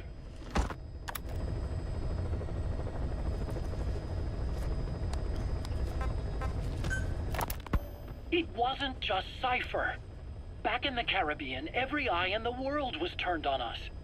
A private army, just a bunch of guys with guns, in possession of a nuke? Why wouldn't they be uncomfortable? And that's why you made sure the inspection happened. Well, I thought our best move was to prove to the UN through the IAEA that we had no nuke. Of course, I was against us having it in the first place, but that was Snake's decision. The boss wasn't responsible.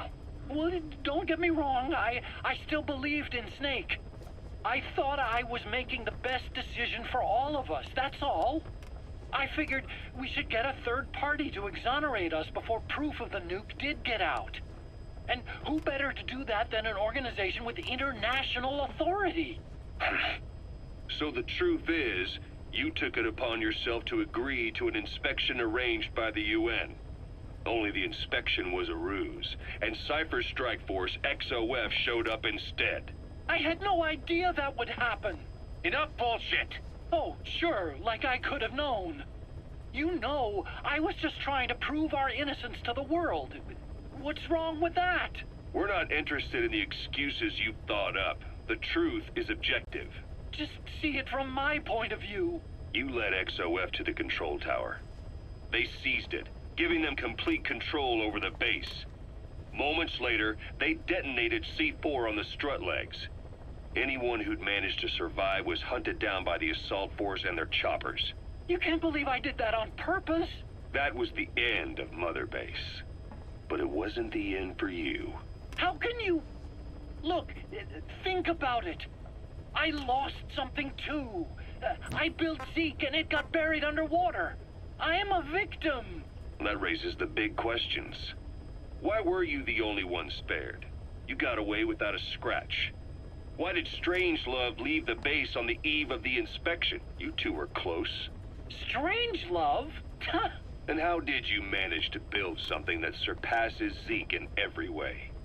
Because you did everything they told you. You're the only one who didn't lose a thing. That is the truth. I was taken away against my will. Skullface forced me to do his research these past 9 years. He used me. I lost 9 years. 9 years. We all lost 9 years. It wasn't just you.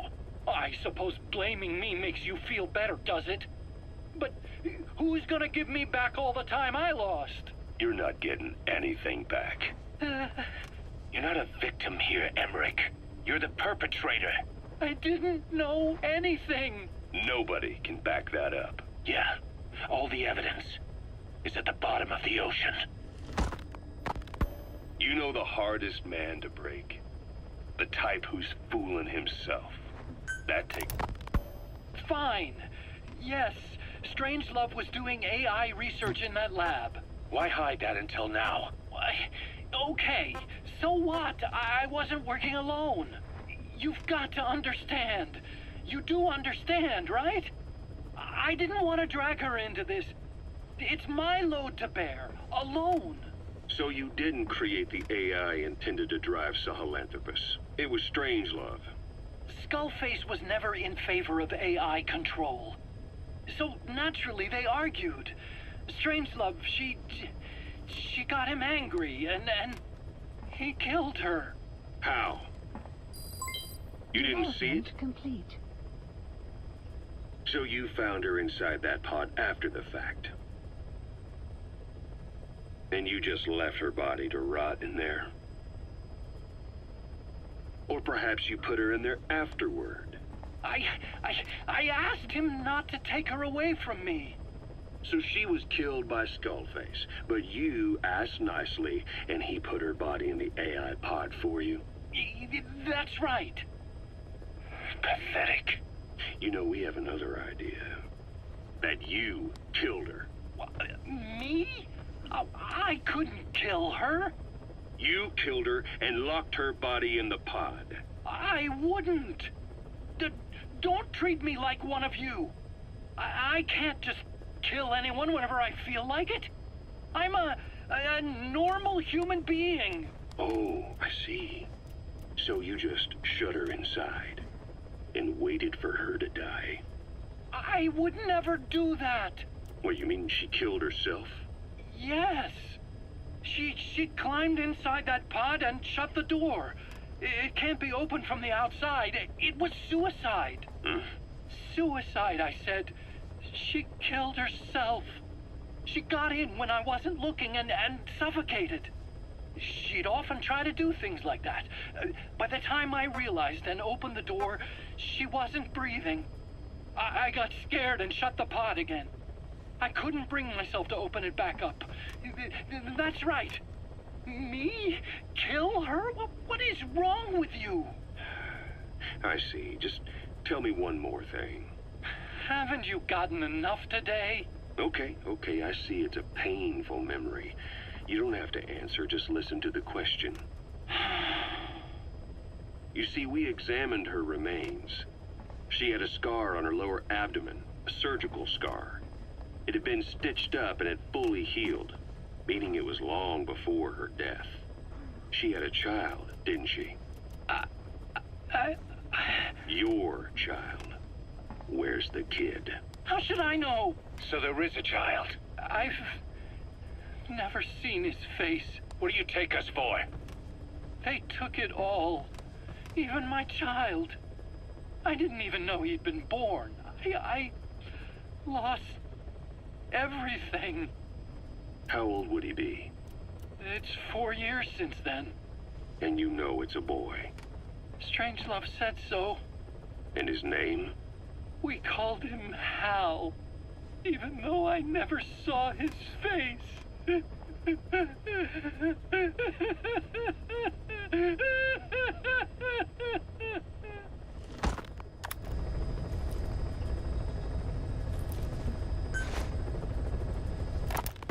What was your goal in having the children repair Sahelanthropus? I just answered their questions. I had no idea they would actually try to fix it. I mean, can you imagine a child piloting it? Oh, sure, easily. It wouldn't work. Well, I bet it's just like riding a bike. I said it didn't work. Who did you try? I didn't. Did you put your son in it? We never did that. His name was, Hal, wasn't it? I thought you said you never saw his face. But you made him pilot Sahelanthropus. You used him in your experiments. He wanted to get in. It was such a short time we had. So he was with you. We were happy. You're still happy now. Changing your lies to suit the listener and getting by slipping through the cracks. Building layer upon layer of convenient stories until nothing means anything to you anymore. You're happy all the time because you don't even notice you're doing it. Think hard. Who are you really? You're not a victim and you're not the silent majority. You're a perpetrator and a petty hypocrite. The real world doesn't make you suffer. It's the other way around.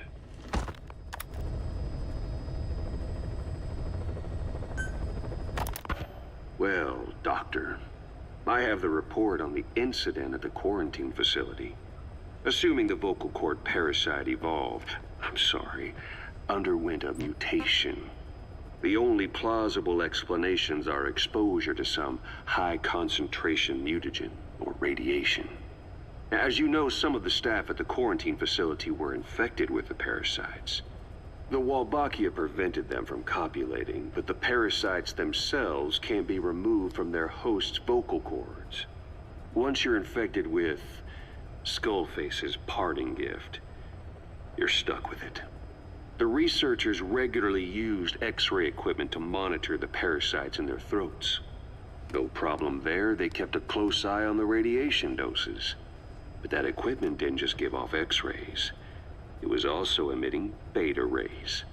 Even though that's unnecessary for the scans, See, beta rays have far worse effects on DNA than X-rays.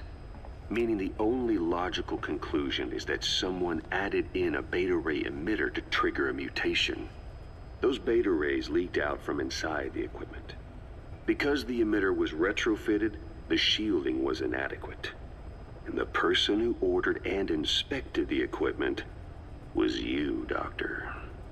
That makes you the only person with the opportunity to install that emitter. So now you're saying I sabotaged medical equipment for some wild plan to make the vocal cord parasite kill everyone? Or maybe you thought it'd reveal a way to treat the parasite without using the Wolbachia. With that much to barter, I suppose some people would welcome even a pathetic cur like you. Just stop it! You'd have no shortage of buyers, but most would be happy with just the parasite. You wouldn't need to offer anything else. However, if that buyer already knew about the parasite, they'd also know that by itself, it's no longer the ultimate bargaining chip it once was. To sell to that buyer, you need to throw in a bonus. A way to one-up it. There's only one buyer who'd be after that. Emmerich, we record all communications on Mother Base. That includes radio transmissions to and from homemade devices. You've been in frequent contact with people in America. A private biotech company. A client of which is DARPA. And they are connected to Cypher. You made a deal with Cypher. You offered them a new parasite in exchange for your safety. This is the only place in the world where the vocal cord parasite still exists. And you used it as a testing ground. Tried to resurrect their bioweapon. But your plan to obtain the parasite has failed. Your bullshit ends now. And don't think you're leaving here alive. I'm gonna go ahead and ban this guy.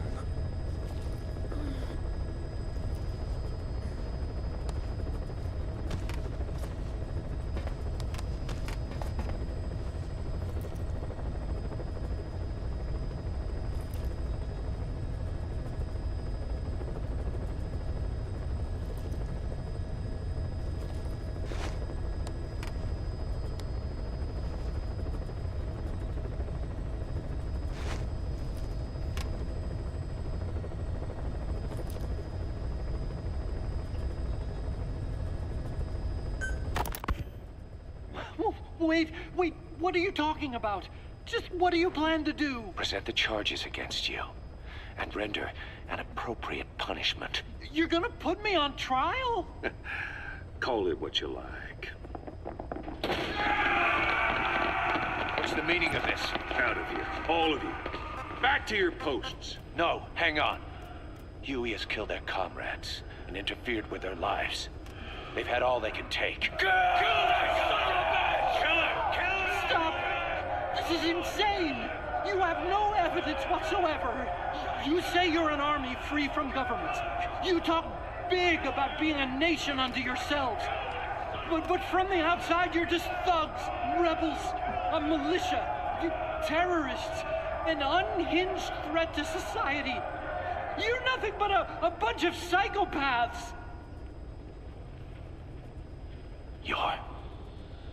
So you're not with us? No, I didn't. I thought we were on the same side. That's too bad. I didn't mean... Men, you will have justice. But our organization, the boss's organization, is built on order and reason. There will be no lynch mob. So stand down for today. We will gather all the evidence of this man's crimes. And then he will be tried. Dismissed. What do you think you're doing? Go ahead and execute me. It'll be murder in the eyes of the world. You've lost your minds. Don't you get it? You're seeing phantoms. Just look at that dog. No, you named him D-Dog, but it's obvious anyone could see that's a wolf because you're all a bunch of wild dogs. You wanted to believe he was too, to feel some connection, to fight your loneliness. You wanted something to cling to prove you deserve to be alive. You wanted to forget the death, your sins, So you'd cling on to dogs, or wolves, or even Big Boss. The boss is the same, isn't he? Every one of you is alone. That's why you suspect your own. I know, because I do the same. I'm one of you too. Alone.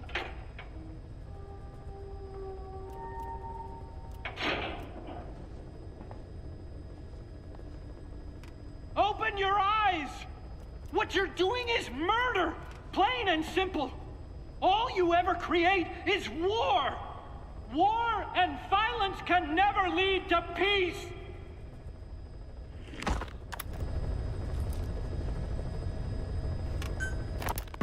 Boss, I have the report on that cargo we stole from Cypher's truck. The PF was transporting two things. The analysis of that malachite has come back first. Naturally, the main compound is copper. There's also a small amount of cobalt. Nothing unusual so far. Southern Zaire is a well-known copper belt. However, in addition to these, we also detected a trace amount of uranium. The content percentage, though, is too low for nuclear development.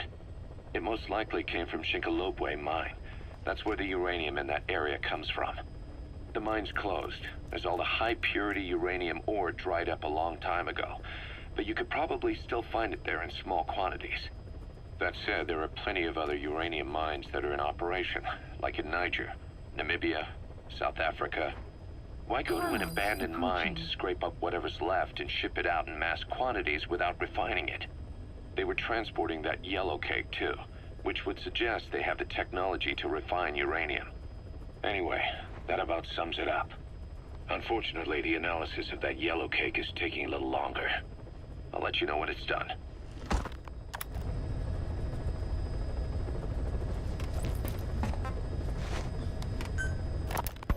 Boss, sorry to keep you waiting.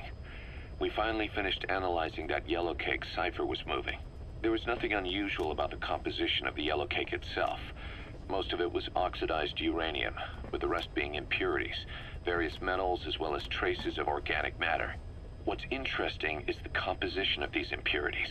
When we checked them against the impurities found in the copper ore, it was clear the yellow cake didn't come from Shinkalobwe, meaning they went to the trouble of mining two sources of uranium, then transported them together in different states.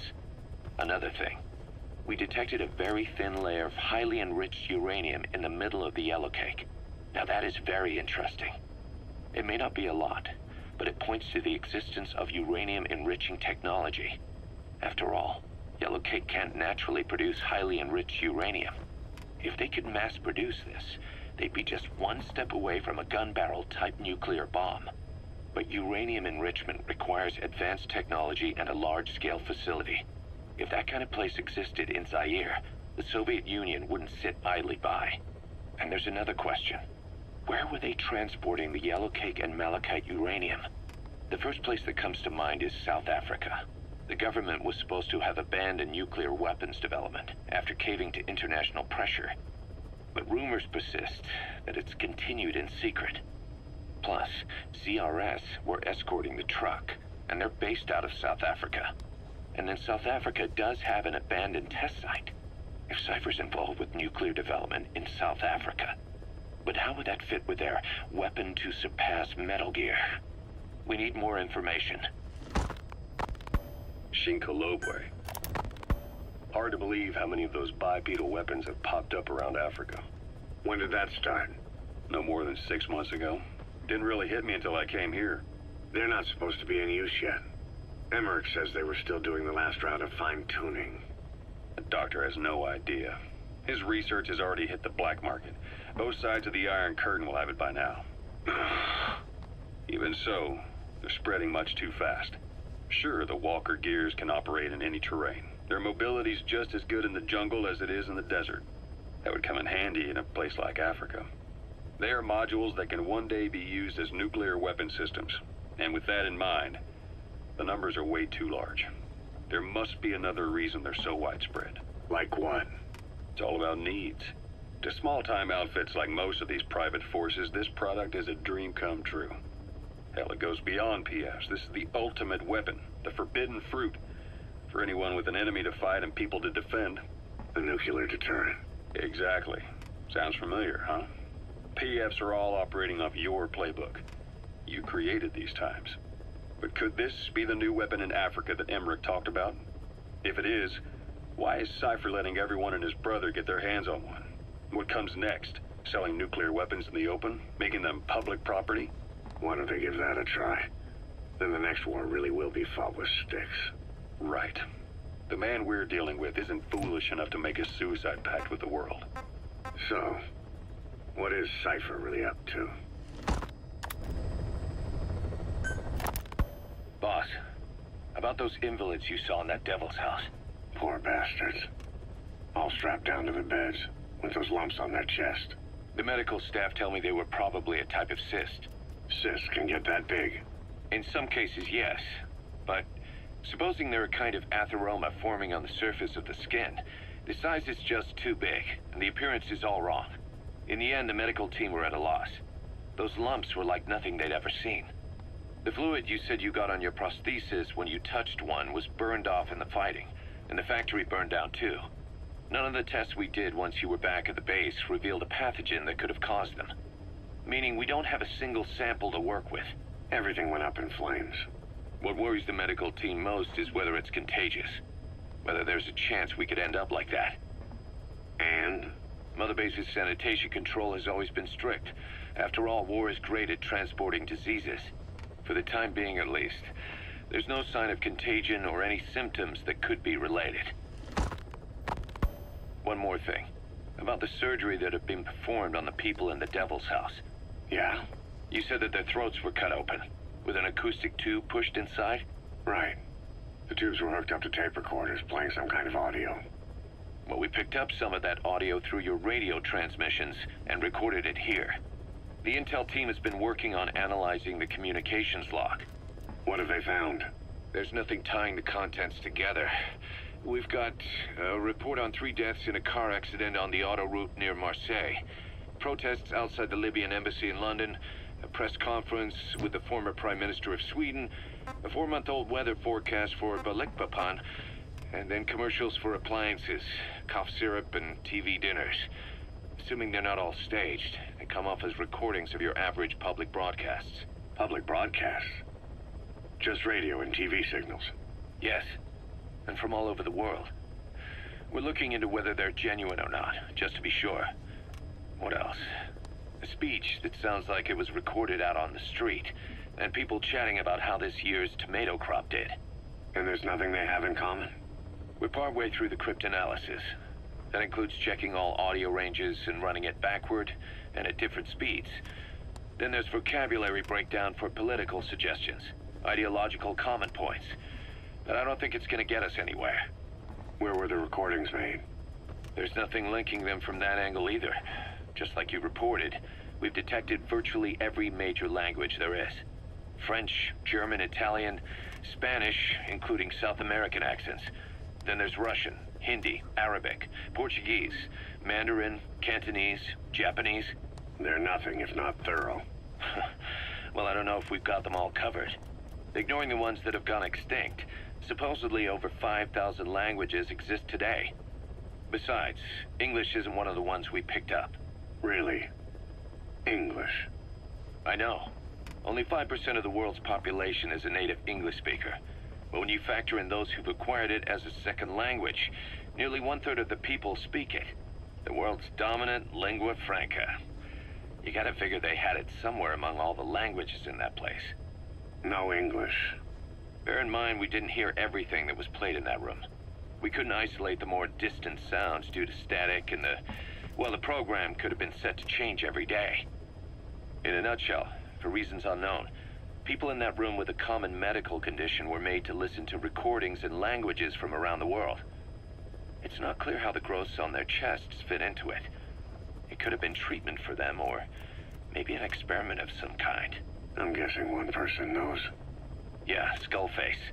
He was there. The only thing we can say for sure is that he's involved.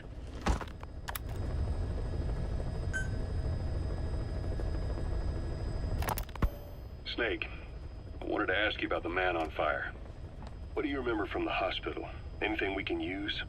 Well, he took off the moment the sprinklers started up. Sprinklers? The fire system? And when he got sprayed with water from the burst pipe, it slowed him down. When we escaped on horseback, he wouldn't cross the river either. And then it started to rain. And he disappeared. Water against fire. Is it that simple? I mean, it makes sense. It's just hard to believe it would work on a guy like that.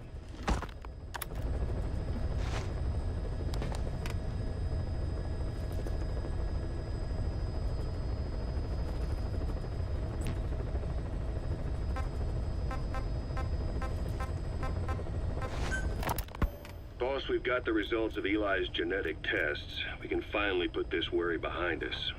We used the PCR technique and conducted DNA fingerprinting of the copied DNA sequences. Neither is mainstream science yet, but the concepts and procedures are sound. Both tests say there is 0% chance that the two of you are blood relatives, meaning the results are negative. He's not your son, nor is he your clone. He's just another person.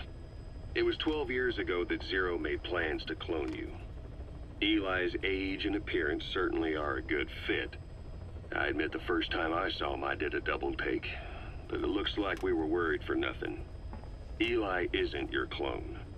Though you might still have one somewhere out there. But if Eli isn't the boss's clone, why does he seem so obsessed with him? Not to mention having one hell of an attitude for his age. I don't know. Learning the truth about himself, cursing the fact he's a clone, bearing a grudge against selfish adults, and coming to hate who he was cloned from. Big boss. If that were really the case, I could understand it. I might even feel a bit sorry for him. But no clone could have a totally different DNA fingerprint. And the test left no room for error. You yourself were there when we drew Eli's blood sample. Come to think of it, when we went to OKB-0, he'd snuck onto a chopper and was there. Yeah. He was acting strange even then. Or actually from a little before that time. That was exactly when we began these tests. Maybe he suspected something when we drew the sample, not knowing what we were doing to him, and becoming mistrustful of us. Hard to say. Eli's had an attitude problem from day one. So what is he then? Well, if he's gonna tell us that himself, we'll need to get him to open up more first.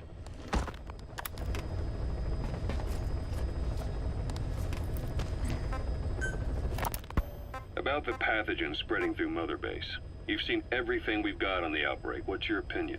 Textbook symptoms of vocal cord parasite infestation. And judging from this casualty list, it is the Kikongo strain, meaning a breed of parasite that triggers symptoms upon detecting pronunciation specific to Kikongo. So our Kikongo-speaking staff are at risk? Quite so. He's right. All the victims do speak Kikongo. So they can survive if they just use another language? There is no guarantee. You're only dealing with the Kikongo strain. Other language strains may be present.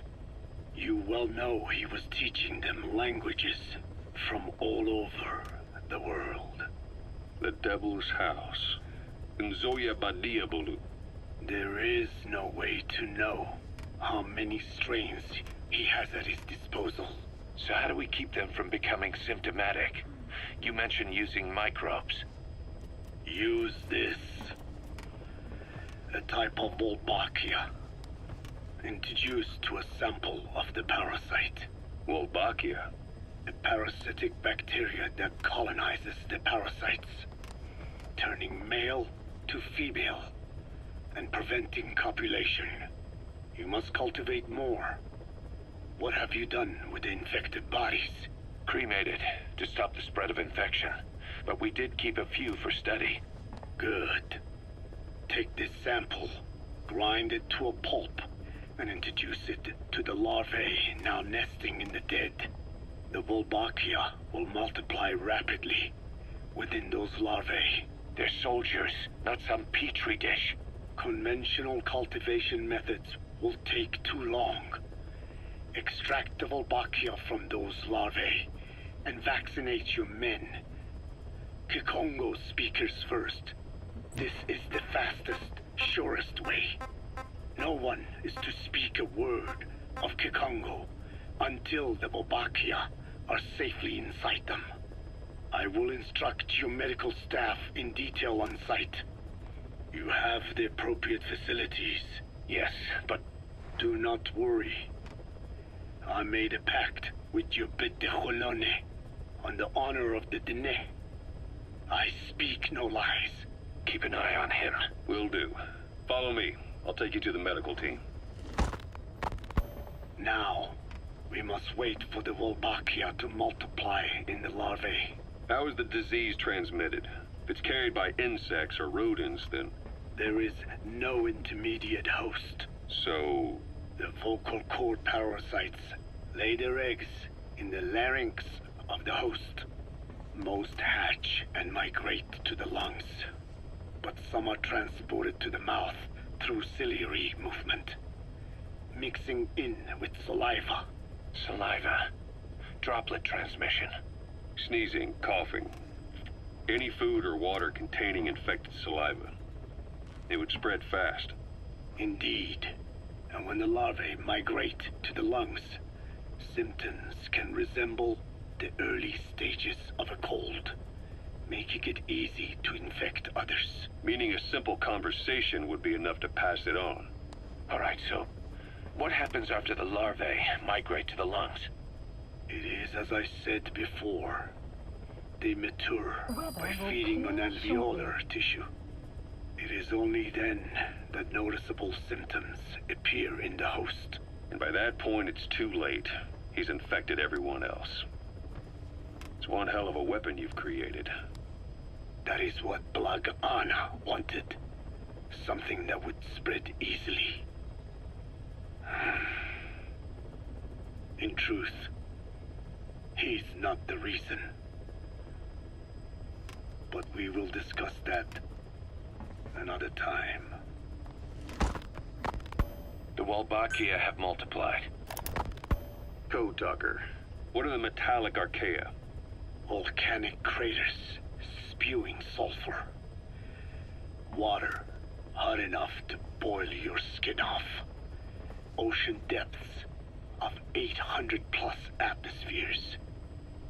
Wastelands radioactive enough to kill you where you stand. There are groups of organisms that survive despite. No. Because of living in such environments. I've heard about them. Extremo... something. Extremophiles.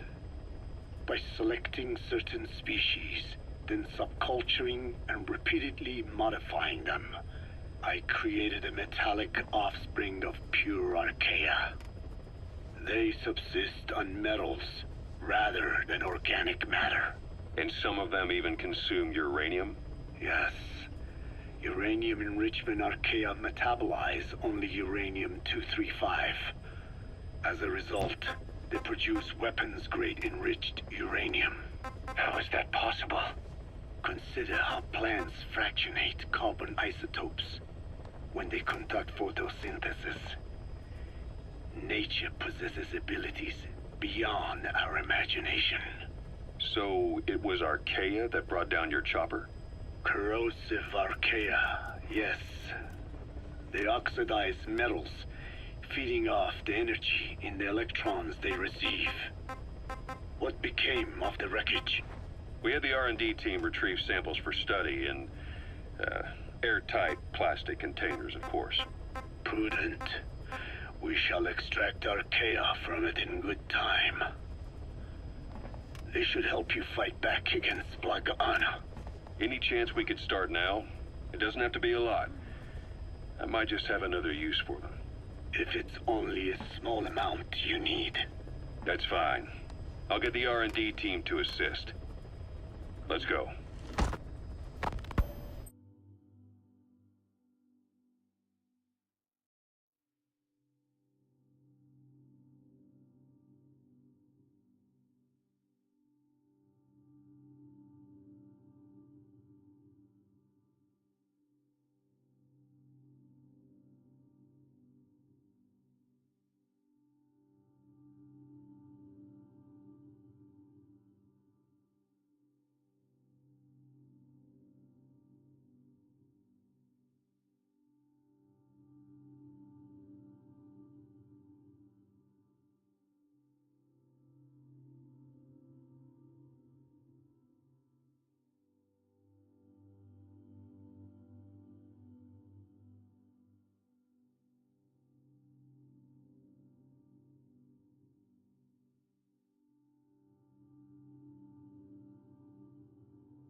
South Africa was previously suspected of developing nuclear weapons. This is yellow cake that Cypher was having the PFs transport. Before we met you, the boss recovered it from a truck crossing the savannah. Are there metallic archaea inside it? Yes, the archaea metabolize uranium-235 to subsist. They must be stored inside yellow cake, or they cannot survive. So those biological traces we took for impurities were actually the real cargo? Of course they are deactivated, so they do not trigger a sudden enrichment. They are like baker's yeast. Yet, they do gradually enrich the uranium as they feed. I imagine you detected weapons-grade traces. Yeah, we did. And the malachite that was loaded on the truck had traces of uranium in it, too. So that's the flower, huh? Skullface was gonna sell do-it-yourself nuke kits. The uranium-enriching archaea complete with a user's manual. And the ores with the uranium could be sourced by the client or provided by Cypher. Even the trace amounts buried in common ores can be enriched to weapons-grade uranium by the metallic archaea. Proving that must have been the most important factor of the trials. That and the ability to successfully prevent detonation. So if the amounts of uranium in the ores are low enough, they can get past any inspection. And you only need a tiny amount of the archaea to act as the yeast. No great challenge to smuggle that either. The first step towards saturating the world with nukes. His plan. That was not my intention. My only goal in developing the metallic archaea was to save the Dene. What made you think a tool for creating undetectable The one that covers. The parasite that lives on the surface of the skull's bodies is what gives them their power. Similar to my children, who live in my skin. I modified the parasites I isolated from the body of that old man, differentiating them with various abilities. One that can blend perfectly into its surroundings by exposing the pigments in its cells at will.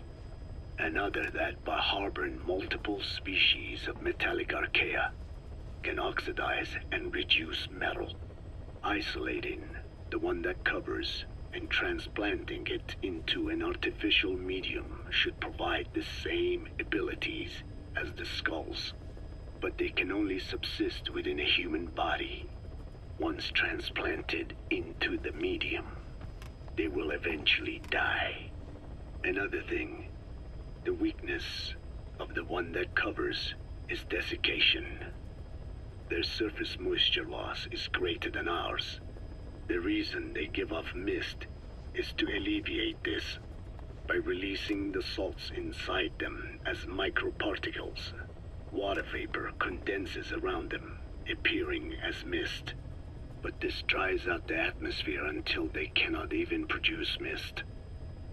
And once their supply of water from the host runs out, the parasites are in danger. They, along with their host, enter a form of suspended animation. However, a similar effect occurs if they come into contact with a large amount of water. Rain, for instance. The one that covers will temporarily abandon other processes in his eagerness to absorb the water. Pitijolone. Make the weather your ally.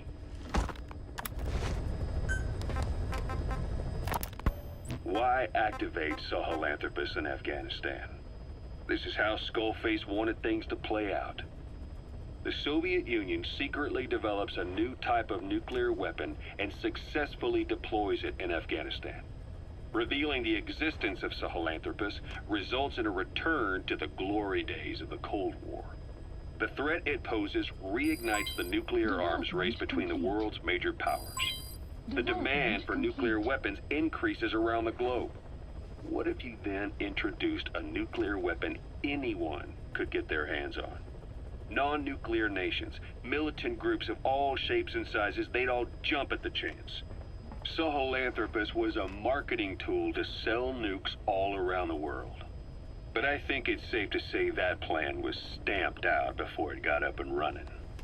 The world's intelligence agencies never did turn up anything conclusive on it. Development complete. After all, Sahelanthropus vanished before word could spread. Everything that's happened is already a fading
memory, never to join the pages of history.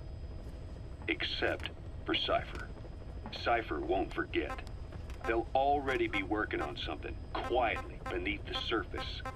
They'll use the pieces of data scraped together from this incident to build their own bipedal weapon. It'll take them a long time to complete it, but for now, the Greed sector have found their new life's work. We'll have to be ready too.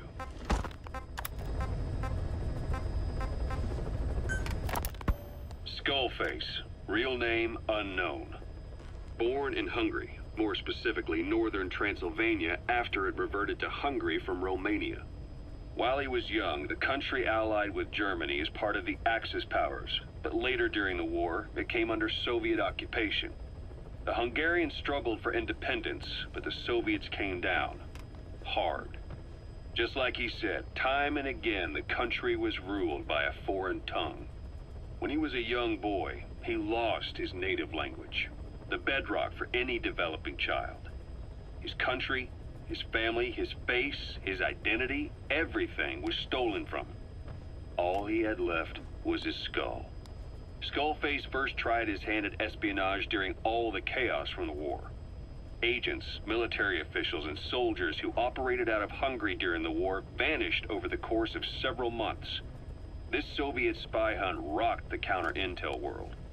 Mysterious fatal illnesses, accidental deaths, drownings, people having strokes behind closed doors.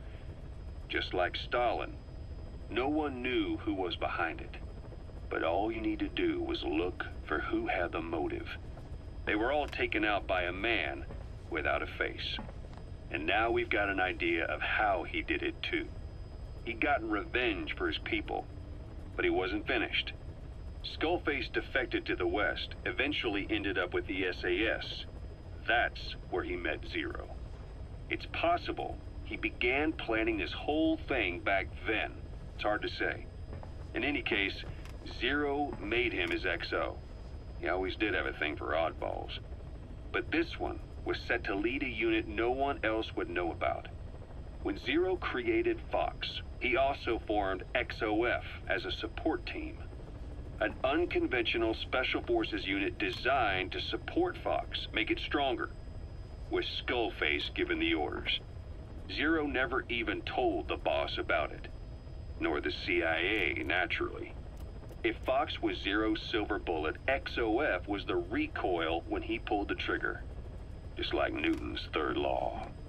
While you were with Fox, Skullface was operating behind the scenes, sometimes as your backup, sometimes as a mole or a scout, sometimes as your cleanup crew. Fox's tail, making sure the mission succeeded and that you survived. We only have his word to go on, but Skullface's goal was Boss, we gave Ralph, that kid who died in the accident, a burial at sea. The man in charge of that facility has been severely punished. But ever since, the kids have been acting strange. It's obvious they've lost their trust in adults. I was getting reports of them ignoring the staff, or getting insolent, and even violent. And a few days later, several of the kids did a disappearing act. They snuck into choppers and shipping containers and got off base. Why? Your guess is as good as mine. These kids were born in a war zone and forced to grow up as war fighters. If they're left alone, war is how they'll die. But I thought we showed them there are other reasons to live. I never liked having children on Mother Base. But the thought of them going back to the battlefield and picking up their old lifestyle is something I can't stomach. It makes me think of Chico, 9 years ago. We have to get those kids back. Hell, they know too much about our operation. I never expected even the kids to betray us.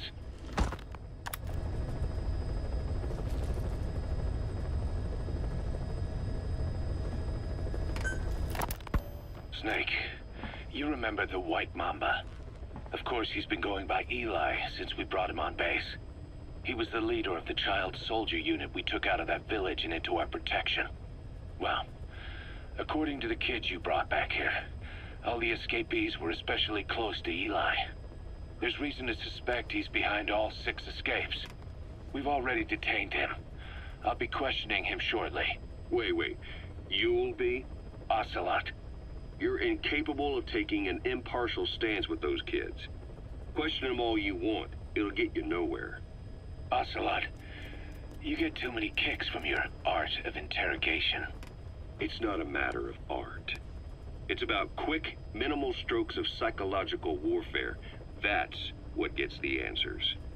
And it's the best way to keep both questioner and subject safe. The risks only increase the more an interrogation drags on. At that point, it causes as much pain to the inflictor as the inflicted. Like I said, too many kicks.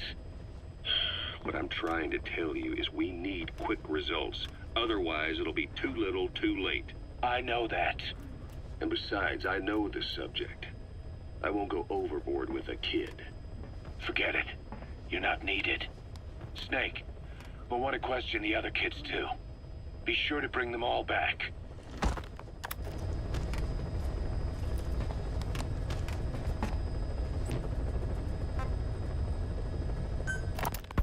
Snake, about the escaped children. Eli confessed. The way he tells it, they wanted to go back to the battlefield. Don't rob them of their freedom, he said.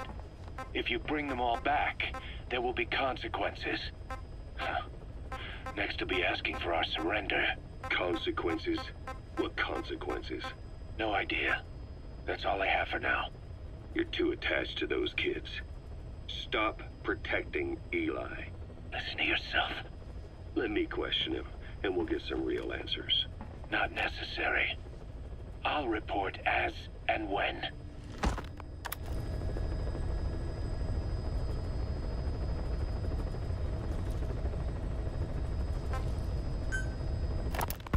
Boss, we found weapons in the children's section of the living quarters. As you know, weapons are strictly off limits. We've got some rule breakers. The weapons we found were handmade. Blades ground out of knives and forks, a couple of bow guns built out of scrap, and explosives made using detergents. And get this, the explosives were tightly packed with nails. The kids put the blame on, you guessed it, Eli.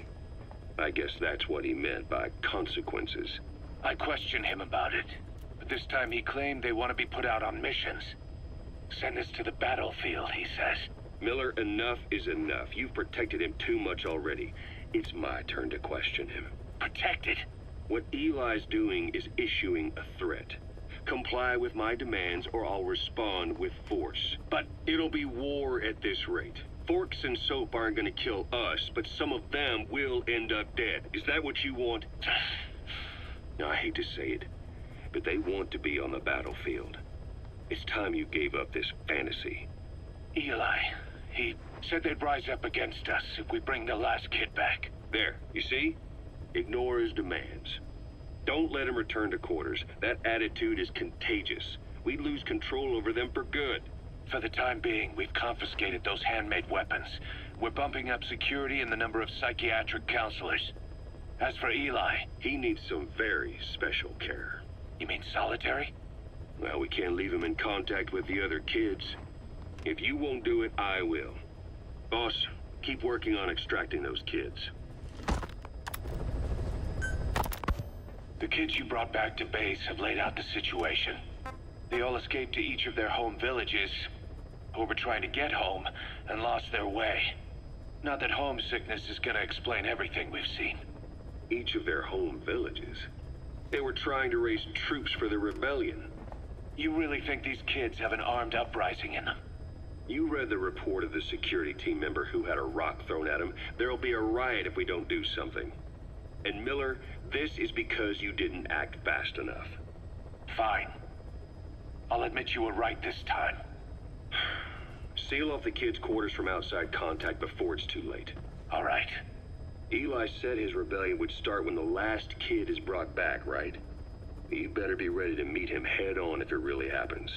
Yeah. You should have left it to me in the first place.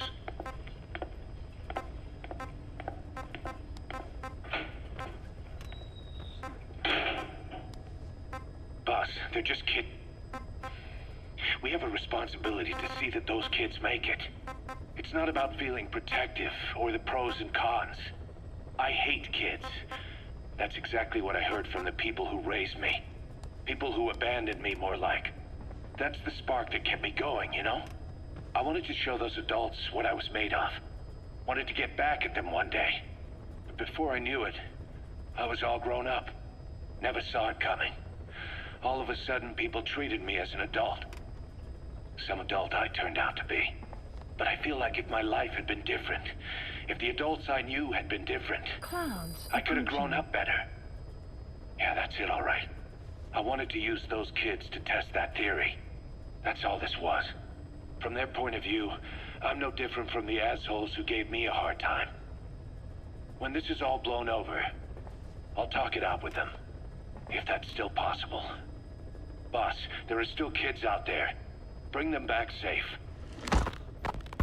Boss, it's me. Eli's revealed what he wants. He wants to speak with you. With Big Boss. He just said, bring my father here. Eli's too smart for his own good. No way to tell what he's thinking.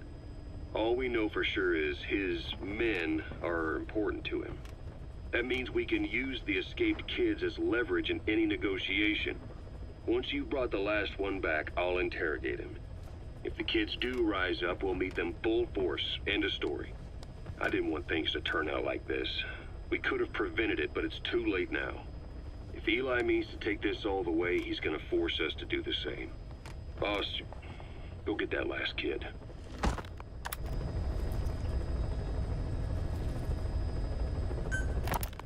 We finished decoding the informant's report.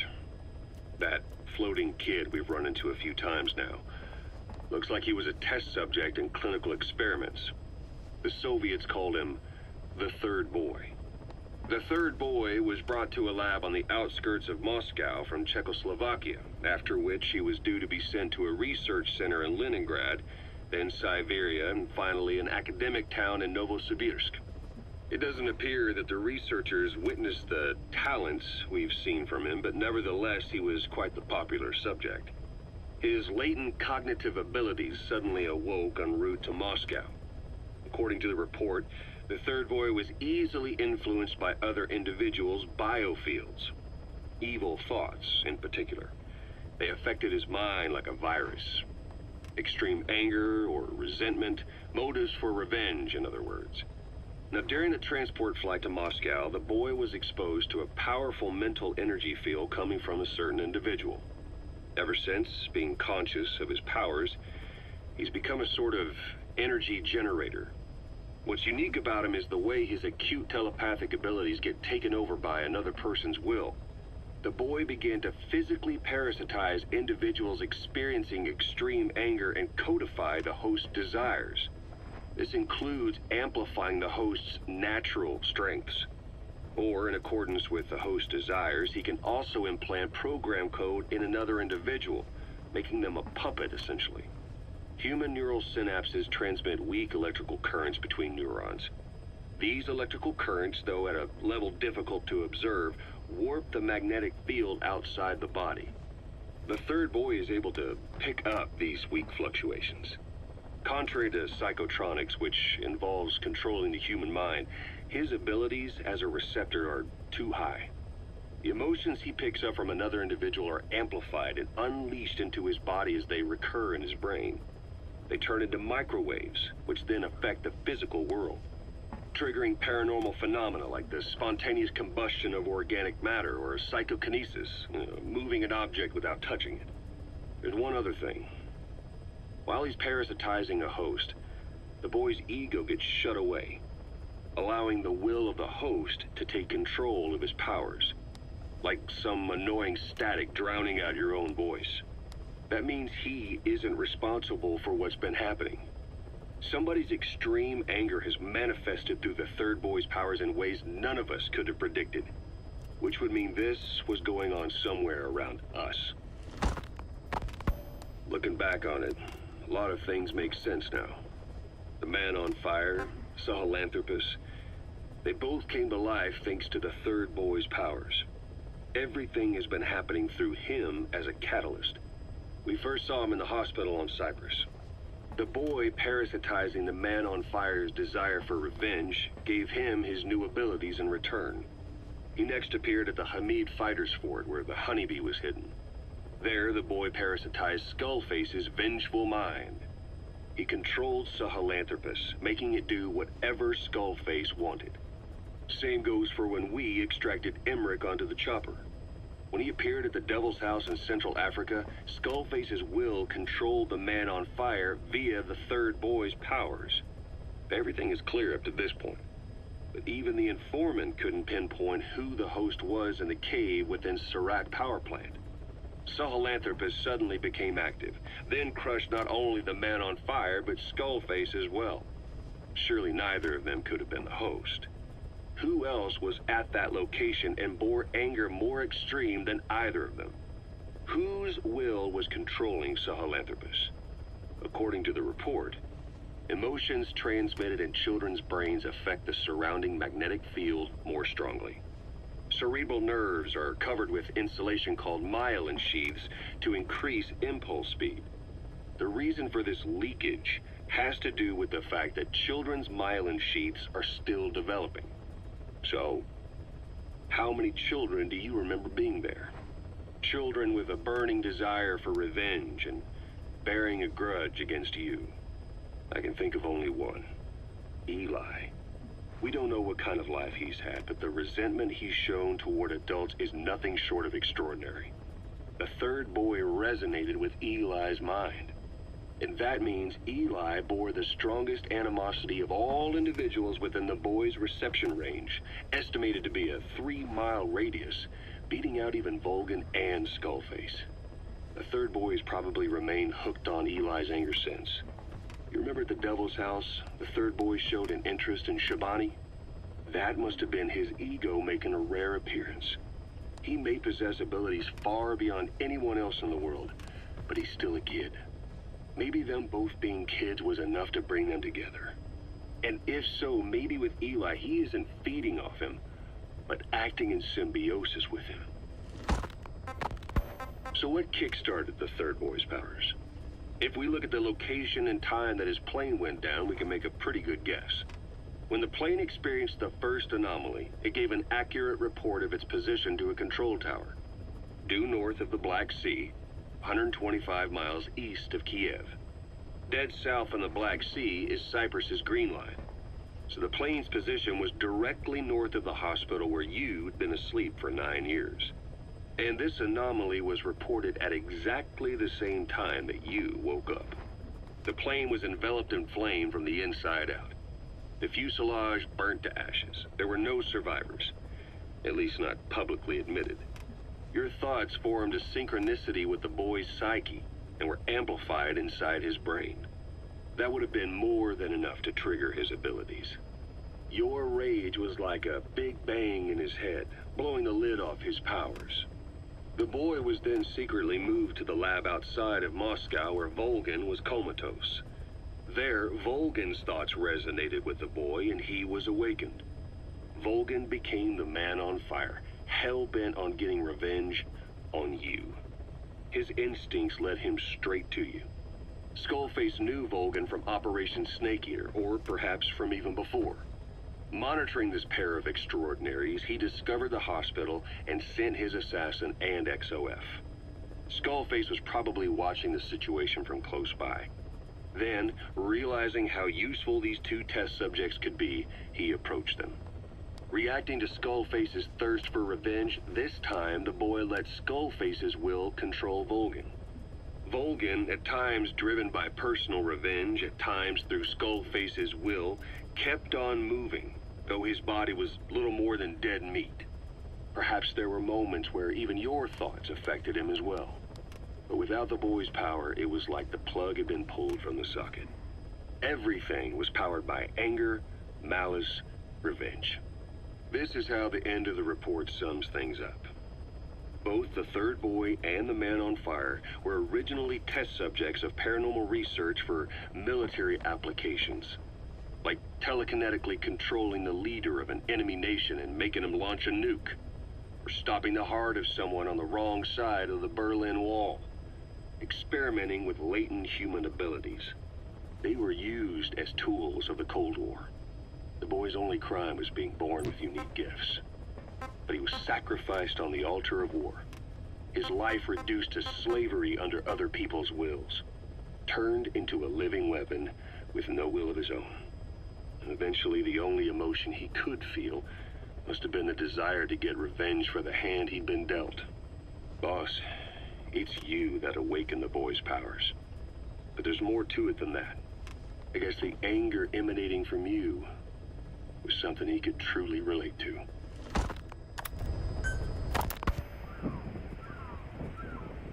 Hours after exposure to the blood of a symptomatic colleague, I found myself making my way up the stairs to this room. And I am not alone. Everyone who's infected, we've all come up here wanting to get outside. I know full well I mustn't leave, given the possibility I'm infected. Yet, I can't contain this urge I feel inside me, like the alcoholic who tries to make any excuse for one more drink. Every step I took up those stairs filled me with this sense of bliss. I still have all my wits about me. It took no time at all to rewire the electronic lock and open the emergency exit. Then, just as I was about to set foot outside, I finally realized what was going on. This desire for freedom is not my own, but that of the vocal cord parasites inside me. They want the ravens to feed on us, pecking us to death. Attracted by these sweet secretions, they have mutated to facilitate this. The sweet smell is powerful enough to attract even a species with such a weak nose. So, before the parasites take complete control, I must. Most of the staff in here are already infected. At least, everyone I've looked at is. Infection with this parasite causes a high fever in the pharynx. I have modified a pair of night vision goggles to react only to this temperature range. With these goggles, you can identify who is infected. Other infected will, like me, feel compelled to make it outside. If the ravens get their meal, they'll head for land next. That cannot be allowed to happen.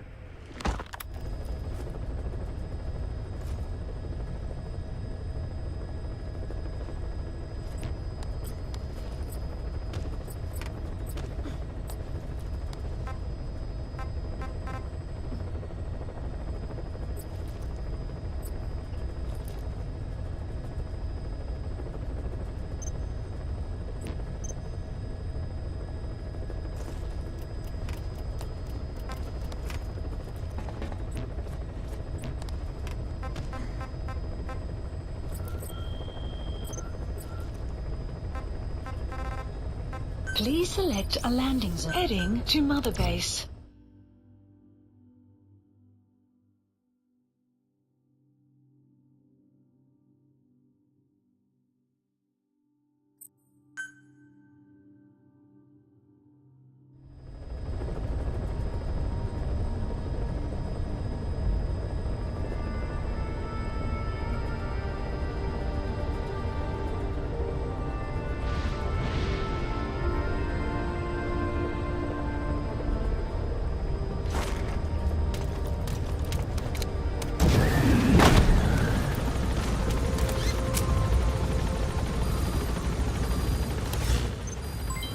Development project has been added.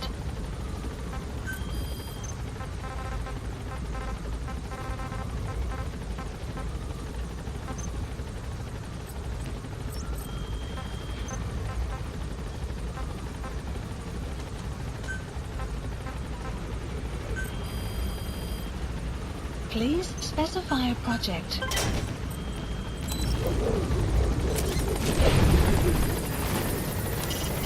You can deploy a buddy from the ACC before a mission or from your iDroid. Think carefully about the mission's objectives before deciding who you'd better take along. If you develop specialized equipment for them, they'll be able to help you out in even more situations.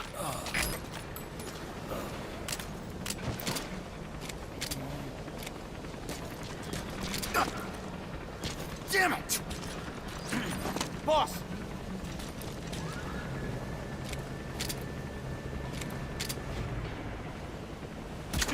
Got time for a mock battle, boss?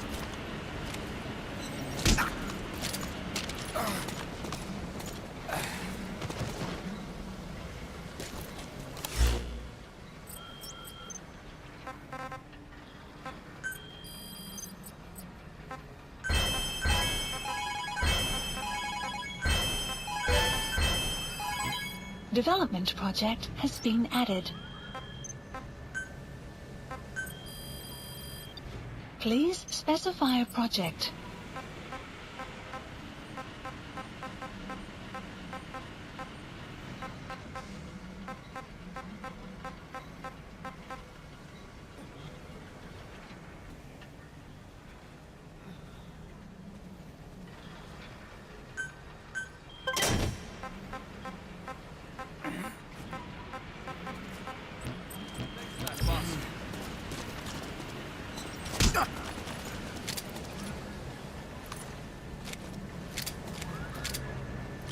Thank you, boss.